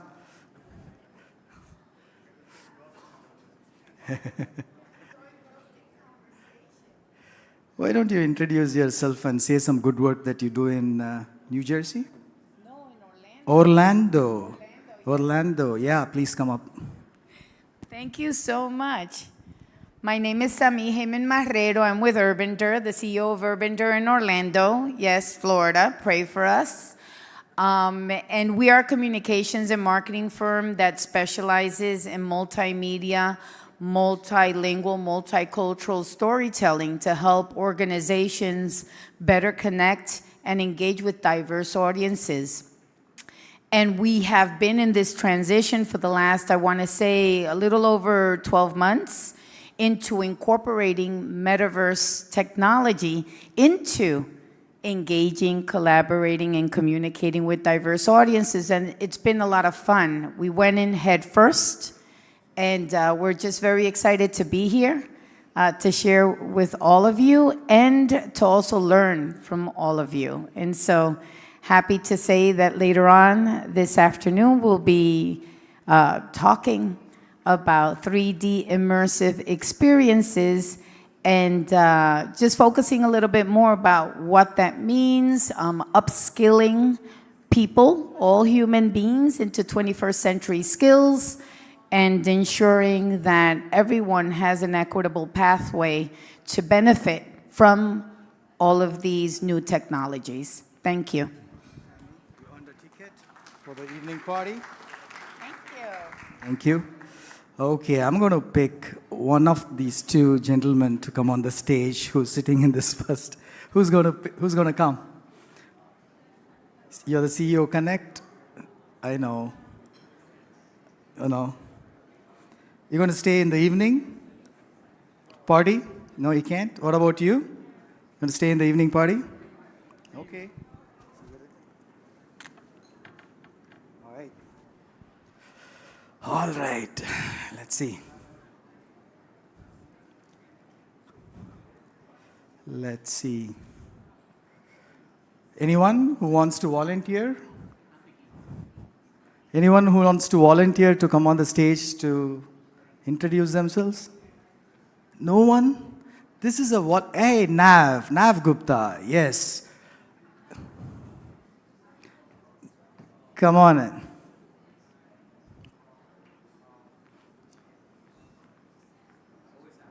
You're always happy, but you have only 1 minute. Yeah. Introduce yourself, what you do, blockchainevents.ca, what is it all about? What is Charmy? What do you do? How do you charm others? Yeah, please. All right. Okay, I'll go up. Sure. I guess I'll put the phone or food over here.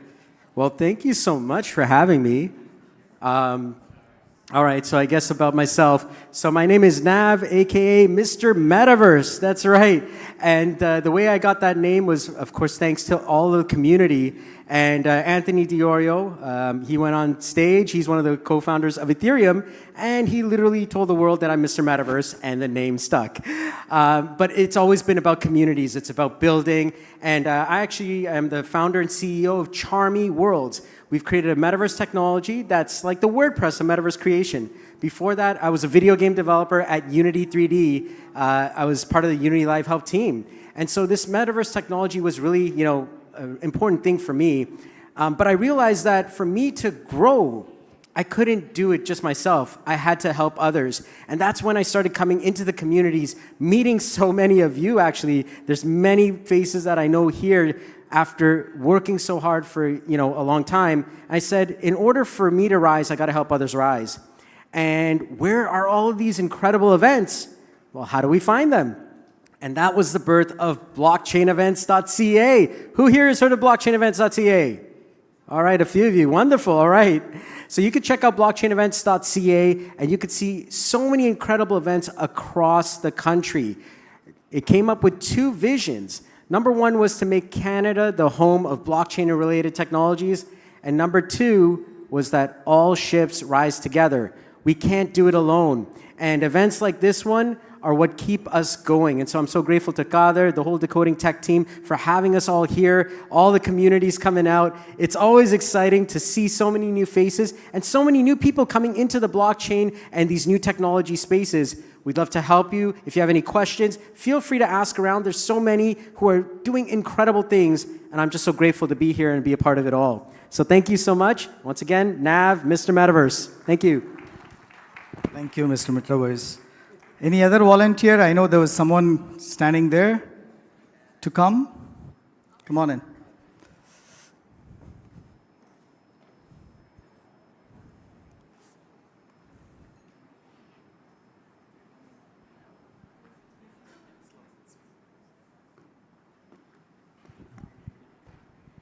Hi, everyone. Good afternoon. My name is Lil Sawyer, and I have a consulting practice in Toronto called BU Consulting. And I am one of the 30,000 members of Salim's Open EXO organization. So my consulting practice focuses on digital transformation, incremental innovation, and exponential growth. So if any of you are looking, you like what you heard from Salim and are wanting to have further conversations around that, how your organizations can grow exponentially, feel free to reach out. Thank you.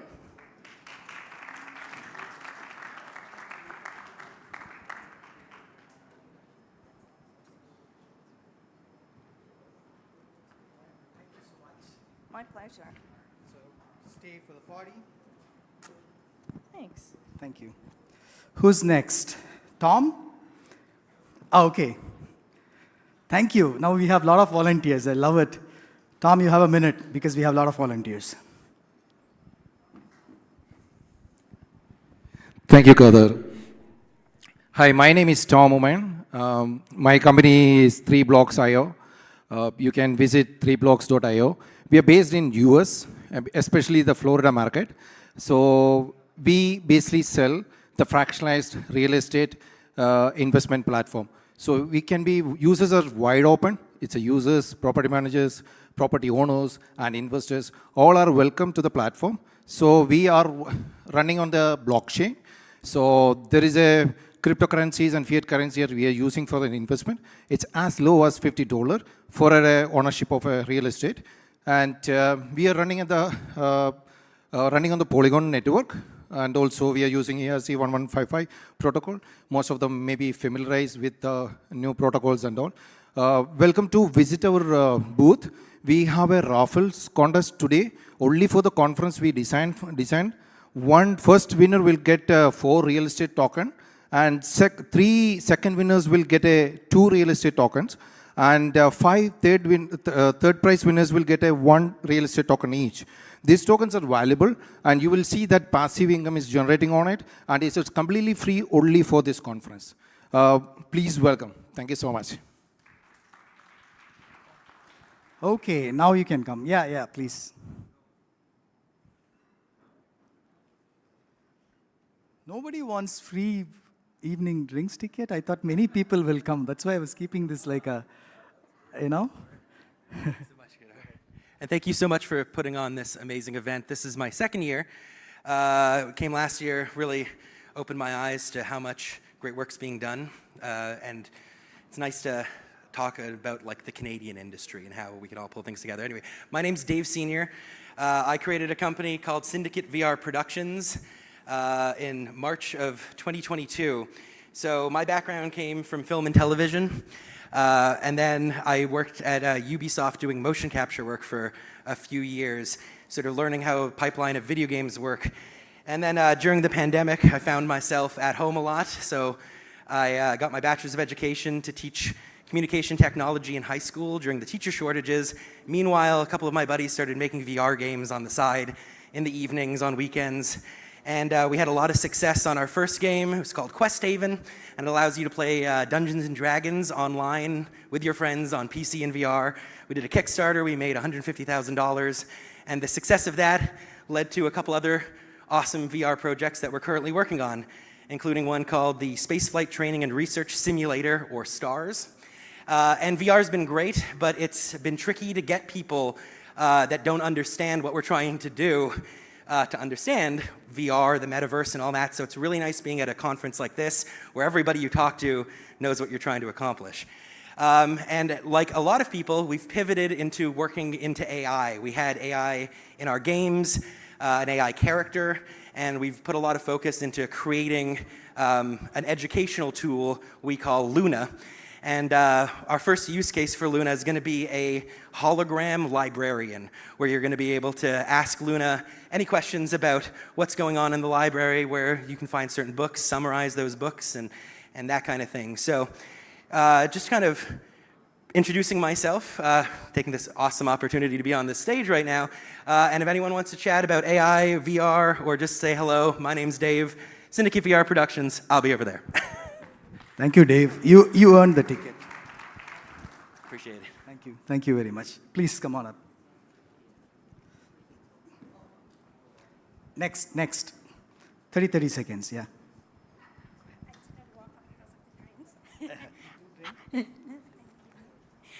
Hi, everyone. My name is Titi. We are talking so much about blockchain, crypto, this and that. The one question that people keep asking me every time is, I can't afford to buy a Bitcoin. And I've been in the Bitcoin space for like almost 10 years now. And every time people ask me, how do I afford a Bitcoin? And I'm like, you don't have to afford a Bitcoin. You can just take a little bit of amount and put it in Bitcoin. This concept is not clear for many, many people. So I thought, let me just build a solution that will help people do this. So I'm building a solution called Dolphins. And Dolphins is a hybrid payroll solution that allows employers anywhere to hire people anywhere and allow them to get paid in the way that they want. And Bitcoin is a part of it. Please hit me up and we can chat. Thank you. Are you sure you don't want the ticket? Thank you. Yes, please.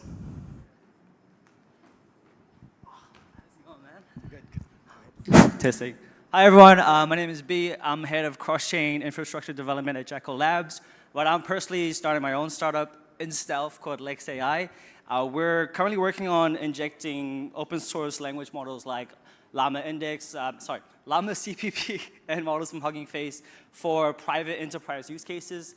Everyone knows that if you use OpenAI's API call, then for a split second, that data is exposed to OpenAI servers. And saying that you won't, train your data or use private data from clients is one thing, but actually doing so is a completely different thing.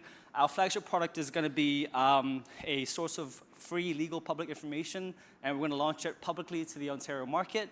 We have proof of concept, and our company is provisionally called Lex AI. So if you're interested about private, secure applications, vertical applications for businesses using open source language models, please hit me up, and we'll connect on LinkedIn. Thank you so much. Peace. Thank you. Thank you so much, man. Thank you. Come, please. Any other volunteers? Next. Hi, everyone. Nice meeting you all. So myself, Dimple, I am representing Speech for All. So I am here to talk about a documenting platform for clinicians. So it's called SOAP AI. You can just Google up. It's the URL is soapai.uat.speechforall.com. So what we do is, these days the clinicians are facing a lot of time constraints in documenting the sessions. They have to spend a lot of time. All of them are not language experts, good in writing. So we are giving them a hand, documenting the sessions, by just getting keyword inputs and finishing their reports so that it can be done in just few minutes. So they can invest more time with their patients or the people who takes their services rather than sitting in front of the system, typing and documenting. So it is going to be a future documenting tool where you can save your time and you can take your career to the next step. So it is going to be a future documenting tool. We are using generative AI, the tech forefront of today in our application, and looking forward to talk about more. So you can meet me around here, myself Dimple, and thank you so much for listening. Thank you. You want to come up? One last one, and then sharps. Then we'll start the afternoon session. Oh, next break. This is going to continue till the evening party. No worries. Thank you, everybody. My name is Chad, and I'm a founder and builder of a protocol called Lorium. And what Lorium is, it's a smart contract digital entity protocol for building what I like to call digital entities or corporations on a blockchain. And the origin of this came from my previous startup I built called Maple Finance. We ended up doing over $2 billion in loan volume. And that was strewn across a whole variety of different corporate entities, from a foundation in the Caymans to an entity in Melbourne, Australia, to what we call the Hammer in New York for dispute resolution. And this created a whole quagmire of legal interrelationships cross-nation and cross-jurisdiction. And I realized that a really great way to solve this problem would be a permissionless protocol for building digital entities on EVM chains. So my name's Chad. If you're interested in the intersection of human coordination and permissionless equity, please give me a, Google me, Chad Lynch in Toronto, or talk to me. I'm Chad. Thanks. Thank you so much, Chad. You deserve a ticket. SAP's the last, and in the next break, we'll continue the CXO Connect. Yeah. Okay, thank you. Hey guys, so we are part of a team called TrustNet. We'll be doing our demo at 5:30, so you'll get to see the product. But the quick introduction is it lets you meet with all the people who are attending the event. So it asks you some basic profile questions saying, what are you looking for? What do you need from the community? And then it matches you with people you should be talking to at the event. So it's a good networking tool. It uses LinkedIn to log in. And once you log in, you can connect on either WhatsApp, it's an easy WhatsApp messenger, or you can use Facebook or even web chat to connect with other folks. It's, it's entirely your data, meaning it doesn't kind of expose your details to any other people. All the connections happens on LinkedIn, right? We're just helping you discover your community, right? That's pretty much what we do. We'll give you a demo in the evening, and we've introduced a cool feature just for this event, which is the carpooling. A lot of people have come in, and they're trying to figure out, if there's a carpool back to Toronto, Mississauga, wherever they're going. So we'll give you a demo of that. You can try out the tool. It's trustnet.live. I think Kader sent an email this morning with the details. So trustnet.live. If you want to hit me up, my name is Shabs. Thank you so much. Thank you, Shabs. Alison, are you here?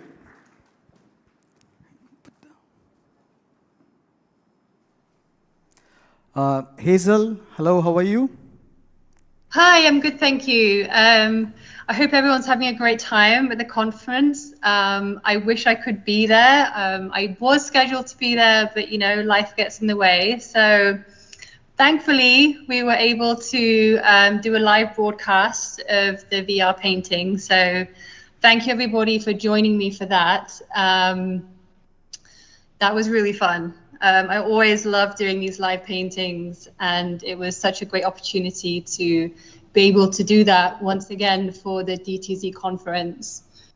So thank you everybody for joining me. I hope you continue to have a wonderful time. Also, just a reminder, you see the little plaques on the tables. Be sure to scan all those QR codes while you're making your way through the conference to view all the beautiful augmented reality art that we have laid out for the augmented reality sculpture exhibit.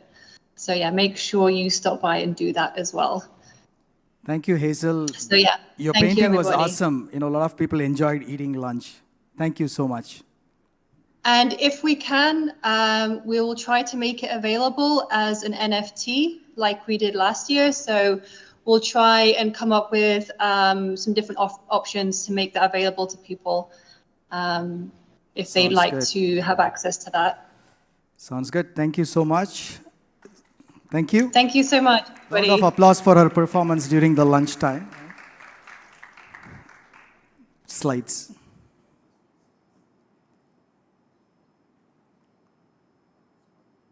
Okay, so we have a jam-packed agenda. So we'll start now with a keynote from Noreen, followed by generative AI panel, metaverse panel. Then we have exhibits, coffee, networking, 30 minutes break. We'll continue to do this CXO Connect during that break. Then we have Web 3.0 and blockchain panel. And finally, open networking ecosystem from Linux Foundation. Then we will close it around 5:30. Then we have like 6 tracks going on during the party. If you remember, the hackathon winners will showcase here. There is a DJ, there is a LFN meetup, there is a IEEE meetup. The job festival and meta trends showcase will continue till 7. Party will end at 9. So I would request everyone to stay and have a good time. There's a lot of food served, hot food with drinks. And during the networking, CEO Connect networking during the break, I encourage every one of you to volunteer, come up and speak and introduce yourself. That's how we can enable this Connect much better. So without further ado, Noreen from IBM. Thanks for having me, Kader. Thank you so much.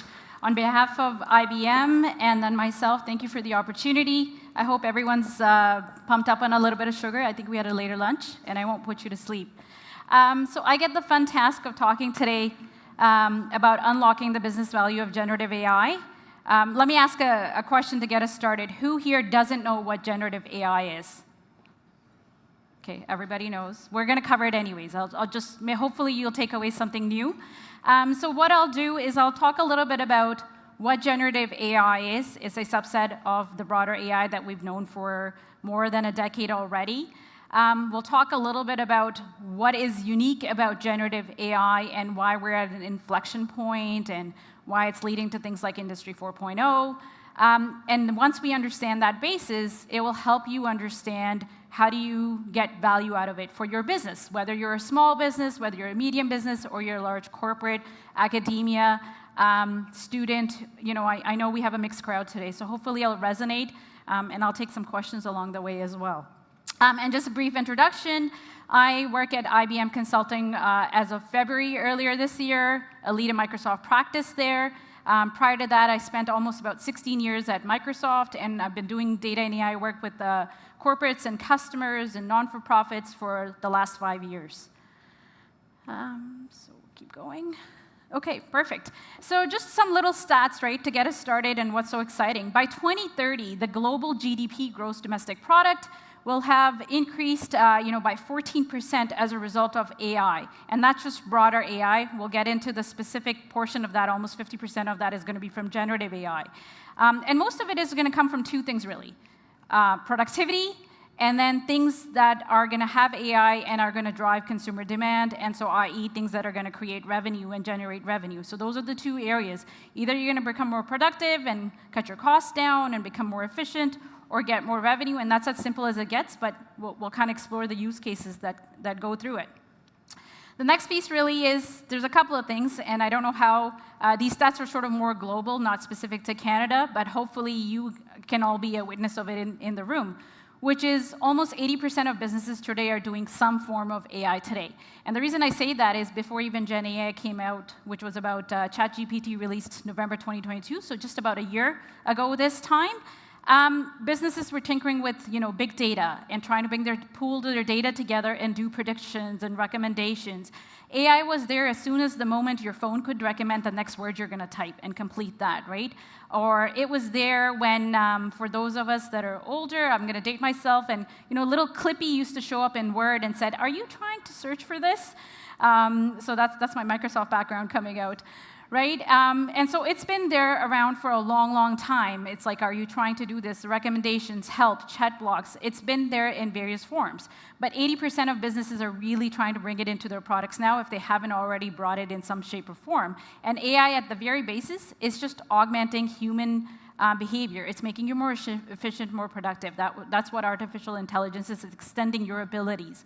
And then we look at, so that middle stat is 7% then of this GDP growth by 2030 in the next 10 years or so is really going to come specifically out of generative AI. Again, I keep saying the word, so I'll differentiate what it is specifically as a subset of AI. And then 30% in the next 2 years is going to be focused on generative AI. So all the spending, whether it's AI spending in businesses, whether it's consumers looking to buy that, all of that is going to be as a result of the generative AI. So what's so cool about it? And maybe we can talk a little bit about generative AI. There was traditional AI, which, if you recall, did things like forecast. There's some form of AI in just checking the weather data and understanding and trying to predict what's going to happen with the weather in the next few days, in the week or 2 weeks. It did things like, prescribing the next best offer. Well, it looked at patterns. That's what it did. Oh, you've been doing this, this, this. You're generally probably most likely to do this. One of the funniest stories I think I've heard somebody tell me, and this was years ago in the industry, which it was an example with a retailer. And they determined that a young lady was pregnant before her family knew because of the types of purchases she was making, and it was cravings related, right? Maybe, sorry if it's a stereotypical joke, but just trying to kind of get how it works on a patterns basis. And then the other one that was really unique and interesting is there's a lot of work done earlier in the industries when I was working with customers, especially in manufacturing, discrete and process manufacturing clients, where they wanted to take imagery, so think of it in car automation, where they wanted to kind of look at parts and check it for quality assurance, defects, anomalies, and things like that, and kind of do control of the assembly line as products went through for quality. And so that was a lot of image processing based. And actually, before I go off of that, okay, I guess my newest slide didn't make, but one of the funniest ones that I used to see is, there's, if you Google or search, there is sort of a muffin versus chihuahua, and so it's like you're giving pictures of a chihuahua and like a muffin with chocolate chips, and you give that as training model to see how good the image is going to determine whether it's a chihuahua is actually a muffin with chocolate chips. Anyway, it's a funny example, but the point is there was a lot of image-related AI work that was being done, and that was the primary reason of the traditional AI. Try and go back.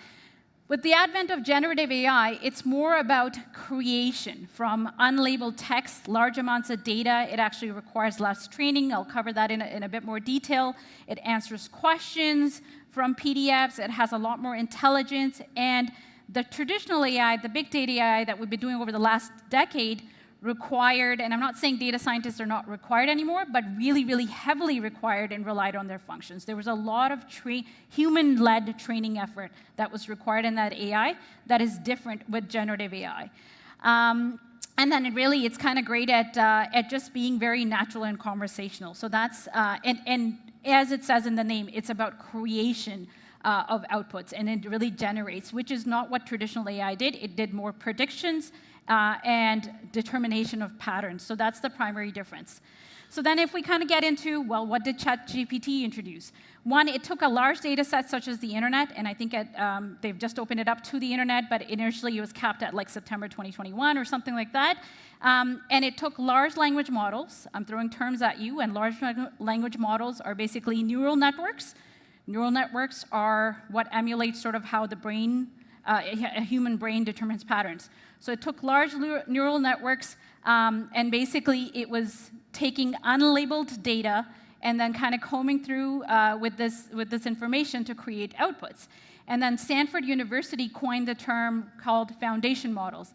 And so foundation model is a specific type of large language model then that really kind of takes inputs and converts them into outputs. The outputs, it takes unlabeled text again, and then the outputs could be text to text, it could be audio, it could be video, it could be image, it could be social posts, it could be a variety of different forms of post. And then lastly, that is what gives us our generative AI. And the foundation models, like we're getting into specific terms, but the specific neural network it uses, it's called something like a transformer. Very English layman's term, takes things, transforms them, and outputs them out. And that's what it's really doing. And so now you've got generative AI, and then hopefully that helps everybody understand what's the difference.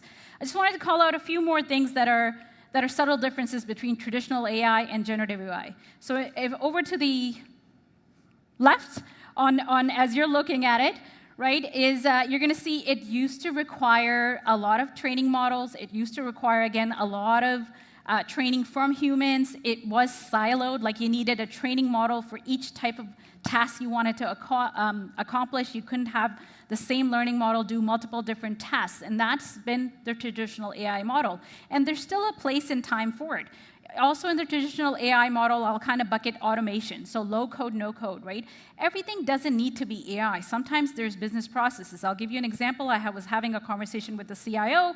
He's like, Noreen, I've got people that come out and they need IT equipment. They need a new mouse, they need a new monitor, and they ping us, and the process where it goes into our ticket system is horrendous. Can I make it conversational?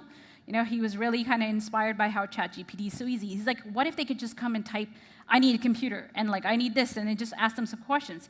I got the gist of what he was asking, but probably to do a generative AI model for it is a bit of an overkill. What he needed was a low-code, no-code automation of the processes of the business process that was likely very inefficient, multiple steps, and cumbersome for these users to get what they needed, which is just some equipment shipped off to your desk to be more productive, right? And so not everything requires that, and so that's important to kind of know that too.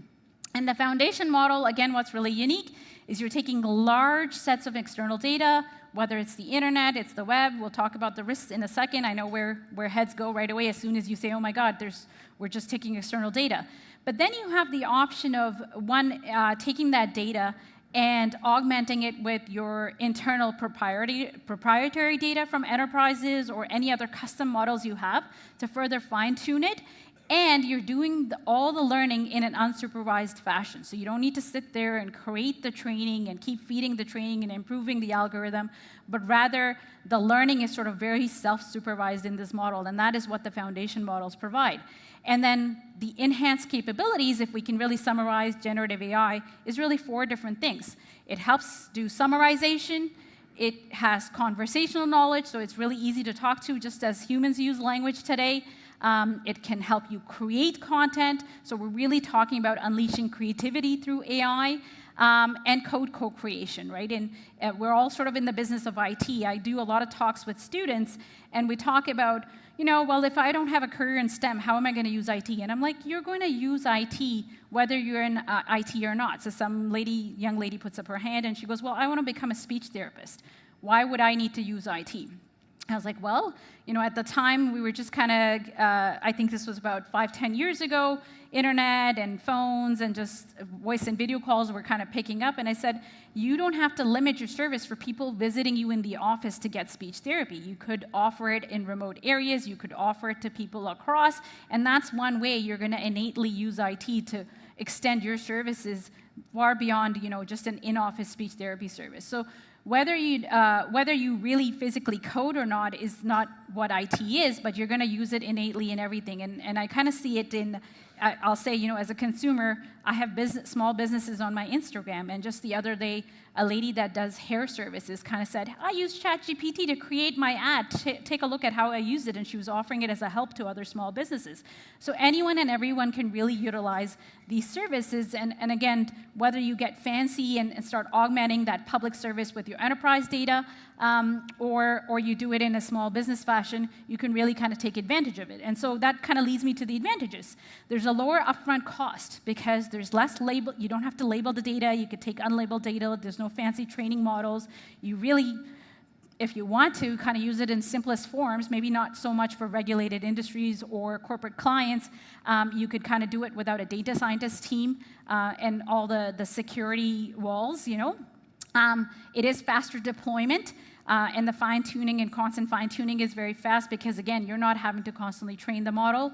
It can provide equal and better accuracy for multiple use cases. Again, you don't need to have multiple language models. I need one for this thing, one for this thing. You can kind of use the same bucket to do your image outputs, your text outputs, all of that. And then it really, through performance and overtime improvements, is going to provide opportunities of incremental revenue for you. And the reduction in natural language processing, so what that is just taking and understanding human language and kind of processing it as tasks in the algorithm to do stuff. So it's able to kind of do that even better. So I think we've kind of spent enough time talking about what generative AI is, and then hopefully that gives everybody an understanding of why, with the advent of generative AI in the last year, we're at an inflection point. What the traditional AI had been doing, and now we can leapfrog and really unlock the business value at scale. But how do you do that? Because there's unlimited use cases. I could sit there with my 80-year-old son and talk through, like, what would you like AI to do? And he just shoots off in like 5 million things that he wants to make better with AI, right?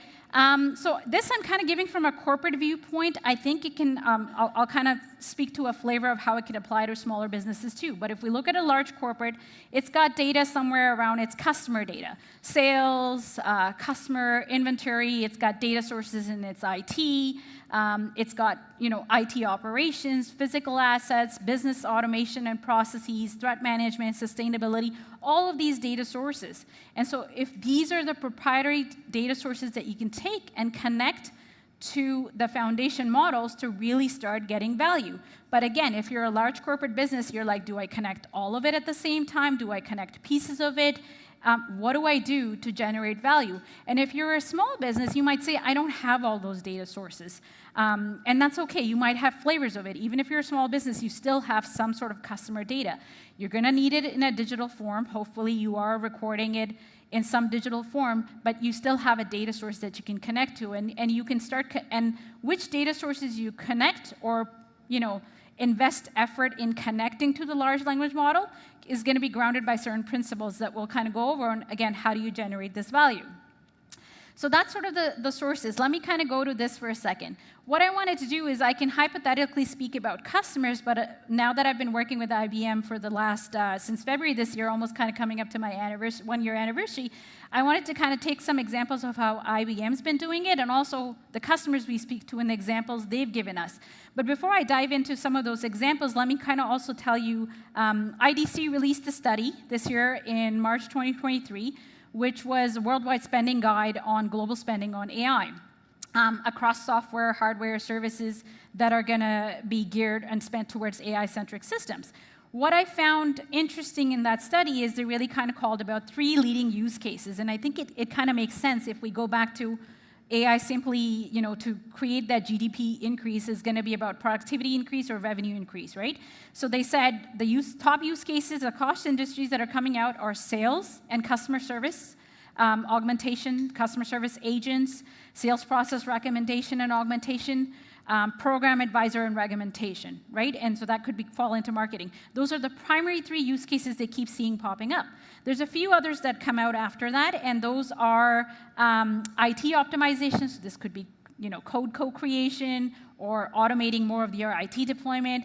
It's augmenting the threat intelligence and protection prevention systems that companies have, and fraud analysis and investigation. If I think about, I think what Salim was talking about this morning as well, he was another one that really falls into the summarization is, you know, taking large amounts of data and, you know, whether it's cancer research papers or whatever, and then really summarizing it. And so that's kind of true for fraud analysis, investigation, or threat prevent, because there's large sources of data or signals that are really kind of creating that threat. And so it kind of makes sense that it's just another form of that type. So these are the top use cases across industries.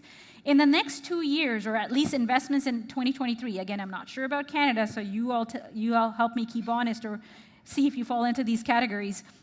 The AI investments are set to be primarily done by banking and retail industries. And so again, that's very consumer-led, makes sense. Everybody wants to be more efficient and resonating with customers. Banking also has a retail aspect. It caters to consumers, so I could see why. And then the next set of industries that want to spend money on making AI investments and Gen AI investments will be professional services industries, discrete, and process manufacturing. Again, almost all kind of ties back to consumption of some sort of services as well. So those are the top 5 industries that are kind of going to be on the leading edge of making investments for AI. So then let's kind of dive through some of the use cases. You know, I've had a time and period in my life where I've done some marketing, so I really kind of like how it's saying there's going to be a reduction by up to 40% in time spent in creating content. And I can really see that because you no longer have to sit there and churn through. You could almost kind of say, well, this is the output. And so I'll share a funny example. When I left Microsoft in February, I wanted to do a nice, long-hearted, you know, heartfelt, authentic LinkedIn post about my time in the 15 years. And I grew up there. They hired me when I was a new grad. And so I kind of had some things. And I'm like, if I get ChatGPT to write it, it's not going to sound like me. So let me start off with a few questions. I gave it a question to say, you know, I want to write like a departure post, social post. What are things I should cover? So it gave me a construct. I didn't want it to write it for me, but it gave me great ideas. It said, well, you probably want to talk about this. You probably want to talk about your biggest achievement. You want to give some accolades to people that were helpful, mentors. I was like, oh, that's really good. Like, it helped really formulate my thought process, because you can see I'm going through a series of emotions. As a human, I'm like, oh my God, I'm leaving this company. I'm nervous about going to my next one. What's going to happen? But it really helped ground me. And then I wrote up a post following its construct, and I gave it in, and I said, could you help me improve it? And then again, ChatGPT ran through it, and it made improvements. But that's an example of whether it's marketing or content creation on how it really helps us be productive. Normally, I think that could have taken me a day to write up a good, solid LinkedIn post, but I was able to kind of churn one out in like 30 minutes using ChatGPT. And then not to bring it down to likes, but that thing, like, I think got almost 10,000 likes. And it's like, okay, great, fantastic. Everybody loved it. It was authentic, but I was able to kind of create it. So there's marketing examples. I'd say there's examples in HR. I want to cover that shortly because I have experience with it, with how IBM's doing it. There's tons of other things. And I think what you see is the first column is more sort of that customer-facing example, like customer revenue driving, and the next three are more things around productivity, whether it's talent productivity, HR, finance, like operational things that companies have to deal with, whether you're small or large. Again, it's all productivity related, and it keeps boiling down to how AI will help with those two things. So then within IBM, we started with using generative AI and AI as well, and we looked at sort of three focus areas that we wanted to do this. We said, can we do it in talent? Can we do it in customer service? And can we do it in app modernization? And I have experience more with the first one as a manager, as a leader within IBM, and a little bit with the second one. The third one I can't speak to. There must be some IBM technology folks that work on developing software in our technology that probably get the benefit of that one. But really, there's a lot of interesting things that are happening, and those are stats on like, hey, we're getting 40% improvement in our HR productivity. So let me tell you exactly what that means.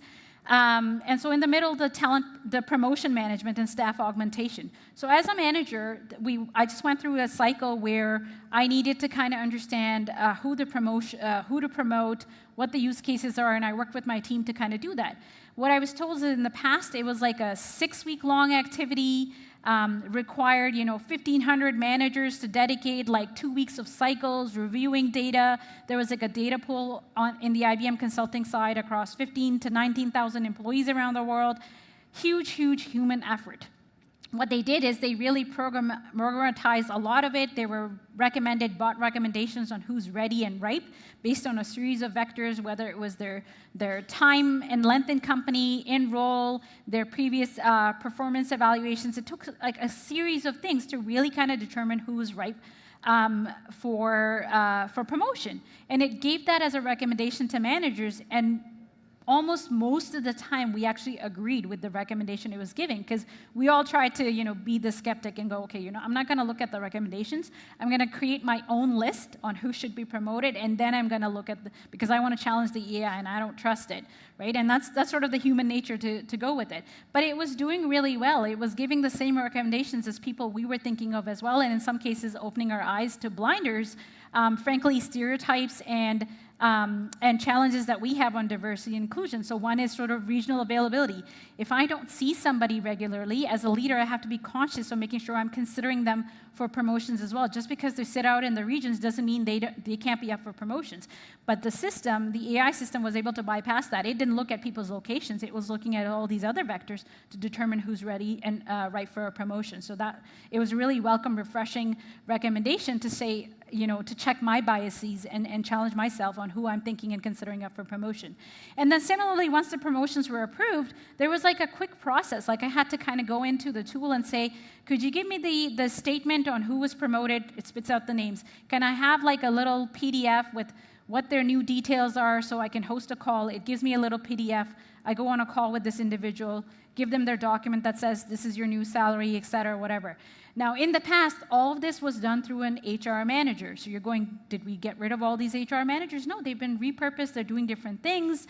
They're doing higher value things in human resource management, and they're not bound down to the business processes to do these kinds of things. So that's one. Customer service is sort of similar. You can, we already spoke about the customer service agent. You know, like while you're on the call or you're trying to self-search, what my issue is, just the resolution time or just-in-time insights on the call are super, super fast in order to do that, and it's all because it's combing through all past data and able to generate real-time insights. So those are just a few examples. So you're going, Noreen, you still haven't told me how do I generate value, and that's the last piece that I'm going to come to. I'm just making sure I'm doing well for time. So as an enterprise or a small business, I'll caveat, there's a couple of things left or right that you really need to think about. And the next slide just really summarizes that you really need to own these, hone these as capabilities, as strong capabilities to be able to drive value out of generative AI. The first and foremost is sort of strategic value. It has to kind of start top down and bottom up. So there could be little teams that are getting excited and want to have generative AI for this thing and that thing. Like I mentioned, the CIO that told me about a use case. But ideally, you want to have an enterprise strategic value and alignment. What does it mean for our organization to do AI? Is everybody bought in that it's the same goal? What is it that as an organization we want to have AI do? What is the strategic goal that we want to have? And if that's sort of the mission statement, that this is what AI is going to drive and mean to our company, then great, you have strategic alignment, and you can almost kind of use that as the first litmus test on whether this use case that I'm coming up with aligns to that value or not. The next set is really that technology and data. There is going to be, while we've been doing lots of work with clients, especially in consulting, helping them migrate their on-prem data warehouses to the cloud, trying to bring siloed data into one source, there's still some of that work that's going to continue. Again, if you looked, if you remember that diagram I had of all the different IT data sources that an enterprise has, that's a lot of work. And if you go to your board or your senior leadership and say, well, we need the next 3 years to just bring all the data together before we can start doing any AI work, they're going to say you're crazy, right? And so what you really need to do is you need to prioritize which of those data sources do you need to work on? Where do you invest your efforts? And so some of that technology data work is there. And then you're going to need to create the use cases. It's super important to not just come up with what do we think the business will find value in. Why don't we just go ask the business what will they find value? And if you don't do this, there's going to be shadow IT anyways, and they'll be doing generative AI on the side, you know, directly in the cloud themselves, and then you get into that whole IT versus business ordeal. So might as well bring them on board and start kind of working with them from the get-go. And then there's sort of an operating model. And this is really about making sure that any AI work that you're doing is risk managed. Is your proprietary enterprise data protected? Is it going out through the web, or can you do it privately? It's great that you can use the large language models off the internet, but then how do you make sure your private data, the data of your customers, the sensitive private identifying data of your customers, their transactions, whatever, is not available or doesn't kind of rotate through for any processing through the web. So there are ways to do that with you know, in the IBM example, we're using Watson X to do it. You could do it with another cloud provider, and there's a series of tools out there. And then so kind of really kind of formulating your framework of governance, ethics, fairness, security, kind of putting and wrapping all of those things around. It's super key, and it's not an afterthought. It has to be there from day one, or day zero, rather, as you kind of work through. And then the last part of it is really talent and culture. When you go on people and you change something on them, they have an aversion to it. Change is hard. It's uncomfortable. So there's two pieces. One is sort of skilling. You know, you're going to have to build the AI muscle in everybody and get them used to using AI. And that's not just a bunch of certifications and training. And then there's also change management. And there's two things. You can have senior leadership, but you want to have change champions at the working level within the business group. And you're going to, guess what, have a tracking law of problems. Yes, you're going to create AI models, and they are going to generate problems. It's not all going to be rosy. You're going to have use cases that are going to fail on you, and that's okay. Failure is part of the learning process. The key is to have an operating model where you create MVPs, minimum viable products, so that if you put a use case through, you have a gate somewhere early enough before a whole series of investment and effort is done on migrating data and things to say, you know what, we thought this thing was going to be valuable to the business. Now that they've seen the outputs in the MVP, we don't think it's that valuable. We actually have another use case. So we'd rather spend time and effort putting that one through to end of job versus this one. Because there's only so many hours in the day, there's only so much resources in terms of money, effort that you can put in, so you're going to want to prioritize. And again, going back to that Uber strategy and vision and goal for your company and organization, in what is going to drive value and how you want to look at generative AI. And it can't just be, we must do something with generative AI. That's not a goal. That's just, we got to do something. You want to have, like, you know, is it to create net new revenue? Is it to make us more productive? Is it to do both? And don't bite too big, right? Like, try to contain and start small, and then you can expand from there. And so you're going to want to have all of these things. So really, in summary, what I would say is that companies that are going to see the highest ROI, right? There's no secret sauce, are going to be the ones that are maturing their broader AI and are really owning in and doing at all these 6 capabilities, the things that I talked about. Having a vision and a strategy, having an AI operating model, putting in investment into AI engineering. What is AI engineering? That's where you start creating a library of use cases and blueprints of architectures. Because guess what? When one business says, can I do this? And you put in a couple of data sources together and you do something, the end result they might, marketing would want, like content creation. But sales could also take that base data, probably up to 50, 30%, or 60% of it, and then another 40% on top is going to be different. So you want to have a reusable library across your AI model so you can reduce and be more efficient in your effort each time you do a new AI use case. And you can reuse your own data and your own blueprints to do that. So that's what the AI engineering component is, how to get more efficient. And that will determine or contribute to the value you realize of it. Because if each time you have to invest and start 0 to 100, well, you're diminishing on value because you're creating so much effort. So you will want to introduce some typical IT type of operational efficiencies, automation, reuse, and all of those things to keep improving on the model. Data and technology, we kind of spoke about already. Talent and skills and culture, again, are really important because people and processes are at the core. And this is a shift in sort of people's jobs. It's a new way of doing things, and when they get new free time, you will kind of see other things flourish out of the business. They will figure out other things to do. So I hope that's helpful, and if there's any questions, I can take some if there's time. I'm not sure, Kader. Yeah, sure, one question. Anyone have any questions? Go for it. Do you want to come up to the mic or scream? Sure, go for it.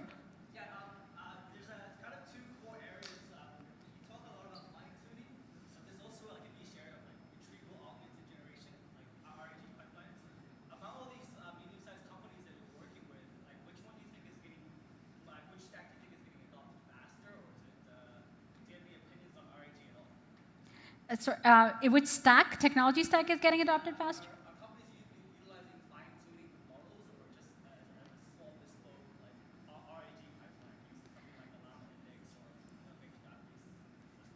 Okay. Yeah, no worries. So I'll just repeat the question. He was saying, are companies using fine-tuning models, or they're utilizing more of some of the open source models like Llama Index and things like that, I think you were saying?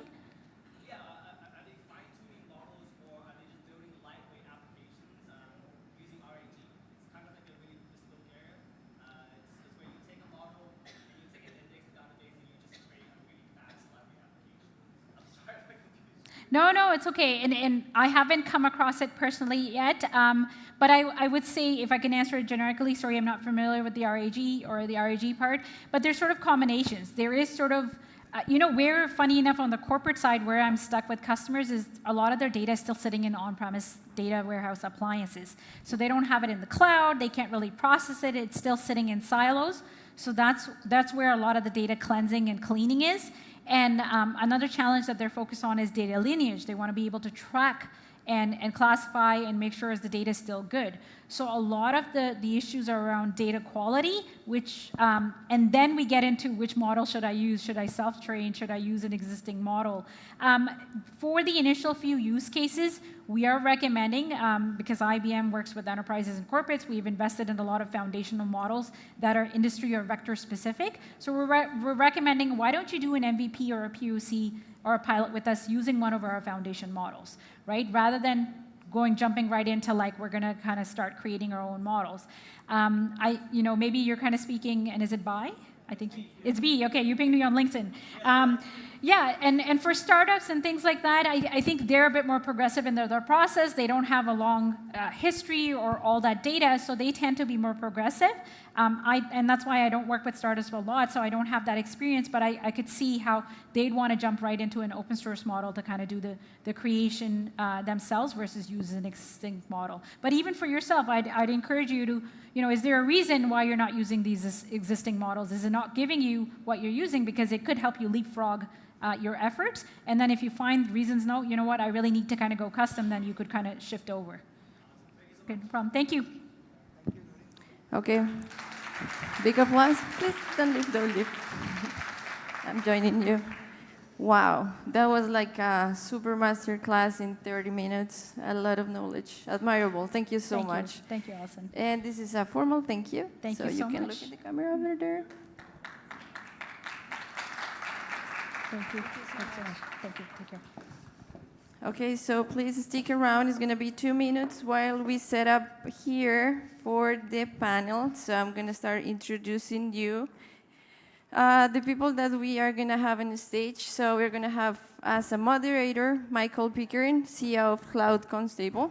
Then we're going to have Michael Johnson from CMO from OpenExto. We have already had Salim talking earlier today. We're going to have Noreen again, sharing her knowledge.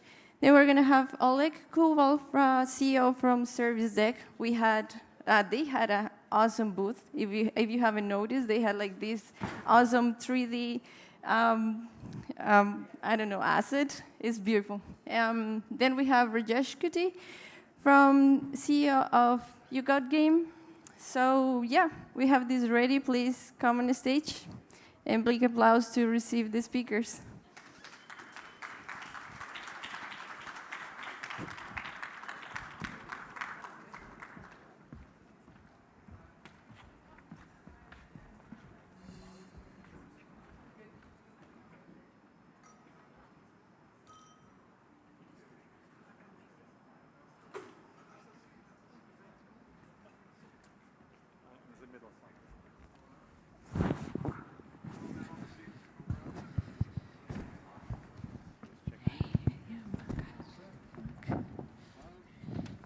Someone need this?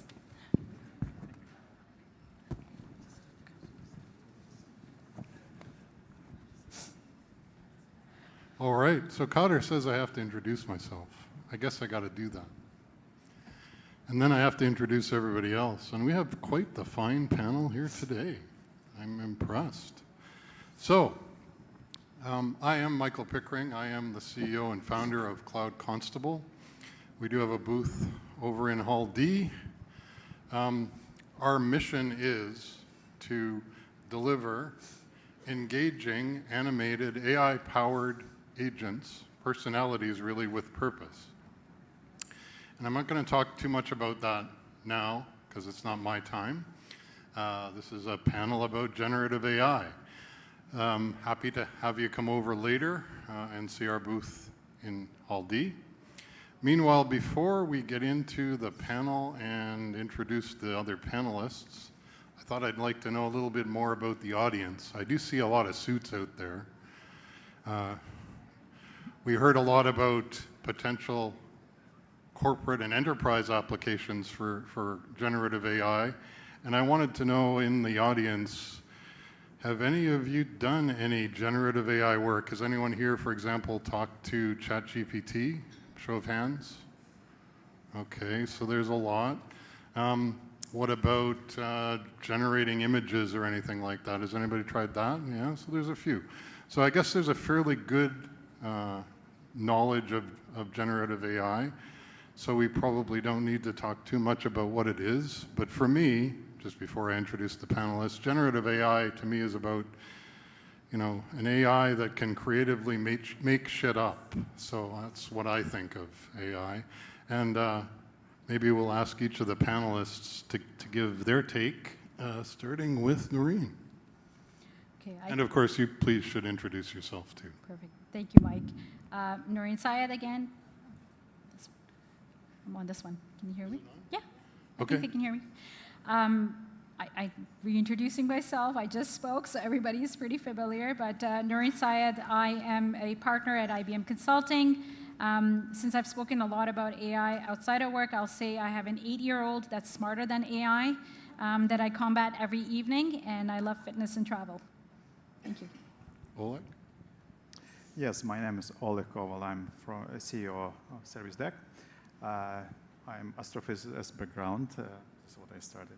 I like something new, innovative. And AI, this is what we have company Service Decks, that we automate our processes, but it's for field service management. But you just Excellent. Michael? My name is Michael Johnson. Is this thing on? I work for OpenEXO as a marketer. I would describe AI as your idiot savant assistant. And Raj? I'm Rajesh Kuddy. I'm the CEO of You Got Game. And I would actually think that everyone on this stage is right about AI, but generative AI is, I think it's just the next stage. It's not the final stage of AI, you know, but I think AGI is where we're going maybe in 10 years. It's a hot Sounds take. good. Well, I like that point. In fact, I think that's something worth talking more about. So is AI going to take over the world? Any thoughts? Who wants to take that one? Anyone dare? Raj, go ahead. If someone wants to take over the world, it'll help them. You think? As a tool, yes. In the short term, no. In decades, maybe. I don't know. 20 years, 30 years down the road, I mean, with compute and everything and how we're scaling that, I could imagine a time when,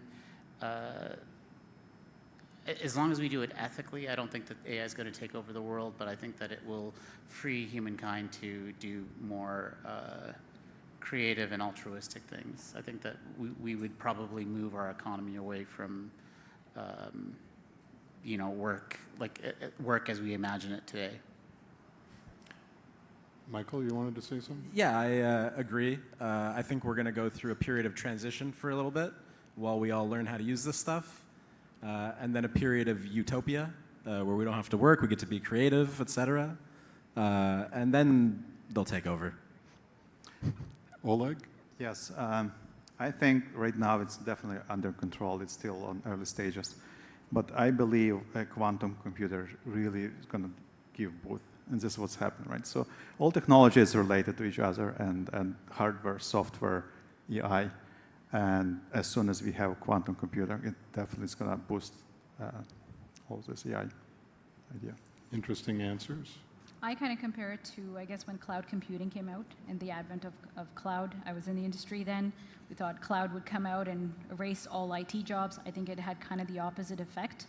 IT jobs grew and then didn't even stay in the with the tech vendor companies or tech supplier companies, but now you have every industry having really rather large IT departments with still the cloud around. So it's almost like a shift of responsibilities, and if anything, it might give birth to a lot of new jobs, as I think Salim said in the morning, that we just don't know of right now. And so it might reduce or take over what we know of today, but it would create a whole bunch of net new opportunities. I think there's some validity, of course, to all those comments. My concern, if I was an ad copywriter or something like that, I'd be wondering if it was time to start studying programming or something.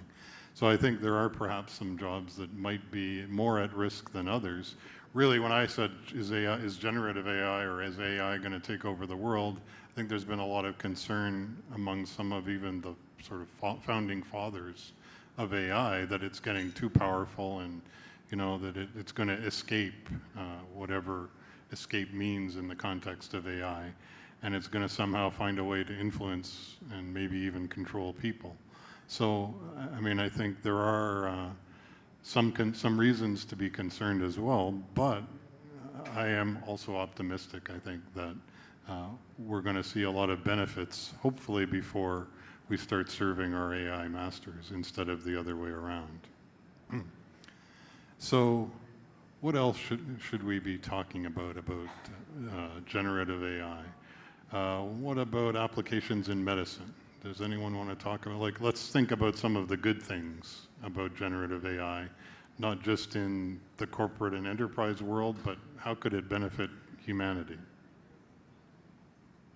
For those that don't know, I am a doctor by training and education and have since transitioned about 17 years ago away from that to health tech and now into capital markets. But from my perspective, I think from being an aid to physicians, especially in like radiology where you're looking at histology slides, pathology slides, and things like that, that it can improve accuracy, also decrease the amount of time it takes to review materials. I think over time, as that technology gets better, that we will be able to potentially intimate on public health trends and also within pathology, things that correlations that we might not have made otherwise, or connections that we might not, causations that we might not have made otherwise. As an interesting point, I was at a lecture the other day with the guys from AlphaFold, and they made a good point, which is their next step after mapping all the proteins and being able to have a AI that was accurate in the structure of proteins down to one atom. They are now going to create a simulation using that technology to do chemistry, and that's just the next step from now, being able to create these kinds of models where we can interact with proteins and do drug tests and get better drugs and better formulations. So I'm very excited about the future when it comes to AI in healthcare. I just think that that's something that's we're taking the baby steps, and again, with acceleration and Moore's law, I think that it will come faster and faster, and we're getting to that point where it'll be quite interesting. I hear there's people out there even talking about harnessing the power of generative AI to help companies become exponential. Michael, do you think there might be somebody here who could tell us a little bit more about that? Sure, yeah. So what does helping make companies exponential really mean? It means leveraging technology in front of you, so embracing everything that's new. So finding those leaders that are paying attention to emerging tech and making sure that they're part of your company to help, what Noreen was saying, upskill the rest of the people, help them, baby step into this stuff. I think that's one good way to become an EXO. In other words, a company growing with the pace of technology.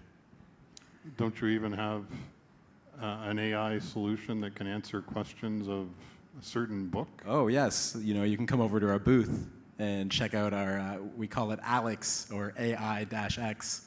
And she's trained on ChatGPT, but also trained on our book, Exponential Organization. So you can go in, ask how you can, turn your own company into an EXO. You can brainstorm your MTP, which is your massive transformative purpose, and beyond. Yeah.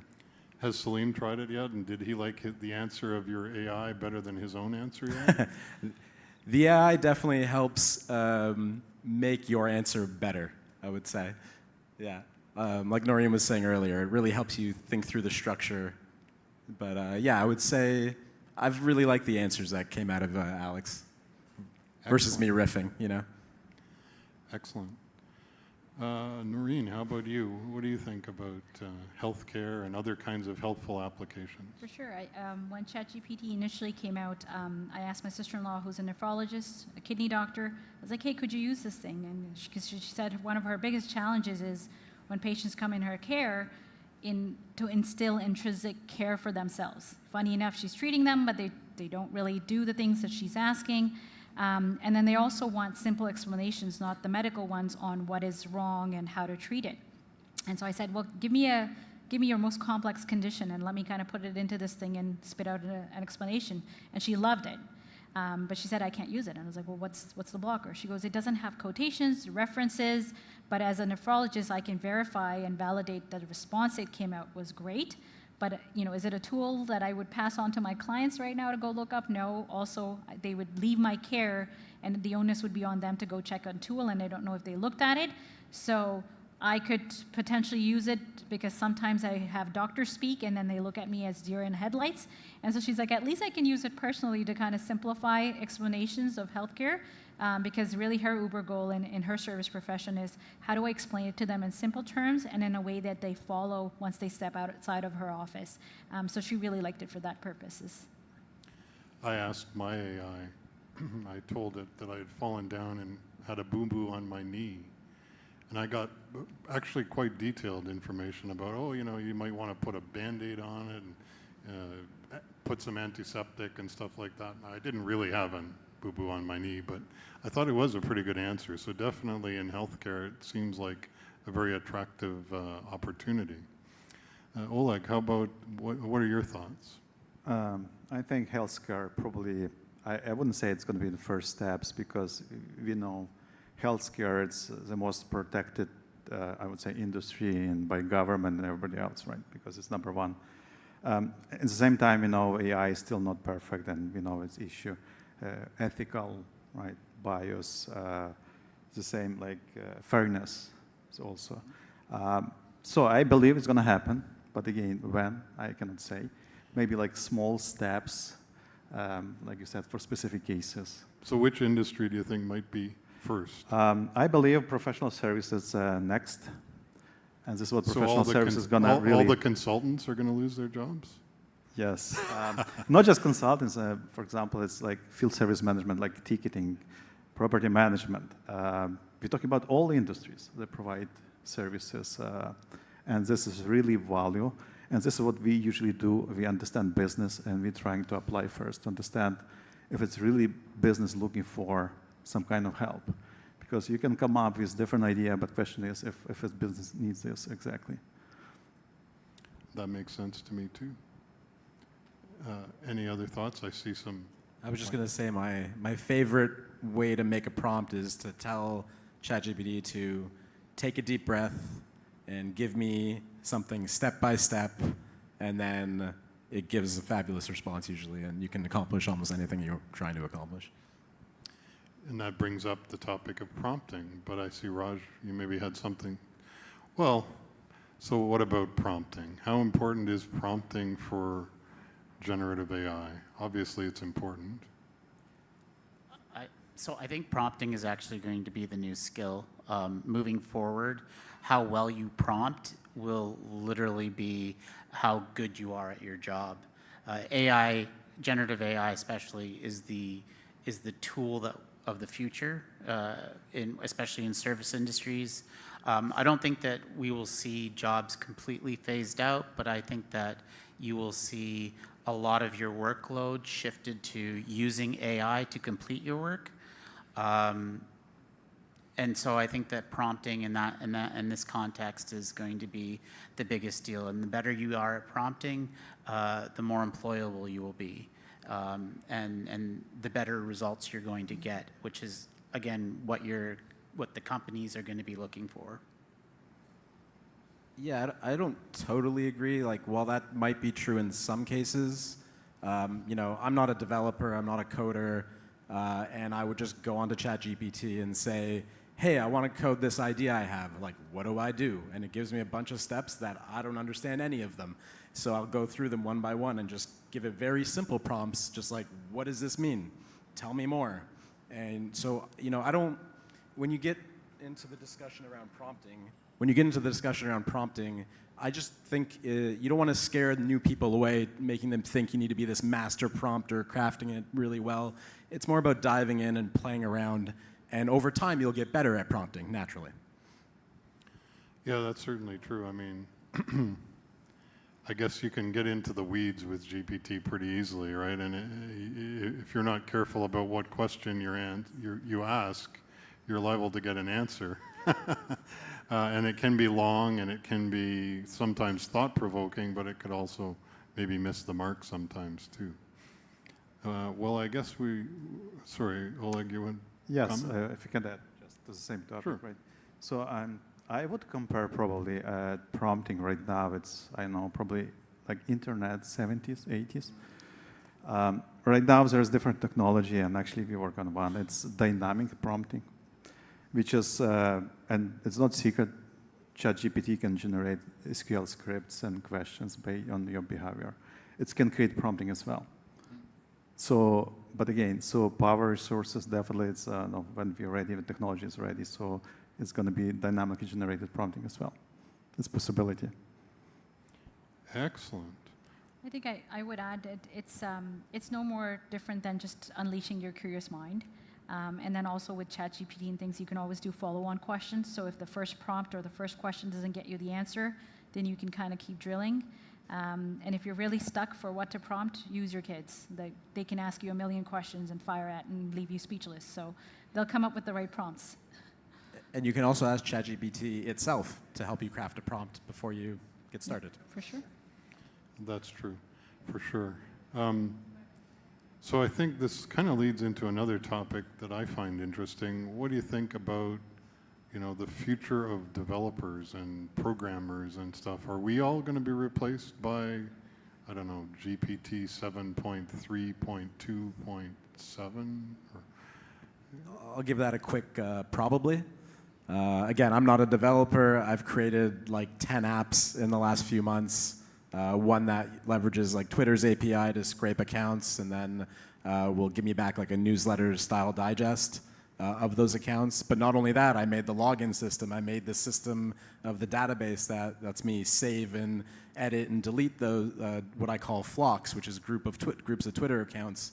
And it took me 10 hours to make this whole app with the front end and everything. Like, what does that mean? It means all of us have the accessibility to create our own MVP, minimum viable product, and then go shop around for talent and for money, within a day. That changes the game. Okay, but are you still going to need to shop around for developer talent? Or will you just be hiring the best AI? Well, when I say talent, that can mean many things. But, GPT-4 only gets you so far. There's lots of gaps to be filled. But I started showing developers what I made, and they're like, wait, you made what? And you're not a developer? Whatever support you need, hit me up, is the response I get. Now I have developers who will talk to me, and now I can speak their language a little bit. Now I know how the technologies go together better than I did before. Again, that changes the game. And you were saying, will GPT-7 take over developer roles? Well, that's a whole different conversation. Like, this is where we're at now. I mean, I think for people in the audience, a good takeaway for sure is if you want to get started at programming, if you want to be, the next AI expert to make $1 billion, I don't know who it will really be, but there probably will be one. They seem like they're coming out every day. Anyway, if you want to be the next one, a way to start is start using ChatGPT, and it can be perhaps a way to help get comfortable with the concept of coding. I challenge you all to go home and build tic-tac-toe with ChatGPT and run it. It's easier than you think. So I would agree for the most part, but I would say that when it comes to developers, you can get ChatGPT, you can get generative AI to make an app for you. You can even literally create roles and almost create a company of virtual people to help you produce product or services to do things. But at the end of the day, when it comes to software, even when you have a final product from your generative AI, you're still going to need developers to modify and maintain that code and to update that code. And I, like with my own company, I push my developers to use AI to become more productive. And we've seen something that would take them 20 hours to code come down to like 2 or 3 hours now because of how effective how effective that is. And, you know, we try some stuff out in Replit, and Replit has a great AI component that really helps with just trying things out and really improving code, as well as like helping with cybersecurity and pen testing. That makes sense to me. I mean, I think in general, the theme is generative AI, and AI in general is probably really good at doing the boring things. And I think that's true in programming too. I mean, I do a lot of development where we're building code that hasn't been written ever before. There's no like, oh, this is how to do it, just look it up, because the book hasn't been written. In that case, GPT mostly sucks, because it'll make stuff up, but it'll be wrong. And that is something to worry about, I think, when you're talking about AI and generative AI, especially the idea of, you know, the model might be hallucinating and making up answers that aren't really true. That is something to be aware of. Yeah, that's why I call it your idiot savant friend. Like, it's crazy how many different solutions it can come up with for the same problem if you keep asking it. So it's really about you know, going deep, working with it, finding the right solution, vetting it, and then being able to implement it. But you can do that with a lot less know-how these days. It's just like you know, writers can now use GPT to have a writing partner and make it a little faster. Same with developers. So, yeah, if I can add very quick. It's not related just to developers. It's actually job impact. And everybody, this is, I think, another reason why they're afraid they're going to lose a job. Usually, probably, you know, like between 20 to 30% time at work we spend on some kind of task or routine job that we don't like or maybe we hate.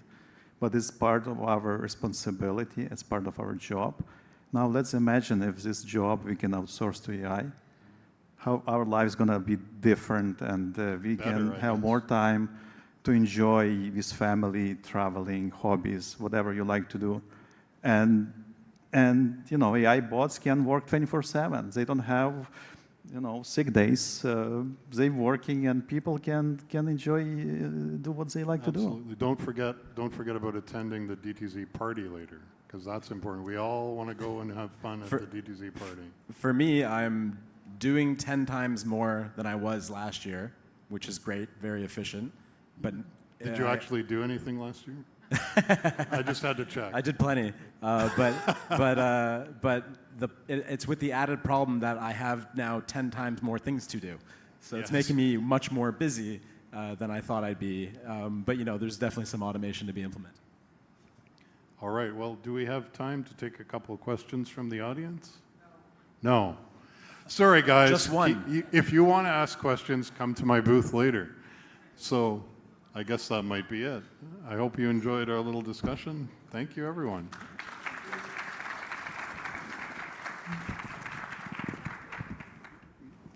Okay, don't leave, please. Another round of applause for the panelists.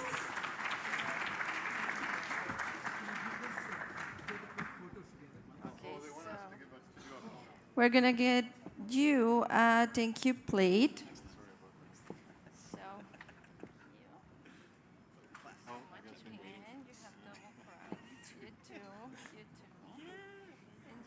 Thank you so much, and now let's take a picture.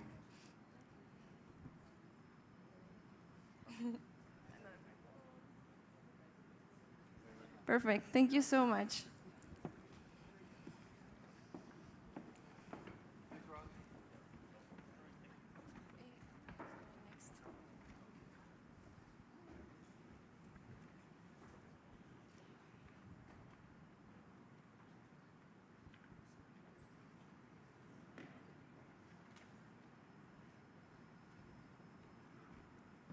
Hello, everyone. We have another amazing panel ahead of us, the future of immersive experiences. You know, I believe that every industry is adopting immersive experiences. It's the future. And I just want to talk quickly about my industry, fashion. We've been early adopters of immersive experiences since the pandemic. The future of retail, they're using more AR and data to curate more personalized experiences. And fashion designers and brands are not only offering physical products now, but they're also offering digital products, digital twins, to create more immersive experiences, to engage their clients, to build more followers and create community. So the future of all industries it's quite exciting to see what we're going to do with immersive experiences. And so I'd like to invite our panel to the stage. And I just want to share, if you do want to learn a little bit more about fashion, tech, and innovation, come see me at the Metro Toronto Convention Centre on Monday at the Small Business Forum. Thank you. Please come up.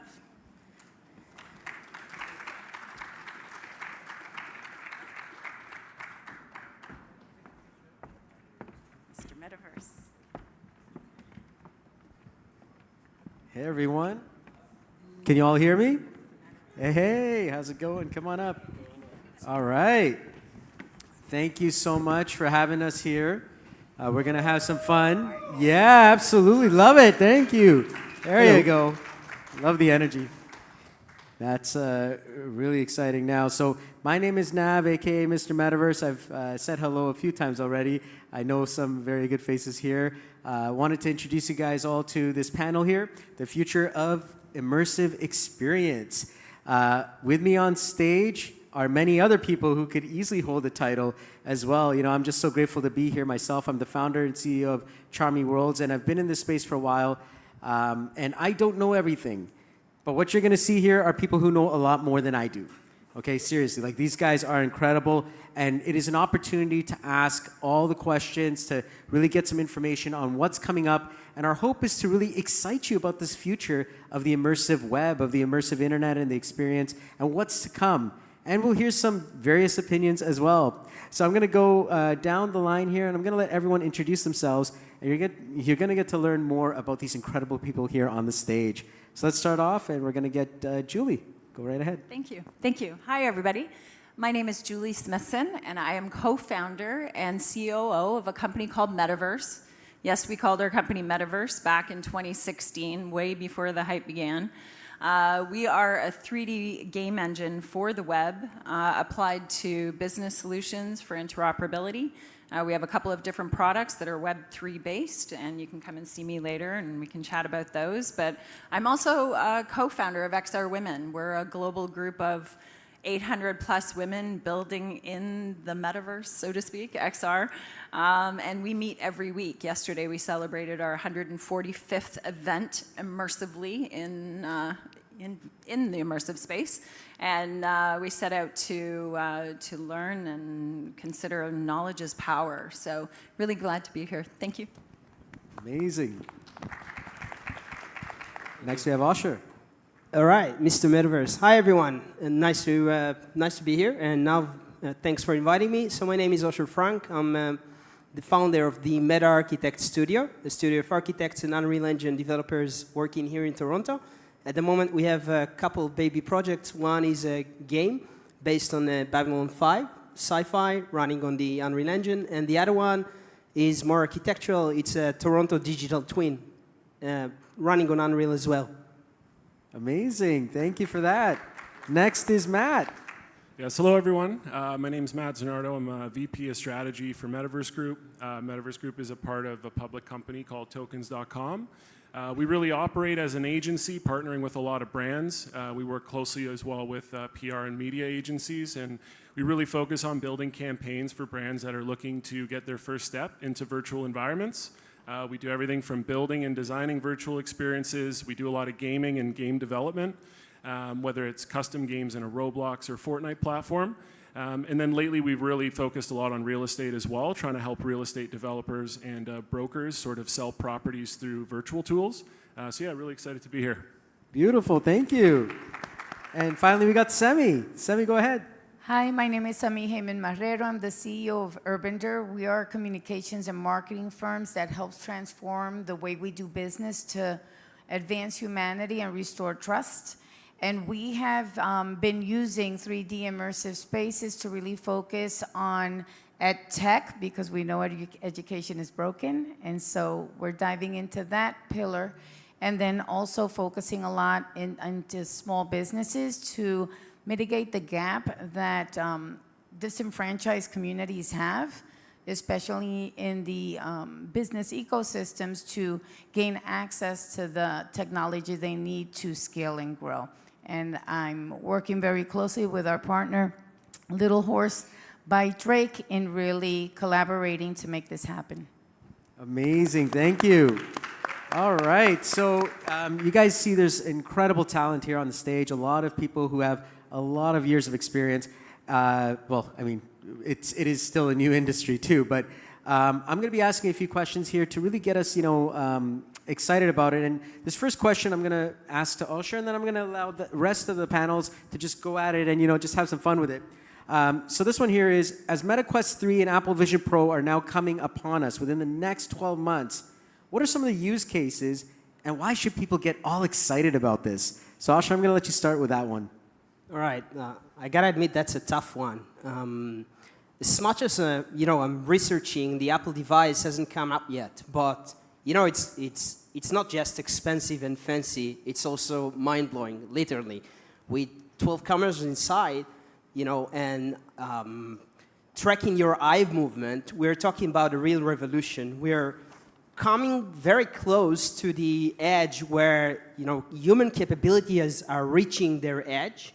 And these devices are going to be even stronger than us, So experiencing our urban landscape, right, and designing it and experiencing it with this kind of a techie device, which will enable you to view another extra layer that you're unaware of without those devices, is a huge thing. It's a huge thing, so I'm not only looking at it as a gamer, or as a designer, or showing my clients their new apartments in VR, but also from the perspective of the everyday human walker inside our cities. Amazing. And anyone else want to go at that one as well? What are your thoughts on the MetaQuest 3 Apple Vision Pro, and why should people get excited about all this?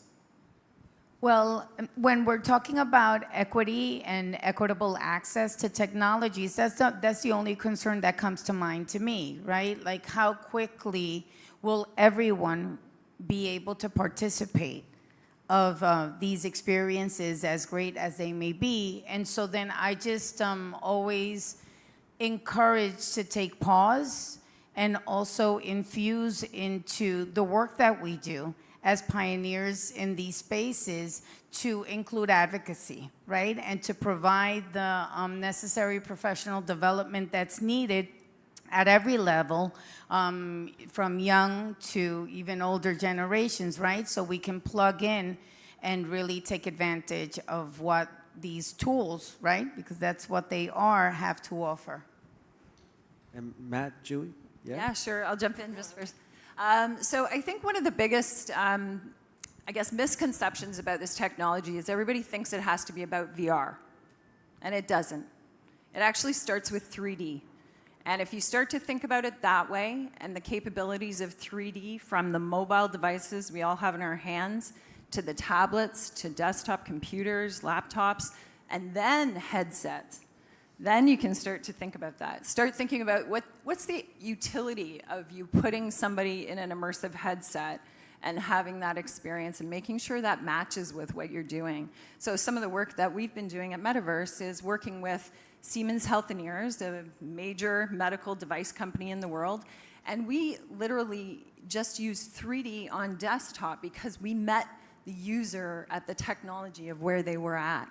And we transformed training for simple thing like maintenance and repair for blood machines, and we transformed training using 3D virtual labs. Imagine being able to interact with that machine on your desktop and learn about it before you head into an in-person class. So I ask you to start thinking about it in a 3D perspective, because what we ask our clients is, when we build your metaverse, what does it look like in front of you, behind you, beside you? What am I going to do in your metaverse? What am I going to do? And start with those conversations, because you have to build everything out in 3D, whether you're going to deploy it onto a mobile device or onto a headset. And that type of strategy of building out an immersive 3D world that could be executed on, or deployed on on a mobile device is really something to think about. And I think that's where a lot of businesses and companies are stuck in that position, because you can't even think about going to a VR headset until you've built out your experience in the first place. Nice, nice. And Matt, how about you? Yeah, a lot of good answers here. The only thing I'd really add is I think there's untapped creativity we're going to see unfold over the next couple of years that'll be really interesting. We see it across gaming, we see it across other technologies, but as SDKs become more accessible to creators, we're going to start seeing a lot of virality on certain games that get created, or artistic designs, or just anything that we don't know yet. You're going to see a lot of thought leaders where you have musicians, you have graphic artists, and you're going to have 3D artists that all of a sudden build big reputation. Personally really excited about that, but a lot of other great answers here that are pretty obvious. Awesome, excellent. Now, some of you had brought up something about the older generation. So this next question is actually, I'm going to go to you here. A lot of the adults in the older generation, they're seeing this as more of a toy or a game that their kids or teens are playing, you know. Is this true? And is a metaverse and these immersive technologies, is it simply just a game, or is there more to the metaverse that we should be paying attention to? Yes, it's definitely here, right? We're all involved with it, and we just need to dispel the fear, right, that most people have in just jumping right in. I'm a newbie in this whole circuit, right? No pun intended. And so one thing that we're very focused on is really partnering up with others to be able to educate, upskill to 21st century skills, and to dispel these fears and debunk the myths that people have in their minds about what is this, right? 3D, what the hell you're talking about, right? And I've discovered in my own experience, right, as an older person, right, that number one, you don't have to be Einstein to jump into this. Number two, you don't need a four-year degree either to do this. Number three, it's not that difficult to integrate these types of technologies into your business. Number four, you're never too old, right? And and then the last but not least, or I just blanked out with the last one, but basically where I'm getting at is that we really need to just let go of all of these fears and just jump into it, and then bring others along, again, to mitigate the gap and to ensure that this is accessible to everyone. And I just want to add one thing. I'm just very passionate about this because I come from the US. I live in Florida. And when you look at the Latino population specifically, and I identify as Latina, is almost more than 20% of the population and growing, but only 8% of all professionals in STEM identify as Latino. That's something that I'm worried about, right? Because what's the use of being a large portion of the population if you're broke and with the short end of the stick, right? And so I remembered number 5, that gaming is not detrimental to child development. That's another myth, right? And so these are my concerns, and this is my why of why we're jumping into this. Excellent. And anyone else? Yeah. Yeah, I think personally it's the very opposite of a toy. It's going to be a device that captures even more focus and attention than our phones and our laptops because of how immersive it is. And as Osher said, the amount of data and how detailed the data will be extremely valuable as well. So it really is the opposite of a toy to me. Tracking eye movements, our reactions to how quickly we are drawn to a certain advertisement, being able to literally calculate that on the spot, I think that it's going to be a device that is, very opposite of a toy. Excellent. Go ahead, Osher. So I wanna break my answer to you from 2 directions. You know, first of all, you know that the term metaverse was coined in 1992 by Neil Stephenson in the Snow Crash, and one of the things that he's telling after, now that it became big again, is that the one thing that he didn't see when he was writing his novel, that this revolution is going to come from the gamers area.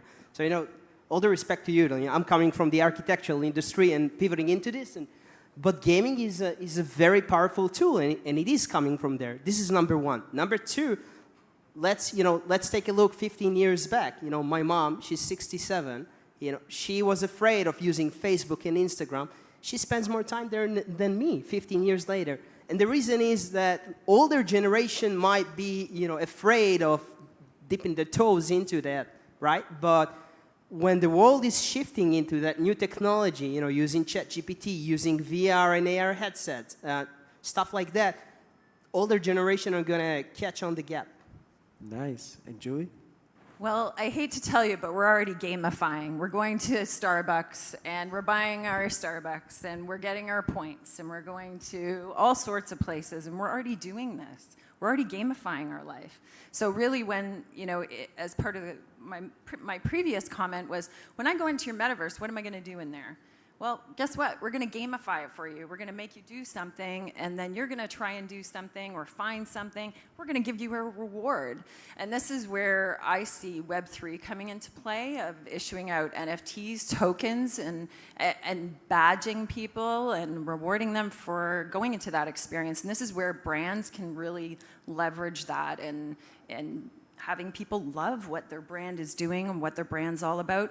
It's also how Siemens Healthineers, for example, is rewarding training. You know, you learn a certain machine or a component and you've passed the test. Well, you get a badge for that because you know that. And those types of things will start to become part of the metaverse itself. I think there's another conversation there on Web3, but I'll stop there because I know Landon wants to talk about that in the second half. So as you just said something, you said we were all going places. Speaking of going places, within the next 12 months, where do you believe people in the audience today will see a real impact of the metaverse in these immersive technologies in their lives? So I'll start that question with you, and then I'll pass that on to everyone. Yeah, sure. We're already seeing trends. Training is one, retail, and collaboration. So training, I've already explained how that's starting to infiltrate the enterprise solutions. Retail, we're going to start to see that B2C connection, and you know, you see stuff like the Oreo-verse out there, and all these different brands that are creating, you know, games to get people to adopt their brand and buy their product. And that, I think, is what we'll all see. We all have a device in our hand, it's 3D enabled, and if you can go into a spatial environment on your mobile device, that's taking a step into the metaverse. You're taking a step into that Z dimension that is going to be able to interact with things. And then the last piece is collaboration. We're going to start to see us going from Zoom and Teams and Google Meets, and we're going to go into our technology. We're going to start taking that step in. So collaboration and where you're representing yourself as an avatar, and then being able to interact with 3D objects in the space, that's where it's going, that's where it is today, and it's coming fast. All right, and so I'll open it up for the panel as well, so go ahead, and then I think we'll just take, then we'll end it off there because we're already running short on time. So do you guys have any other final things about where we think we're going to be in the next 12 months for the audience? Well, I could tell you what we've already been doing. So I think the nonprofit sector is going to benefit a lot from that because it reduces costs for engagement. So we're going to see, you know, social impact initiatives really scale. We're currently working with the Network for Teaching Entrepreneurship, for example, that combines business and teaching, which is incredible, right? The two pillars we're focused on. And it's middle school and high school students learning about these technologies in pitch competitions and all of that. I think social gatherings and business gatherings are going to be also very much part of how we move forward, and family gatherings, right? Because so what we do now through Zoom, through there. And then last but not least, just experiences that we would normally have in real life. So for example, on the campus that we built with Little Horse, powered by Drake, we have a museum, like an art gallery, right? So to be able to feature things and expose, broaden, right, the audiences that we're reaching. Excellent. Yeah, last two, and we'll keep them short because I know they're telling us for time. So yeah, Sure. Go ahead. Yeah, Sorry. just really quickly, I guess, in our experience at Metaverse Group right now, we're really working on a lot of pilot projects with some pretty notable brands, and we're getting a lot of feedback on the spot. And what we really find right now is there's a big balance with the technology that we're trying to work around. Things from the device to the network to what's capable, servers, and like how many people can be in this environment at one time, and the type of lag and latency across the internet globally. Like, this is a big balancing act right now. And honestly, I think it's the biggest hurdle as to why it's not more widely adopted yet. So I think over the next 12 months, as everything gets better technology-wise, you're going to see this become more accessible. Excellent. And Osher, final. Yeah. I'll do mine in like 30 seconds. Go for it. So what I'm seeing and what I'm foreseeing with the launch of the new devices with both MetaQuest 3 and as well the Apple Vision Pro is mostly gamified work environments. And I can relate to what Julie is saying about the Siemens devices. You know, when you're designing and you're taking a look at your design from a creative perspective or even, you know, in education, and you're sitting in an immersive environment completely. So we are definitely into a revolution. You know, this jump from Web 2 to Web 3 is a huge thing. And, you know, I'm glad to be an early adopter with those fellows. Excellent.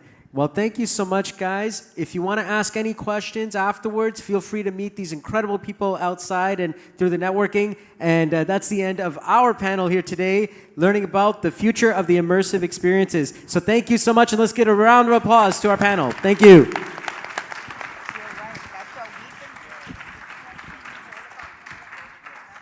Photo op time.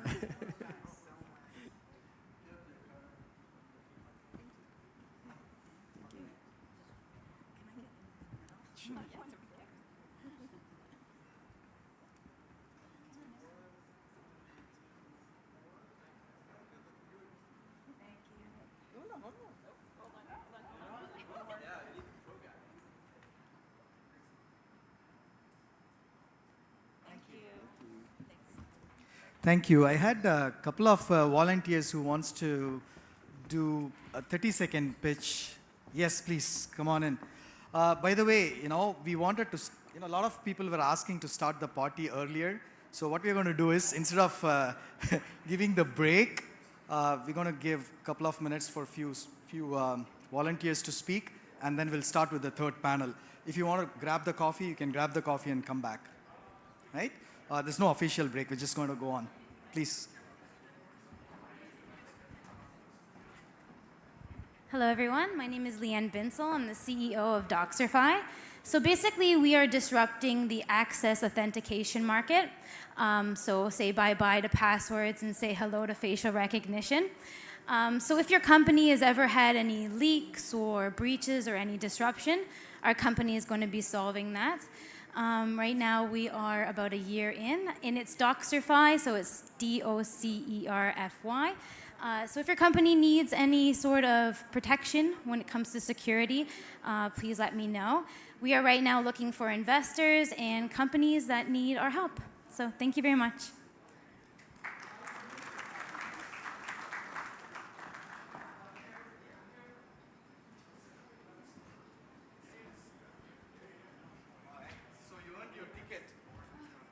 Who else, who other CXO wants to speak? Only 30 seconds. All right, come over. Hi, my name is Thomas Chen. I'm from Swiftink. I'm CEO of Swiftink. Swiftink are doing 5G IC chips. We have been doing this over 7 years. We got 8 tapeout and over 140 patents. This is for 5G. Okay. Thank you so Thank much. you. Thomas, you earned a ticket. Thank you. This side. Okay. Thank you. Any other volunteers? Aaron was here. I don't know what he was here. Oh, so this is a CXO Connect, meaning, you know, if you want to talk about your company, you want to introduce yourself, you can come up for 5 minutes. If no one is any other volunteers?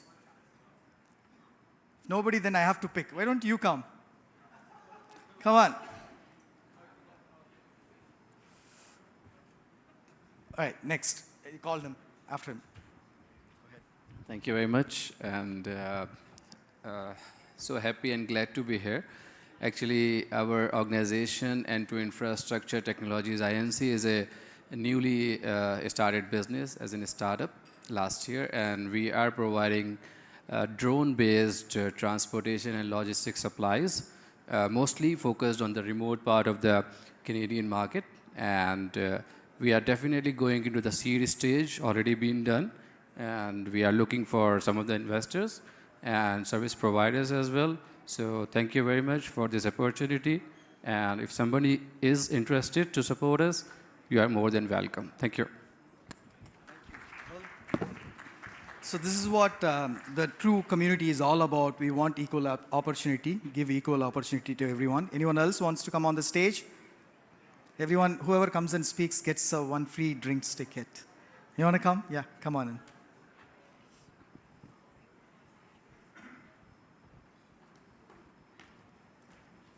Good afternoon. Anthony Manella, VP of Strategic Directives within our new corporation, Cage Technologies. Who's heard of ChatGPT? Anybody? Okay. That seems to be the buzzword. What's the problem with ChatGPT right now is that you don't know where the sources are. Anybody know the sources, where the information comes from?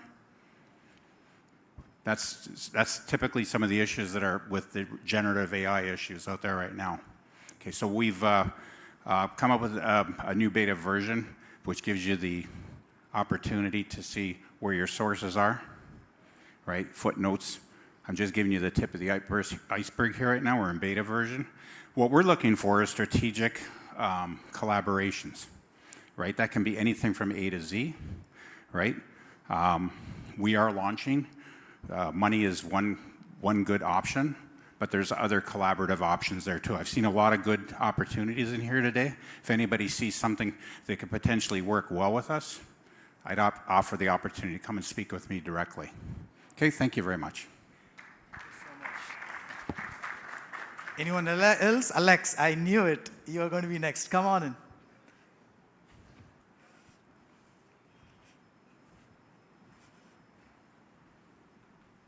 Thanks so much. Hey, hi, everybody. My name is Alex Todd. I'm the founder and CEO of Reliably Me.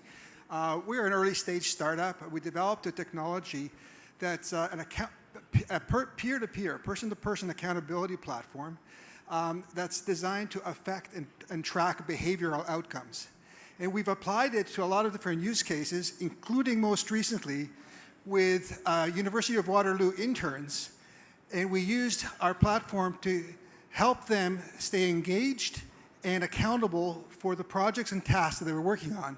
And then we used AI to generate their evaluations for school, and also generate our case study, and even write their entire, the reference letters. In other words, it was all objective, based on AI, on objective data that was generated by the interns, collected by our platform, and then AI analyzed it and produced the results. As a result of the success that we had in the effectiveness and satisfaction of those interns, we're now launching, and this is what I want to talk to you about, we're launching an accountability coaching service that could help other startups, other early stage companies have the same kind of effectiveness that we've had. If you're interested in exploring that possibility, please contact me, Alex Todd. Thank you, Alex. Yeah. Thank you so much. Thank you. Thank you. Anyone else? Yes, please.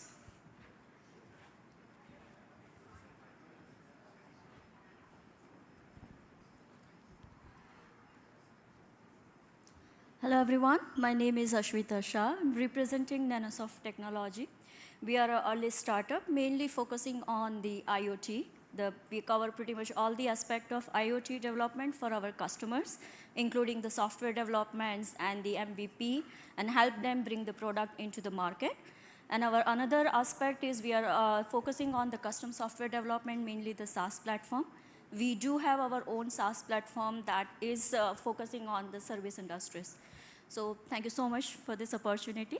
Ashwita Shah from Nanosoft Technology. Thank you. Thank you. Thank you. All right, so I'm going to call some, yeah, okay, come on in. Aaron, I was looking for you, you left. He's after him, yeah. Thank you so much. 30 seconds. 30 seconds. All right, thanks for this opportunity. My name is Amar, and basically I'm at an early stage startup. My background's engineer and business development. And what I'm building is essentially, well, the problem I'm solving is about 60% of people in the workforce within your organization are not meeting their most highest potential. And what I mean by that is, Either they're getting burned out, there's too much tasks, they have too much on their plate. And so what the problem that I'm solving is enabling people to maximize their potential, maximize their productivity and their capacity. I'm going to do this by using AI and LLMs. And right now I'm at an early stage and looking for just people that are interested in the well-being and health space. I'm going to be selling this to enterprise HR. So if you're in the HR space or learning and development, I'd love to talk to you to do potential pilots. And I'm also looking to, if people that are in the tech space, if they want to partner or brainstorm and help me build this, that would be great. Yeah, so my name is Amar. I'm on LinkedIn. I'm a pretty avid writer on well-being in the workplace and employee engagement. So if you want to connect with me, happy to connect after this. So thank you.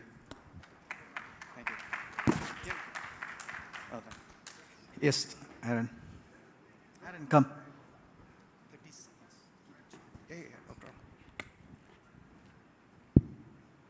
Hello, everyone. My name is Aaron. I'm from a company called Betabit. We are currently developing a platform to make real estate transactions and real estate investment easy.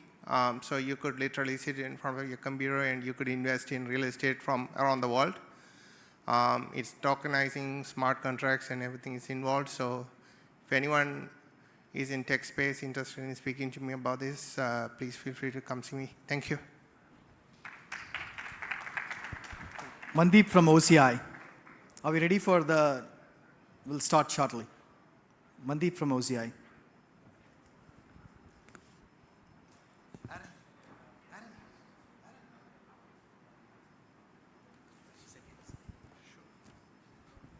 Hello, hello. Hi, everyone. Good afternoon. My name is Mandeep Rihal.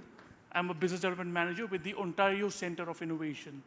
We are a third-party non-for-profit organization backed by the province of Ontario, and our goal is to help Ontario-based companies grow and succeed. How do we help companies? We offer funding opportunities for companies. Funding can be dilutive or non-dilutive, and we can have a one-on-one discussion to see if your company would be eligible for any funding. Feel free to connect with me. Happy to have a chat with you guys. Thank you. I love guys and girls with money. Thank you. All right. So, Alison, do you want to come up? Let's start the next panel.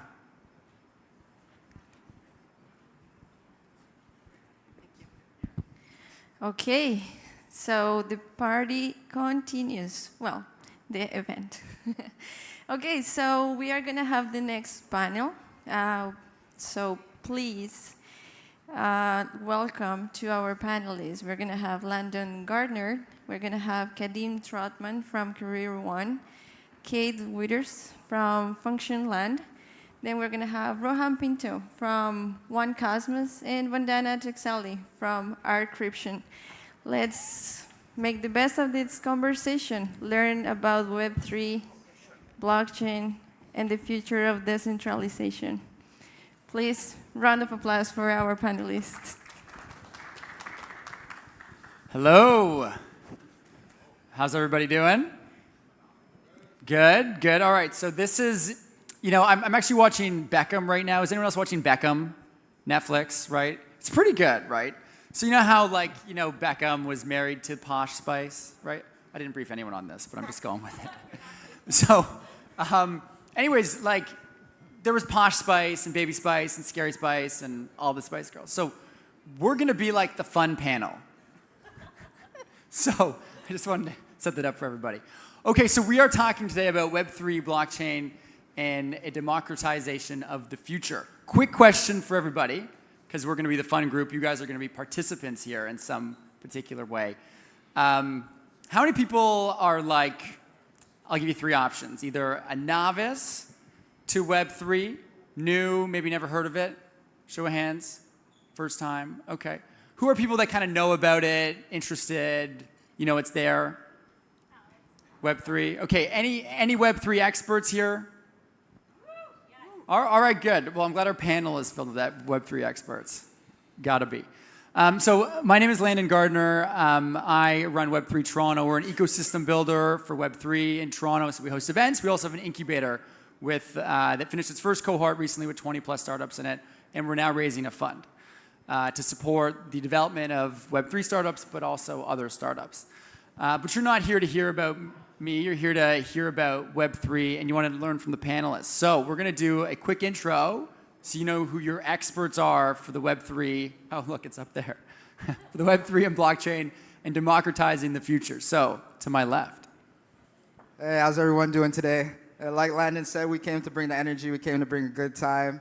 If you guys need anyone to turn the lights on, feel free.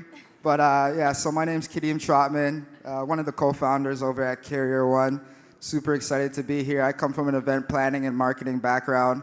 I like to tip my hats off to Catter. Just, I appreciate the extensive work that it takes to, bring together like-minded individuals, bring everyone in together in one building so, we're able to find if there's any synergies between one another. But like I said, I'm from Carrier One. We're a decentralized telecommunication network. What that entails is that allows a user, instead of a major telecom platform going out and deploying your 5G network, you as a user could go take that same infrastructure and that same model to whether it's at your house, a rural community, indigenous community, or even a densified population urban area. Deploy that same hardware, and now for sustaining the network and building out the network and the infrastructure, you're able to monetize on it as well and earn our native token, and that's where the blockchain element comes in. So I know our panel isn't too long, so I'll pass it on to my left so we could continue the fun. Thank you, Kadeem. Hey, everyone. So my name's Rohan Pinto, and I hold one of the most important jobs on this planet, which I guess most of you have the same kind of roles in life, which is being a dad to my 2 kids, based on the principles of trust, respect, privacy, and transparency. And that led me on to working on a blockchain-based identity management platform, which uses biometrics that enables passwordless access to systems and applications, infrastructure, and things. So that's a brief about me. Hi, everyone. I'm Vandana Texali. I'm a lawyer, art agent. I practice entertainment law, technology, art. I got interested in blockchain back in 2017, 2018.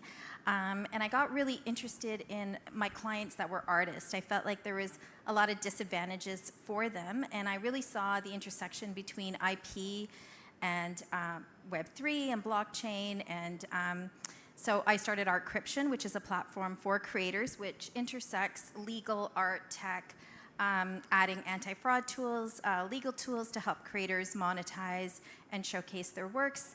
I'm really excited to be here. I'm going to be doing a conference on November 25th looking at different technologies and how they impact creators and artists, not just Web3 and blockchain, but also AI and copyright, with the deadline coming up on December 4th on the AI and copyright consultation, which is very significant. So if anyone would like to attend that conference, come see me or go to artcryption.com, and you can email me at vandana@artcryption.com. or reach out to Landon, who's going to be hopefully... I will be there. Yeah. And hopefully the rest of the panel will be there too, and we can continue this discussion. Come on automatically. Hello. Hi, everybody. So my name is Kate Withers, and I am the co-founder of Functionland. One of my co-founders, Ehsan, is here as well. We are showcasing in the the Megatrend showcase next door. So there you can actually see our physical hardware. We have developed a personal server that sits on your desk and allows you to save your own files and photos, and then we can enter pools with each other and save all our own files and photos and data. And the addition you can see there next door also allows you to stake Ethereum via rocket pools, so very much a collaborative undertaking that you can do with our box. So Kate Withers, and I also teach commercialization and go-to-market at Toronto Metropolitan University. Woo. Kate is actually a great influencer on LinkedIn. So if you want to follow someone who's in the know in TO, definitely follow Kate Withers. Apparently I influence Landon. Yeah, I'm highly influenced by your feed every day. It's great. It's really great. Thanks. All right, how are we doing out there? Like, we still together? It's good. Okay, perfect. So where do I want to start here? I think actually one of the most pivotal things in Web3 is the democratization of Web3. And I don't say that lightly. Like, as someone who, his background is in engineering, I'm not someone who's been in Bitcoin for like 15 years. I'm in Web3 for like 2 years, right? Like, I'm more of a community builder and an entrepreneur than I am like a Web3 maximalist, right? But when I look out at the world right now and I'm like, wow, there is, we have a lot of challenges both in whether it's poverty or income inequality or disagreements over land or war, like there's so many issues. And my first question to the panel is, how much of a big deal is it for you, the democratization of what's possible with Web3, and what are the challenges with that? And how do you see us getting over those challenges? And I definitely, for the panelists, think about your personal business or what you're working on. So, do you want me to say that again, or did we get that? Okay, cool, yeah. So let's hit it off, popcorn style, as requested, Vandana. Okay, Landon. So this was not one of the questions that you had sent me 3 days ago, saying that you're going to ask me. I didn't send you any questions. I spent 2 hours on ChatGPT trying to come up with the right answer for that. But putting that aside, so Web3 is a buzzword right now. And I'm not sure how many of you know, there's also Web 4, there's Web 5, there's Web 6, and there's Web 7 as well. So while Web3 is the buzzword, it's based on the principles of decentralization and privacy and trust. So building any application on those 3 principles make it kind of a Web3 application. But I think in order to achieve democratization on the internet or in the decentralized land, we've got a long, long way to go. We are at the beginning phase where people are trying to get a hang of what this new technology is and the benefits it brings to the populace. But in terms of adopting it and in terms of the industry accepting Web3 or Web 4 or 5 as a standard towards how their applications are deployed and consumed by people, I think we've got a long way to go for that. Well, just to add on to that, Landon, I know you mentioned to touch on our personal business as well.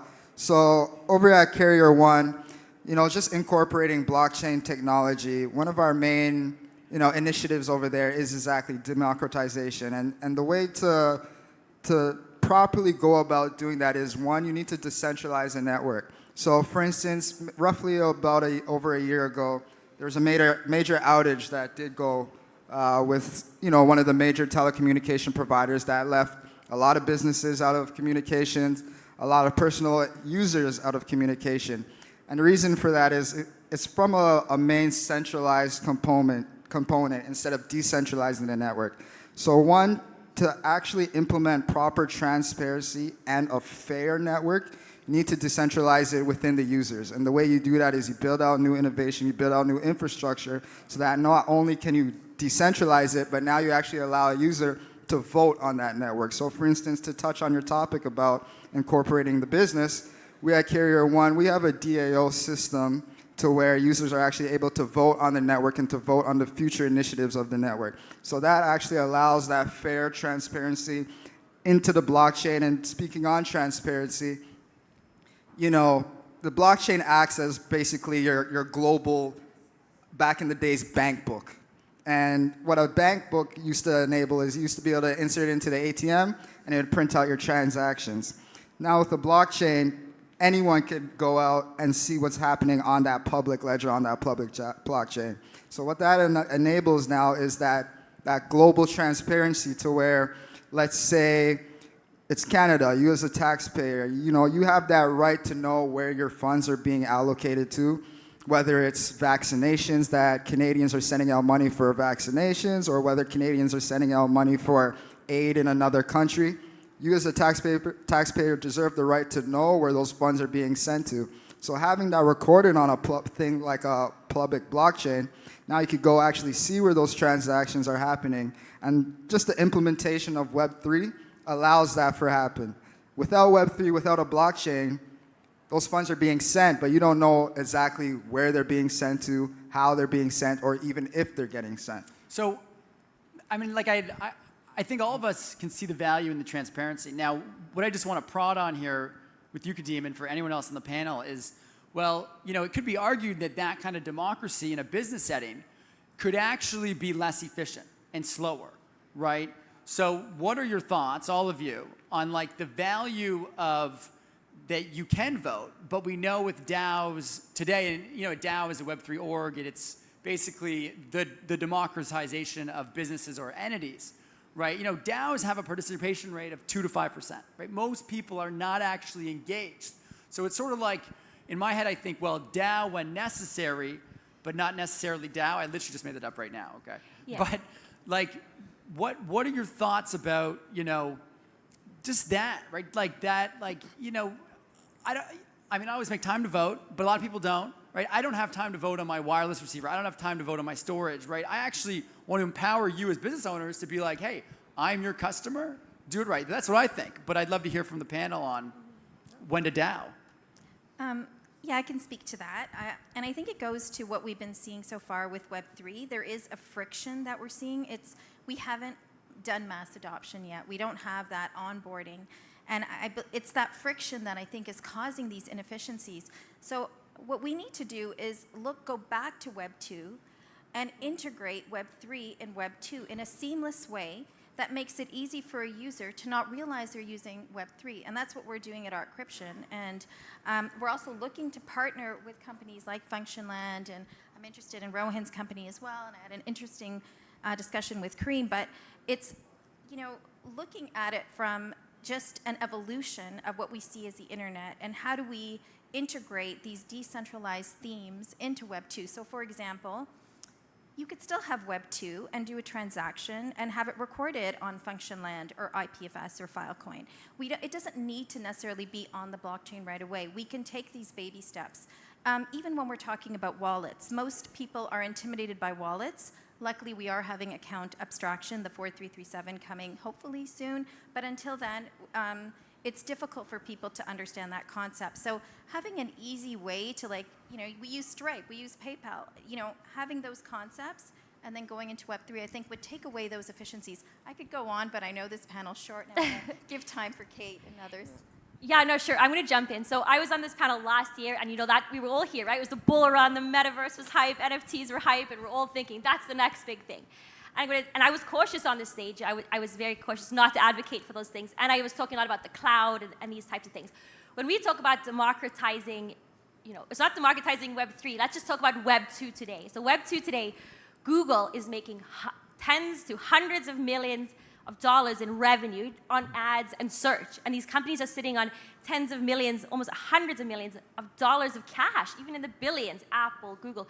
So instead of all this cash sitting in these companies, and all these companies making hundreds of millions of dollars, providing storage, providing compute, providing infrastructure, what if the people had servers and provided compute, provided processing, provided storage, and then we get some of that money? So why don't we, so we can democratize it by all earning. So Kadeem mentioned you can earn to broadcast a 5G network to a farmer tomorrow.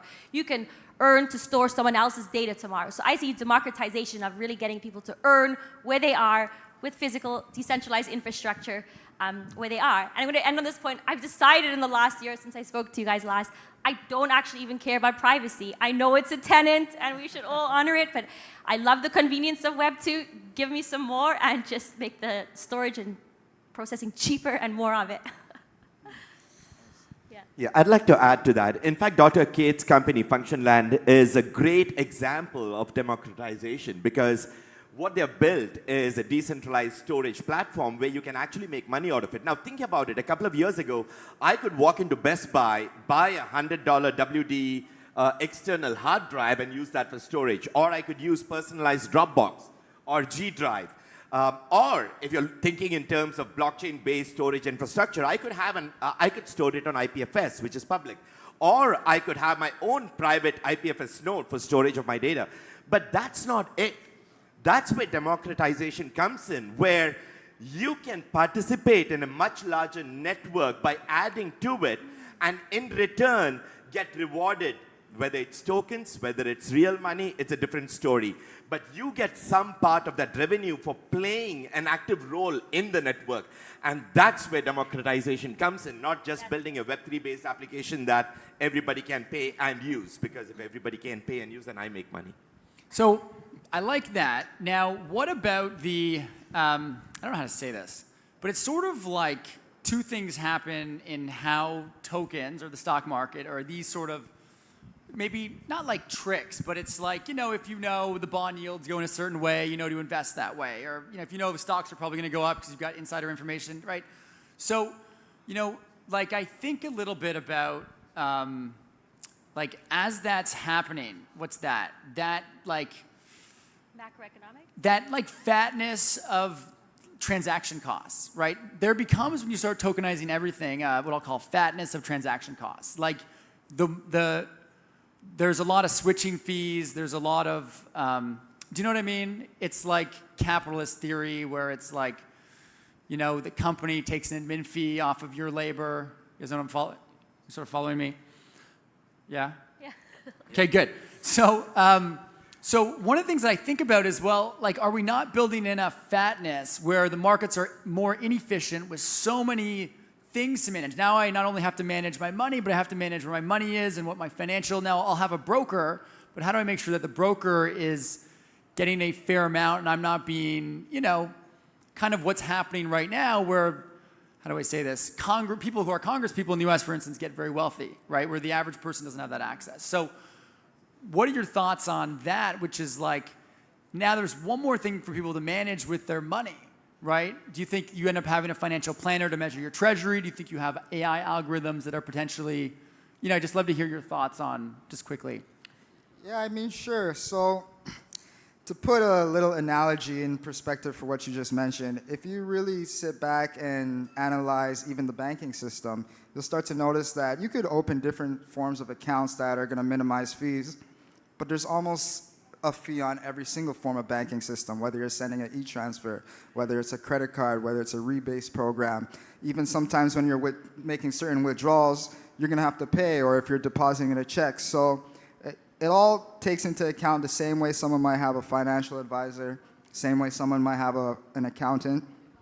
Kind of that same perspective you should have if you're dealing with a lot of transactions on a blockchain. So have a blockchain advisor. Like the role of blockchain advisor could show up and then they could help you get on function land token and get on Artcryption token and get on Carrier One token.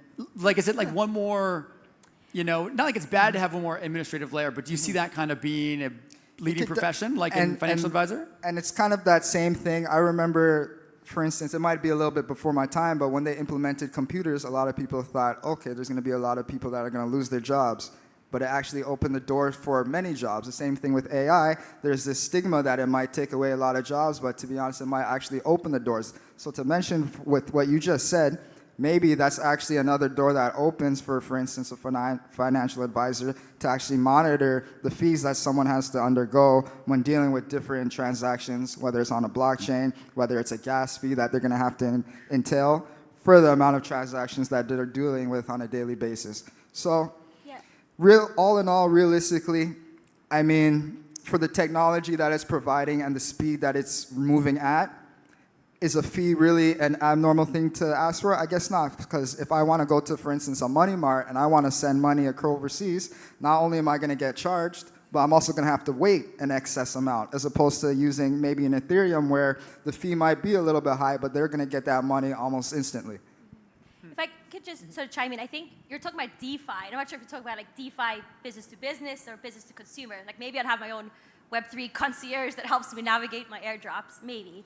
But I think DeFi is a little bit oversold. I think when you're looking at Web3 as a whole, it's an umbrella term, right? So I'm here representing decentralized physical infrastructure networks. It's a pretty specific part of Web3. And then, it could be sort of DeFi or Metaverse and gaming and all these other aspects. But for you guys, go read this book or look up interviews with Zeke Fox, F-A-U-X. Did anybody read his book? I think it's called Number Go Up or Never Go Up. Anyways, but he talks about going to all these crypto events and going all around the world. And you know what? He used his visa everywhere he went. And if something went wrong, if he was in a conference, that money is backed up and insured, and you get that money back, right? So I think when we're hearing everyone talk about DeFi and all of the great aspects and attributes of it, let's think critically. If I could still do this with my visa or e-transfer, am I really needing this whole protocol and this whole project and this whole build out? So I think we've got to use due diligence critically. Okay, the last thing on this topic, and then, I mean, time just flies, doesn't it?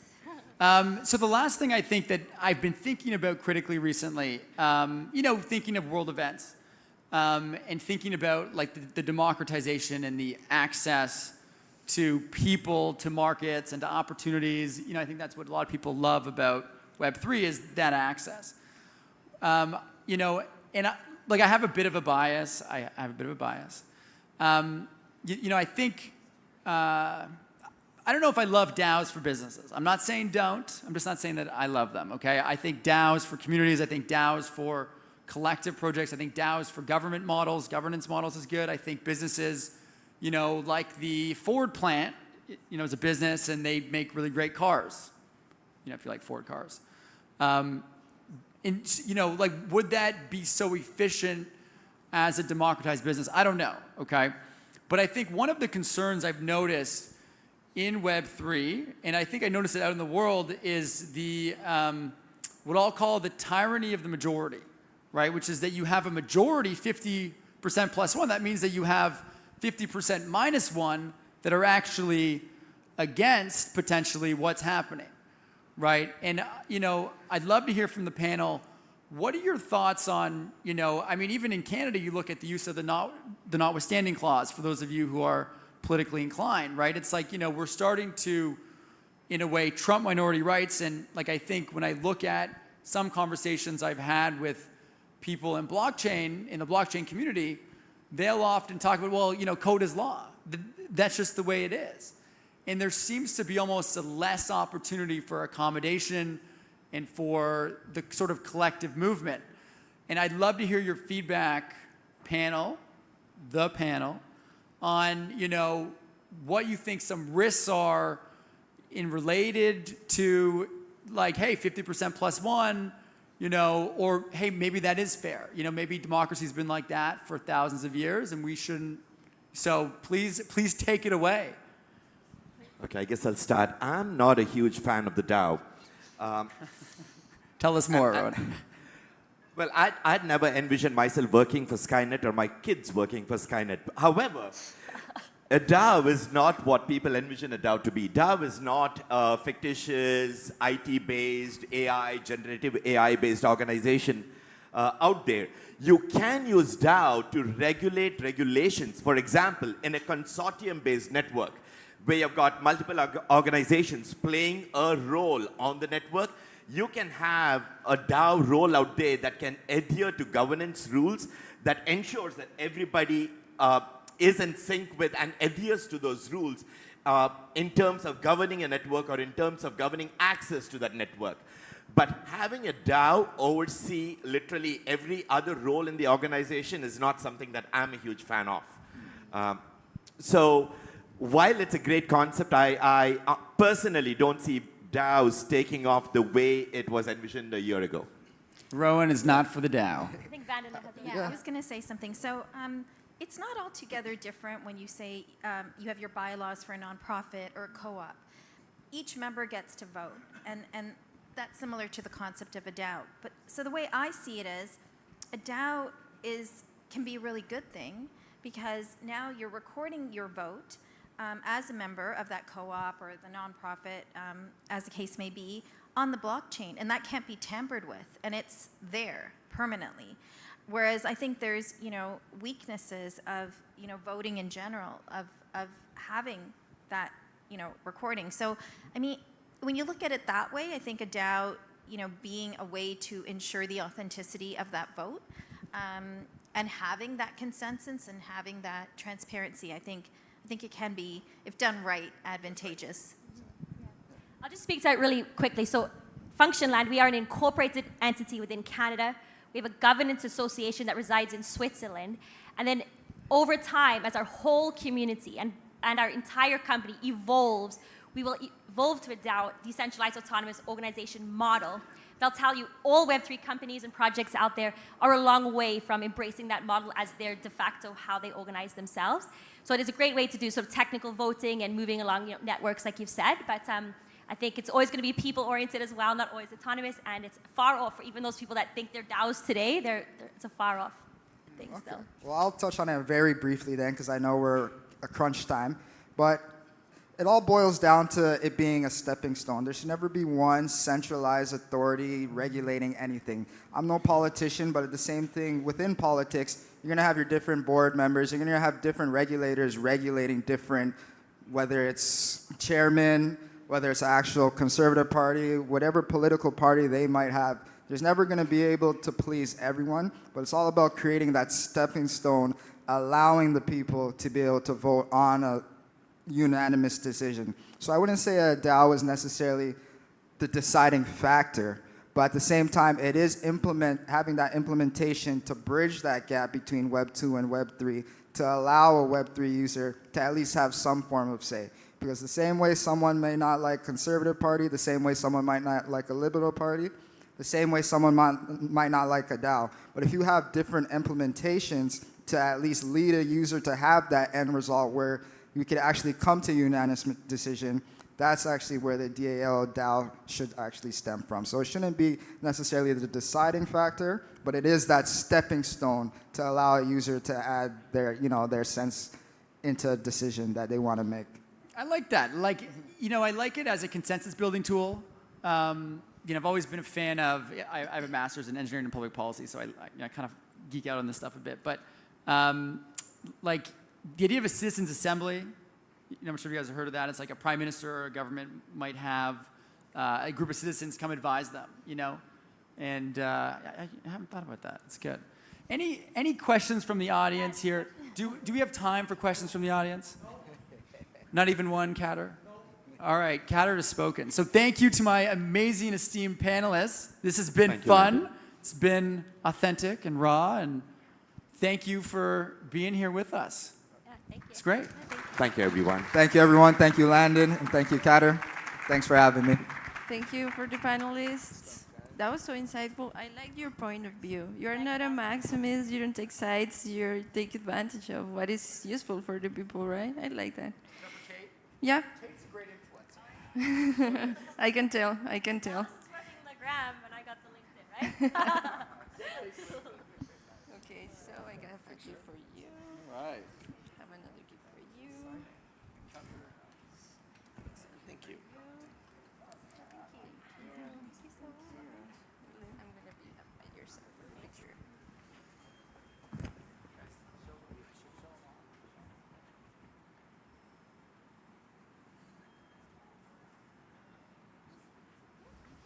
Well, thank you so much. Another round of applause for the panelists. Thank you. Okay, so Linux Foundation. We're going to have another section here to talk about advancing innovation through an open networking system. So let me call Sandeep Ansar, Chair of Linux Foundation, to the stage.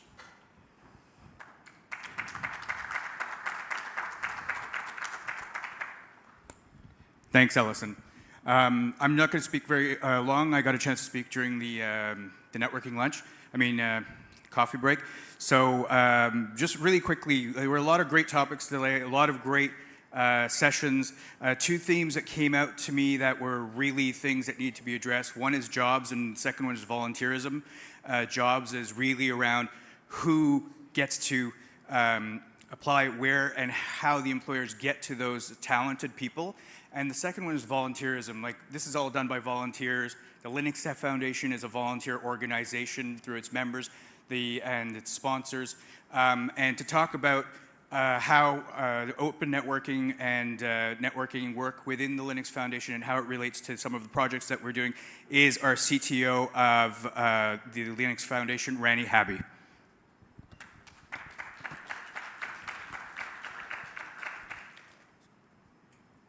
Foundation. Today I'm going to talk to you about how we're advancing innovation through an open source networking and edge ecosystem. So a quick reminder about who we are. Many people know about the Linux operating system, which of course started it all, but these days the Linux Foundation is the host to many open source software projects crossing multiple domains and industries. What you see here on the screen is just a partial list of the different projects, and the domains, but as you can see, we are doing everything starting from web development, edge and IoT, blockchain, and even movies. If you've watched a movie with special effect recently, it's most likely that some of it was created by open source technology that was created under the Linux Foundation. Now let's talk about the different industry verticals and how they're approaching the adoption of open source software.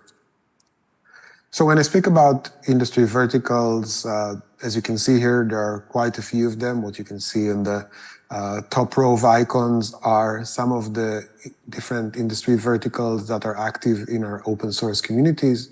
And as we move from the left side of the diagram to the right, we have more mature adoption on the left, whereas the verticals on the right are still maybe making their first steps into adoption of open source technology.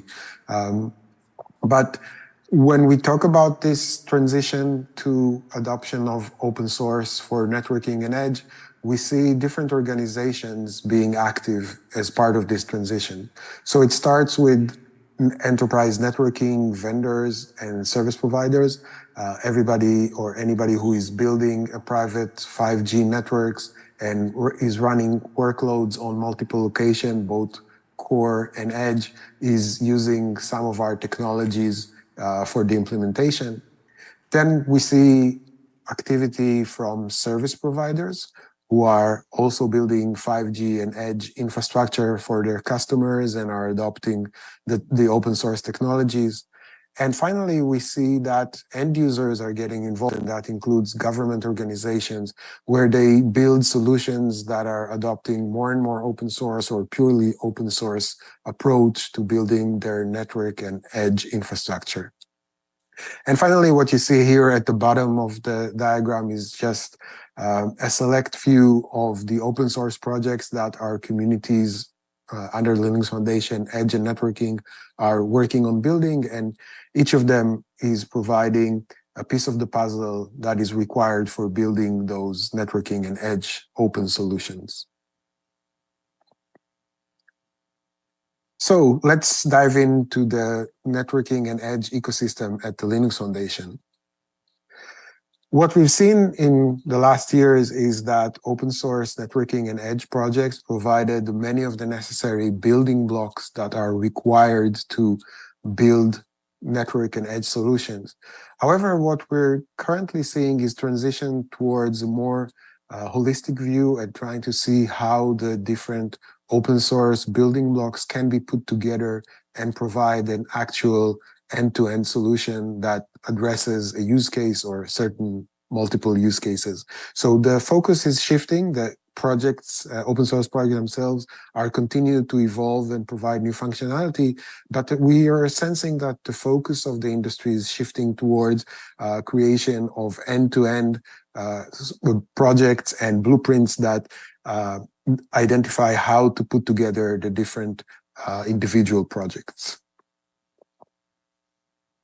If we look closer into the edge computing domain and what the LF Linux Foundation Edge is focusing on, then we can see that we are providing different types of solutions and technologies. And what you see here are basically those two axes, the vertical and horizontal, which help us kind of categorize where each of these projects play.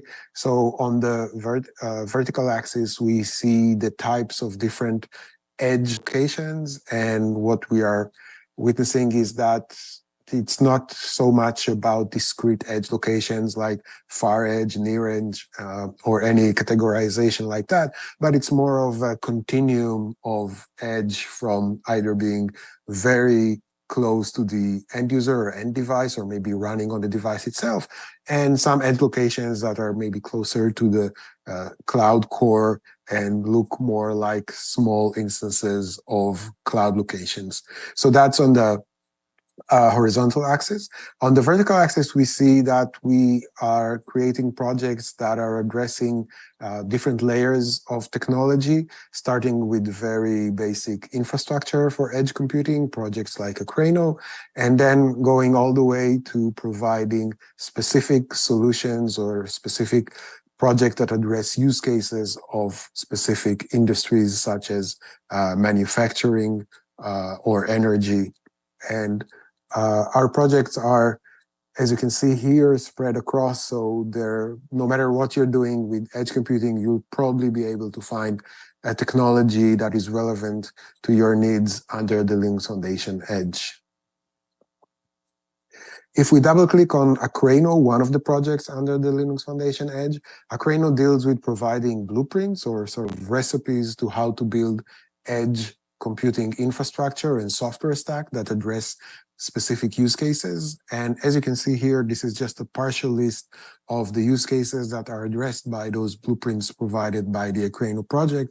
And it's obvious that they cover many different technology domains and industry verticals. If we can see here some use cases related to mobile edge computing, some related to data processing, many others related to industrial IoT and manufacturing. And we have more and more such blueprints emerging with every release of the project, identifying new use cases that need to be addressed by edge computing and providing the solution. Another area that is obviously a current focus is AI, machine learning, or AI in general. So if we look here at the different layers of the cake or the AI stack, some pieces of the technology are pretty much common, no matter what industry vertical or what domain you're talking about. So that's the purple part you see in the middle. And this is the more generic technology, like generic models or everything that has to do with how data is collected, processed, and stored and governed, of course. So these pieces tend to come from foundations like the Linux Foundation AI and Data that host projects that provide these generic AI building blocks. At the same time, we see a need for developing AI projects and technologies that are relevant specifically for networking AI or edge computing AI. And this is the bluer part in this diagram, and this is where our open source communities in networking and edge are currently focused. So it starts with the very bottom layer of providing the infrastructure to generate the data, process the data, and send it toward the machine learning algorithms. So our projects are dealing with that. And on the top layers, of course, there's a need for creating AI models that are specific to the networking domain. And finally, the top layer, creating applications that actually use all this AI technology and provide some new functionality. That could be things like optimized resource management for the network, optimized quality of service, and at the end of the day, providing a better experience or new types of services to the end users using those machine learning and AI algorithms. We continue to see a lot of interest in our project, and as you can see here on those graphs that show the number of involved individuals and number of contributions per project, you can see that the obvious trend is strong growth, and that really indicates how much increased interest there is in different industries to adopt and contribute to open source technology in edge and networking. And then, as I mentioned, since the interest is now on integration of open source projects and providing solutions, we are investing quite a lot in what we call super blueprints. These super blueprints are kind of an overarching architecture for building connectivity and edge computing solutions that address certain markets or certain use cases. And through these blueprints, we provide a recipe for creating similar solutions by everyone who's interested. One project I wanted to call out is Nephew, which recently moved under the Linux Foundation networking. It started about a year ago as a standalone project, but now it's under the umbrella of the Linux Foundation networking. Nephew deals with the end-to-end orchestration of network services with the unique approach of applying well-known concepts and models of the Kubernetes API and domain, and applying that to managing network functions. So we see a lot of interest in the Nephew project, and we see many organizations and individuals joining and contributing to this project because it seems to hit a sweet spot of addressing a common problem using a very well-known approach. So Nephew just moved to the Linux Foundation networking and just released its first software release. So if you're not yet familiar with the project, I suggest you take a look. Another project I wanted to call out is Kamara, which is a project that builds APIs for application developers that expose the communication network, where it's a wireless or fixed access communication network.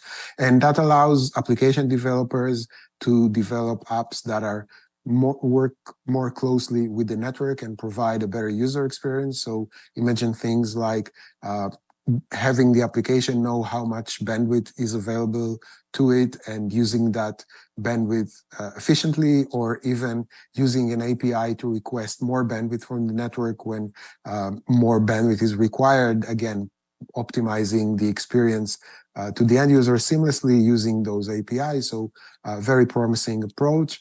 And there are already 250 companies and 750 individuals contributing. Kamara just announced that it's moving to a funded model, indicating the level of maturity of the project.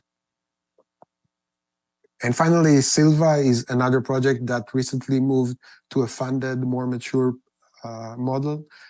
Silva is a project that is focused on providing a reference architecture for how to build communication infrastructure, more specifically a cloud-native infrastructure for telecommunications. Silva started as an initiative by European vendors and operators, but now it has a robust set of companies involved coming from across the industry, from communication carriers, vendors, and integrators. So I hope I got you at least a little bit curious about our open source networking and edge technologies. And the good thing that is that all our activity is done in the open and is open for anybody to join. We welcome anyone to either passively join and just see what's going on, or actively start contributing. Feel free to browse our websites and even create a Linux Foundation ID that is free and quick to get, but it will you will gain access to all the resources of the Linux Foundation, and you can get involved in any activity that is of interest to you. So to summarize, I think that what we've seen in 2023, it was kind of a tipping point in the adoption of 5G, edge computing, and IoT. And we've seen that our open source software created by our communities and the collaboration is one of the things that enable that. We continue to see open source software as the new basis for all verticals that are moving to a more open model, and that includes government and enterprise, not just communication service providers. And our community managed to work and continue to collaborate despite some geopolitical tensions and macroeconomic headwinds that existed this year. And I think we've done a good job of providing this neutral platform for collaboration, and we think that we will be able to do it in 2024 and beyond. So to summarize, we are in the open source communities looking forward to the future and looking forward to collaboration with each and every one of you. Thank you very much for listening to me today.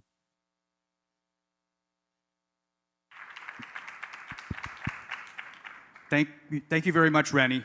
Rani Habi, our CTO. I forgot to introduce myself properly at the beginning. I am Sandeep Panassar, Linux Foundation Networking Marketing Advisory Council Chair. It's a mouthful, I know. And we're privileged to have Nora Anwar here.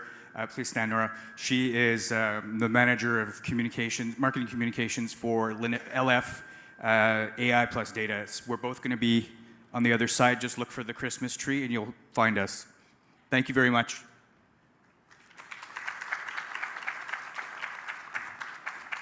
Thank you, Sandeep. I would like to invite Honorable Councillor at City of Brampton, Guru Pratap Singh Toor, to give closing remarks from Innovation District of Brampton.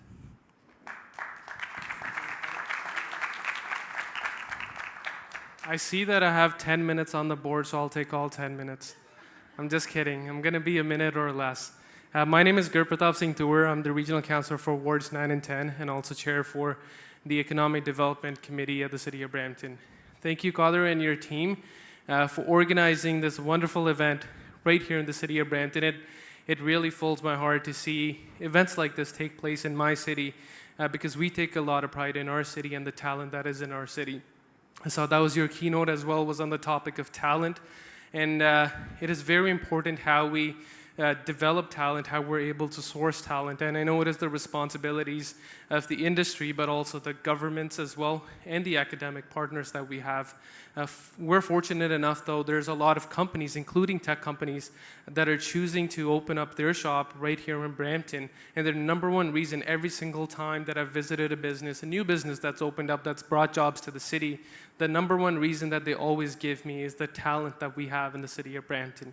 That has been something that we wear with a lot of pride. The people that grow up right here in Brampton, go to school outside of Brampton, but for now, and we're going to be changing that very soon as well. But to see those investments come into our city, it is great. And like I said, events like this, I'm very appreciative of because it puts our city on the map. Just yesterday at Rose Theatre, we had the final piece, the final leg of the Startup Canada tour that was across Canada, which concluded right here in the city of Brampton. So thank you so much, I would say, to all the exhibitors, all the panelists, all the speakers, to the entire team, Kader, and your team, but especially to my very own team, the City of Brampton, the Economic Development Office that has supported this event. A big shout out to them. Yes, please. So that's the deal that works in governments. They do the work, we come and take the credit for it. But I want to pass that back to them because they're the ones that truly champion this, truly work on this. Thank you to Usha and her team as well from Brampton Venture Zone that has been a big partner here with their Be Ready program as well. So thank you so much to every single person that participated. I know it is a Friday, we're all ready to go home. And with that, I'm going to give you guys the permission to go home. So thank you so much once again for being in Brampton all day today, and hope to see you guys all back. Thank you. One sec. Correction. The party starts now. The real action starts now. Nobody's allowed to go home. And I'm going to make sure Guru Pratap stays with us throughout the party. All right. So I like to say a couple of words. First of all, when I moved in, I've been a community leader for many, many years. So I lived in different countries. When I moved into Canada, I was participated in many community activities. I was part of many. And we wanted to start as a volunteer community activity. And I don't want to take a name. I went to different cities. I was looking at opportunities to do that. And Brampton welcomed us. And the result of that is what you see today. Right? That deserves a round of applause, right? And I should thank Devin, Annis, Jasmine was awesome. This event was instrumental mainly because of her today, right? Honestly. And thank you, Brampton, for being the founding partner. Thank you, Brampton, for being the sponsor. And yeah, please, everyone, for a picture.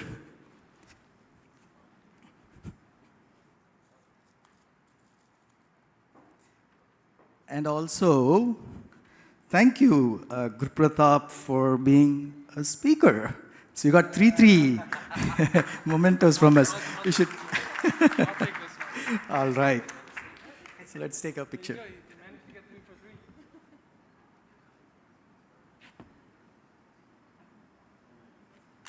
Thank you so much. Thank you, Brampton. Thank you. Thank you, Jasmine. All right, where is Usha? Where is Alison? Alison is missing. So we start our conference from now on, right? So from the morning, since morning to now, whatever that we did, well, the real conference starts now. It starts with the Ultimate Network Experience sponsored by Weltris. There is a number of things going to happen this evening. Of course, before going through the 6 tracks, there's going to be a lot of food. And hot food, not the cold food, like this afternoon. Both vegetarian and non-vegetarian. There's going to be 2 bars open, and some of you got tickets. And if anyone wants to come and speak here later, they will also get tickets to introduce themselves.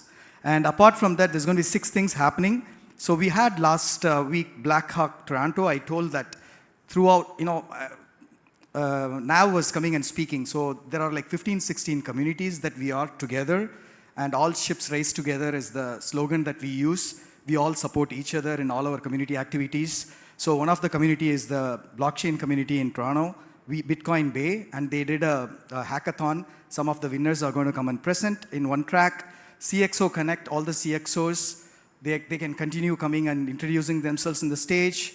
Megatrend Showcase and Job Festival Showcase will continue until 7 p.m. And Elephant Meetup and the Toronto Meetup IEEE Toronto Meetup is going to continue till 9 p.m. So we're going to be here with a lot of foods, a lot of drink. Even if you are full, just make sure you continue eating. I want to make sure all food is complete before we leave this place. Right? That gives all our volunteers very happy satisfaction, Thank you so very much. Well, I like to call again Usha here. Listen, I know, I don't want to let you go there. You have been key contributor to this particular conference. I don't see Alison, I don't know where she is. She has started the party already. She started the party, okay. So officially we close the conference track now. Join me, I wanted to say whatever together with you. Officially, we close the conference track now, and we invite sponsors, partners, volunteers, speakers, and attendees for next Decoding Tech conference that's going to happen on 25th. We want to actually do it 24th and 25th of October 2024. That's Thursday and Friday. We are starting to learn Friday evening. A lot of people tend to go back to home or go back to other party. They don't prioritize this party. But we will try our best to see if we can make this evening party better, so they will start prioritizing this party from next year onwards. How does that sound? All right. So thank you very much, everyone. On behalf of Alison and Usha, thank you very much. Thank you, everybody. Thank you, everyone. I hope you had a really good time today. We put so much effort in this. Next one is going to be better, and the next one is going to be better, and so on. The idea of creating these spaces is for you to meet each other, to build communities, to make the best out of the conversations that you have, and just like keep on evolving and keep on bringing the impact that you want to cause in your industry, in your communities, in your family, in your company. So we hope you have a really good time today. Thank you so very much. Do some business, sign some deals in the networking, get some jobs. Use Be Ready. If you are an employer, come and register. If you're looking for a job, come and register. Let's get ready and be ready for the ultimate network experience. So please start networking. What's going to happen is this door will be opened a little bit. There is going to be a lot of food there and here. 2 bars will be opened the other side, and rest of the event will continue to happen. Thank you, everyone, once again. Thank you very, very much. All right, so one off the track. Where is Jerry? Yep, Jerry, come on up. This stage is all yours. So you can continue with your track. And yeah, everyone feel free to stay back for this track, or you want to go through the other track. Yeah, it's all open right now. Jerry, all the best. All right. Thank you so much, Carter. And yeah, thanks so much, everyone, for sticking around. The reason why we're really up here is, You know, like when we first met Cotter, he actually came out to one of our block hack hackathons in George Brown College. Was that right, Cotter? Absolutely. You also brought your son out, right? Cursed exams. Can we move them, you know, for the sake of Cotter's son? The whole goal of, you know, what we do at Bitcoin Bay, and especially with the block hack, is really just try to expose all of the blockchain technology to the broader audience, whether they're from like various different industry backgrounds or looking at different use cases. A lot of the people this past weekend when we had our block hack, you know, they were very focused on AI and combining these two technologies for, you know, various use cases like applying into the healthcare programs and whatnot. So I do want to take this opportunity to bring up, are the hackathon team members here? Can't see very, very well. Are you guys here? All right, awesome. So what's going to happen is you guys, the teams, you guys will basically come on up. And we're going to give you guys a chance to basically just talk about you know, the projects that you had worked on, the experience, and, you know, just like showcase a little bit. So do we have everyone here? You want the team or you want just to make sure everyone's here, actually. All right, come on up. Woo! We got a few more shy people in the back, I think. All right. Not too bad. All right, so we actually do have mics in the back. Do you mind just doing a quick round of introductions among all of you guys?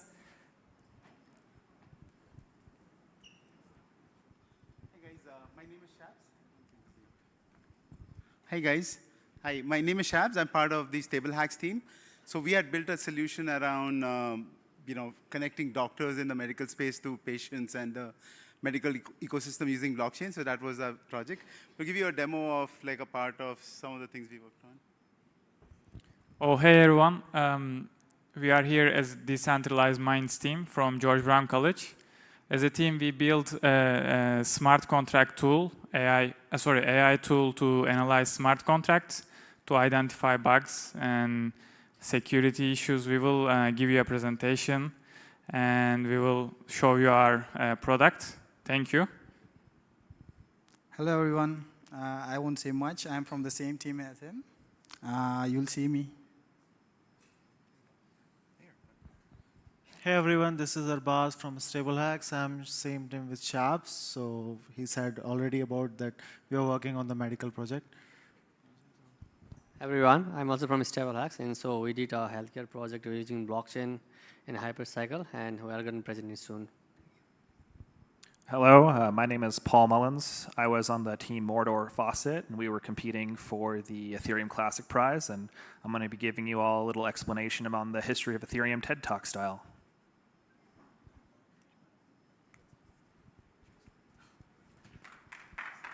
Okay, awesome. Thanks so much, everyone. And you know, like we do really want to appreciate everyone coming out here for today. Obviously, some of you guys would be taking days off work. Some, you know, potentially maybe skipping school, which is fine and whatnot.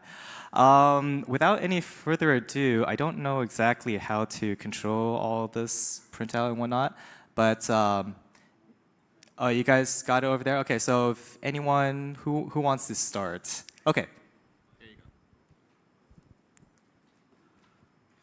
Awesome. So thank you, Jerry, for the introduction. And the product that we had built there was called HealthChain Connect, which was basically helping the medical ecosystem connect to everybody, you know, the doctors, nurses, and you know, the hospitals.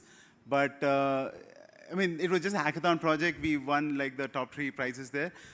The real project that we actually want to introduce to you is called TrustNet, which is the tool which helps you connect to people at conferences. So that's our product, and the main thing it does is, you know, it connects you at conferences based on 3 things, which is the business listings, the meet and greet, and the job offerings, right? So you logged in using LinkedIn, and once you log in, it basically gives you a couple of different options to connect. So one is WhatsApp, and the other one is a web chat. So on the web chat, you come in and it basically says, what would you like to start with? They have 3 options here: the business listings, the meet and greet, jobs.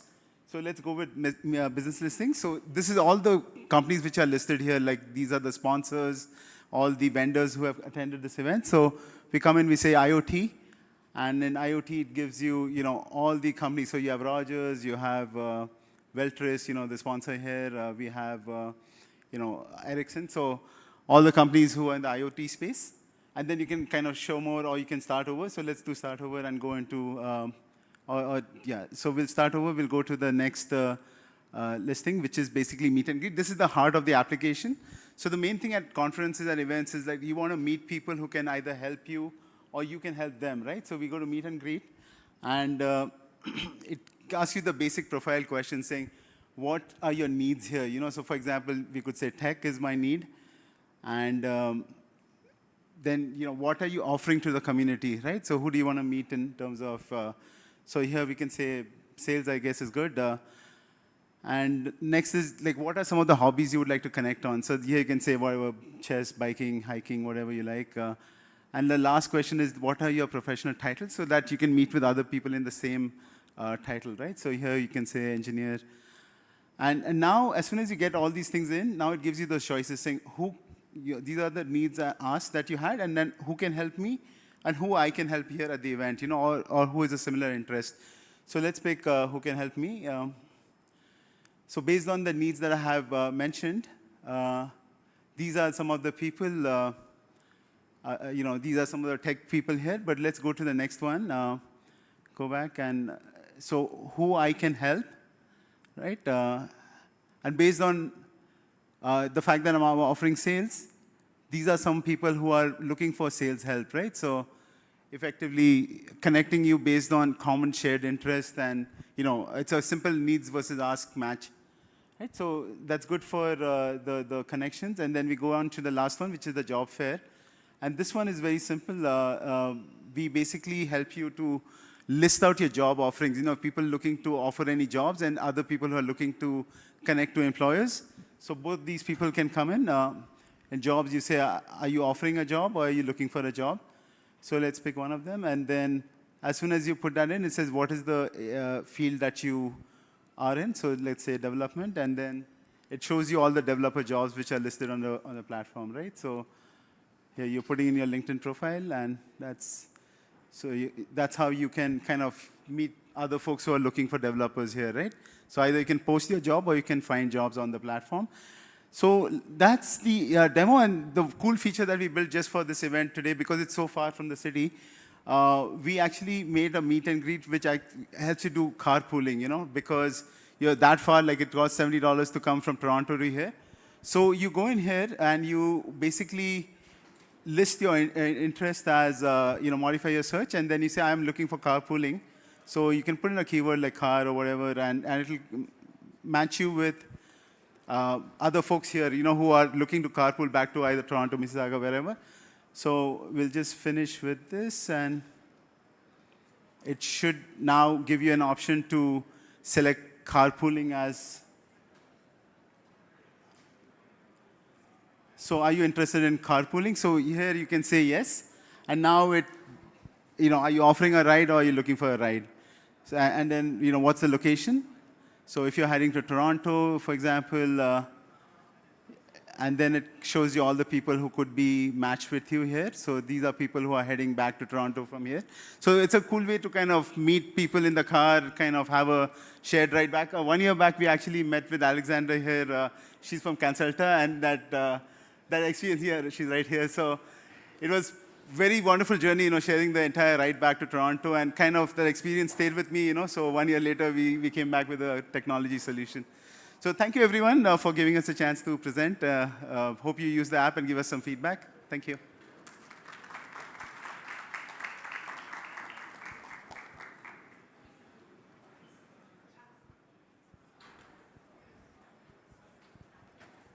Awesome.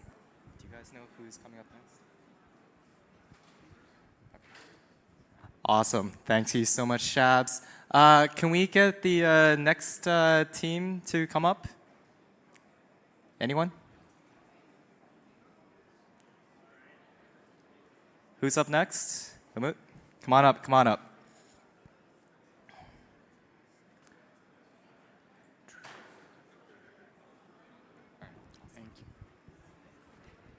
Oh, hello everyone. This is Umut. I'm gonna present you our AI tool to audit smart contracts. It's called ChatGPT. And I would like to, oh, thank you. I would like to start with a question. What do you think, what is the biggest existential threat to humans?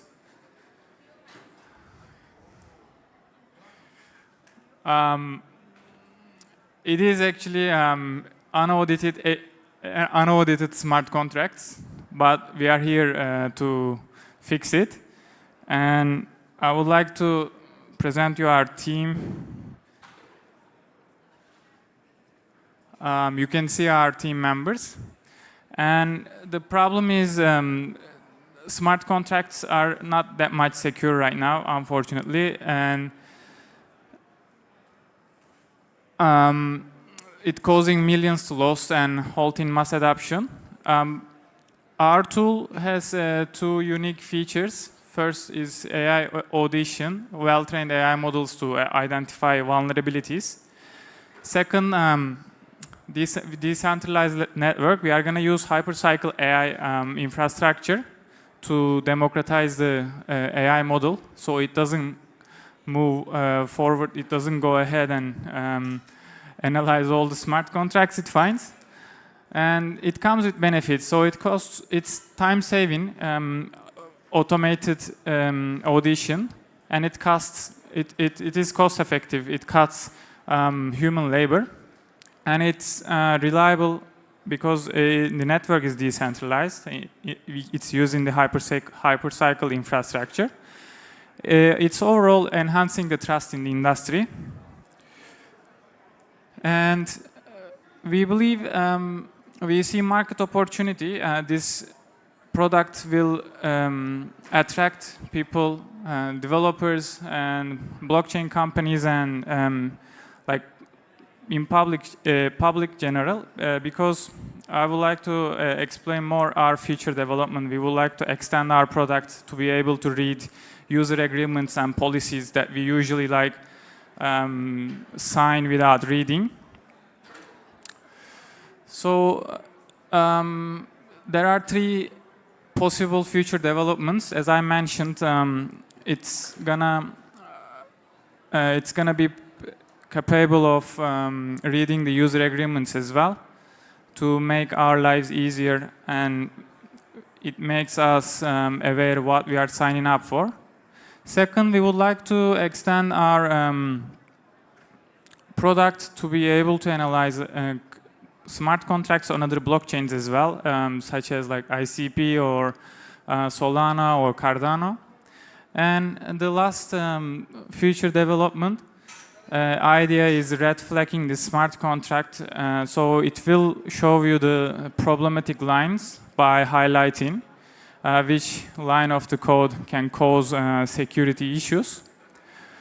Thank you for listening. If you have any question, you can find us at decentralizedmindsgbc@gmail.com, or we will be around. Come and speak to us. Thank you. And if you have any questions, I would like to leave the stage to my friend Anish. He will do Q&A. Hello, everyone. We just had some technical glitches, but I think we should be able to give you a live demo right now.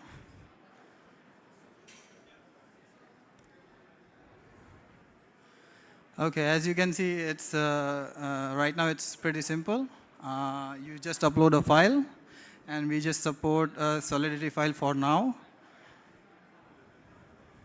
As you can see, it gives you estimated cost, so you know what you're paying for.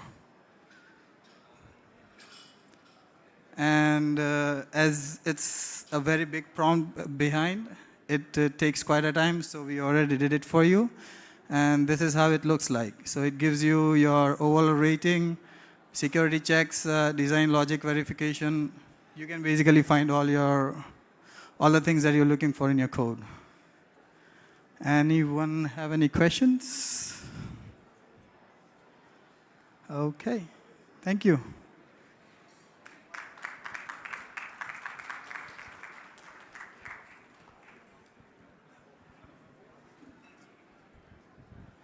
All right.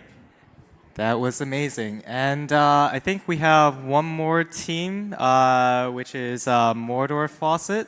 So Paul, come on up, come on up. You have your laptop with you, so this should be entertaining. Yeah, tell me when 5 minutes is up. Hello, everyone. We're Team Mordor Faucet. We were going for the Ethereum Classic Prize. And rather than giving you our demo and explaining what it, and just assuming you all knew what Ethereum Classic was, I decided to give you a little history lesson. So, one sec. I want to have a conversation about values and give you a little history of Ethereum you might be missing. So the question I want everyone to go away with today is, what is law? Because it seems to be a convoluted term that people use in different situations when it should be multiple terms. Let's do a quick case study. Let's take a look at the United States and Canada.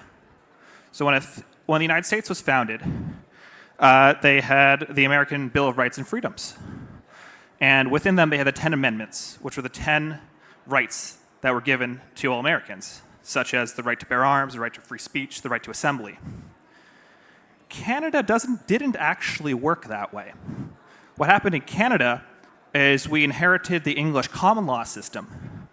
And when we were founded, we just assumed all those rights existed and had the judges keep acting.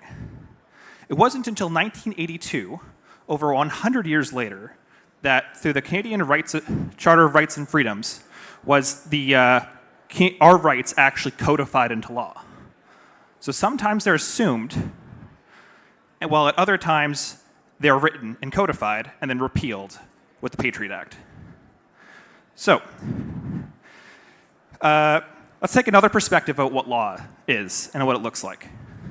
So let's take a look at science. How does science view law? Science is less ambiguous. Well, we'll get to social science in a second. We have things like Newton's 3 laws, Maxwell's equations, the laws of thermodynamics. These things are held absolutes, even in the case of thermodynamics, when everything is just probabilistic estimates. So we have this idea of absolute law. And then after that, and then we have the social sciences, which take another perspective on law. What they do is you got stuff like Godwin's law. The longer a conversation takes online, the probability of a comparison between Nazis and Hitler approaches 1. They call that a law. We got Murphy's law. Anything that can go wrong will go wrong. We got the Parkinson's law. The length of a task will take as long as you assign it. So law is a really ambiguous concept that we need to better describe, better break down. Now let's come back to Ethereum. Remember, we're Team Mordor Faucet, and we were competing for the Ethereum Classic Prize. So in the history of Ethereum, there was an important hack. Remember, Ethereum launched, the original price in 2016 was like 50 cents, and then it went up to $20, right? It's like $1,000 now. Remember that? A long time ago, back in 2016? Well, there was this big smart contract, a form of law, that was hacked, and $150 million was deleted accidentally. And Ethereum really needed the money at the time because it wasn't worth a lot of money at that time. So what they did is they have forced upgrades every year, and they just printed $150 million. This actually happened. They just printed $150 million. They gave themselves all their money back when it was their mistake at the code. So Ethereum Classic maintains the tradition that code is law. We should treat our cryptographic institutions the same way we treat the laws of physics. And anything on top of that should be abstracted into social institutions in order to synthesize these systems together. We can play the game and challenge the rules. We can have the absolute law of physics and still exist within the realm of social law. But you need to have correct primitives. So I encourage everyone today to maybe take a look into Ethereum Classic and know your Ethereum history. Because in the future, when the centralization of Ethereum 2.0 node infrastructure is susceptible to attack by large coordinated centralized institutions, which blockchain assets do you own? And what chain are they actually on? And who controls them? So what do I want you to take away from this talk on Ethereum Classic, on the history of Ethereum? And you should go look and understand your history. The question was, what is law? Thank you.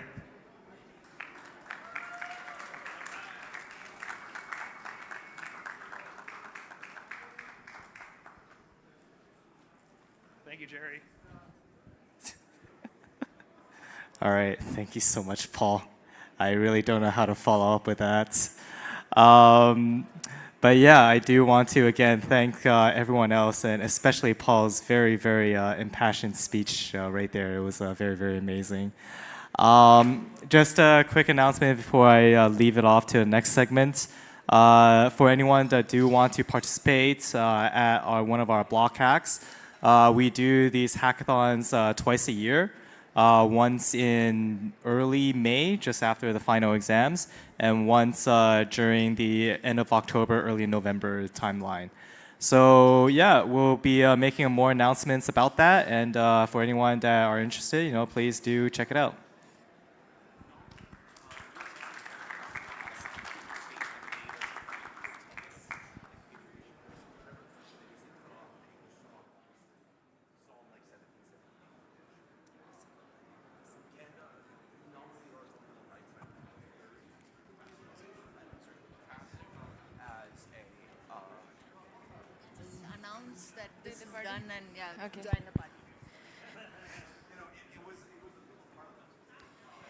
Okay. Okay, so thank you so much. That was the very, very last section before our networking moment, the ultimate network experience. So we're gonna have music, as you can tell, we have the bar open already.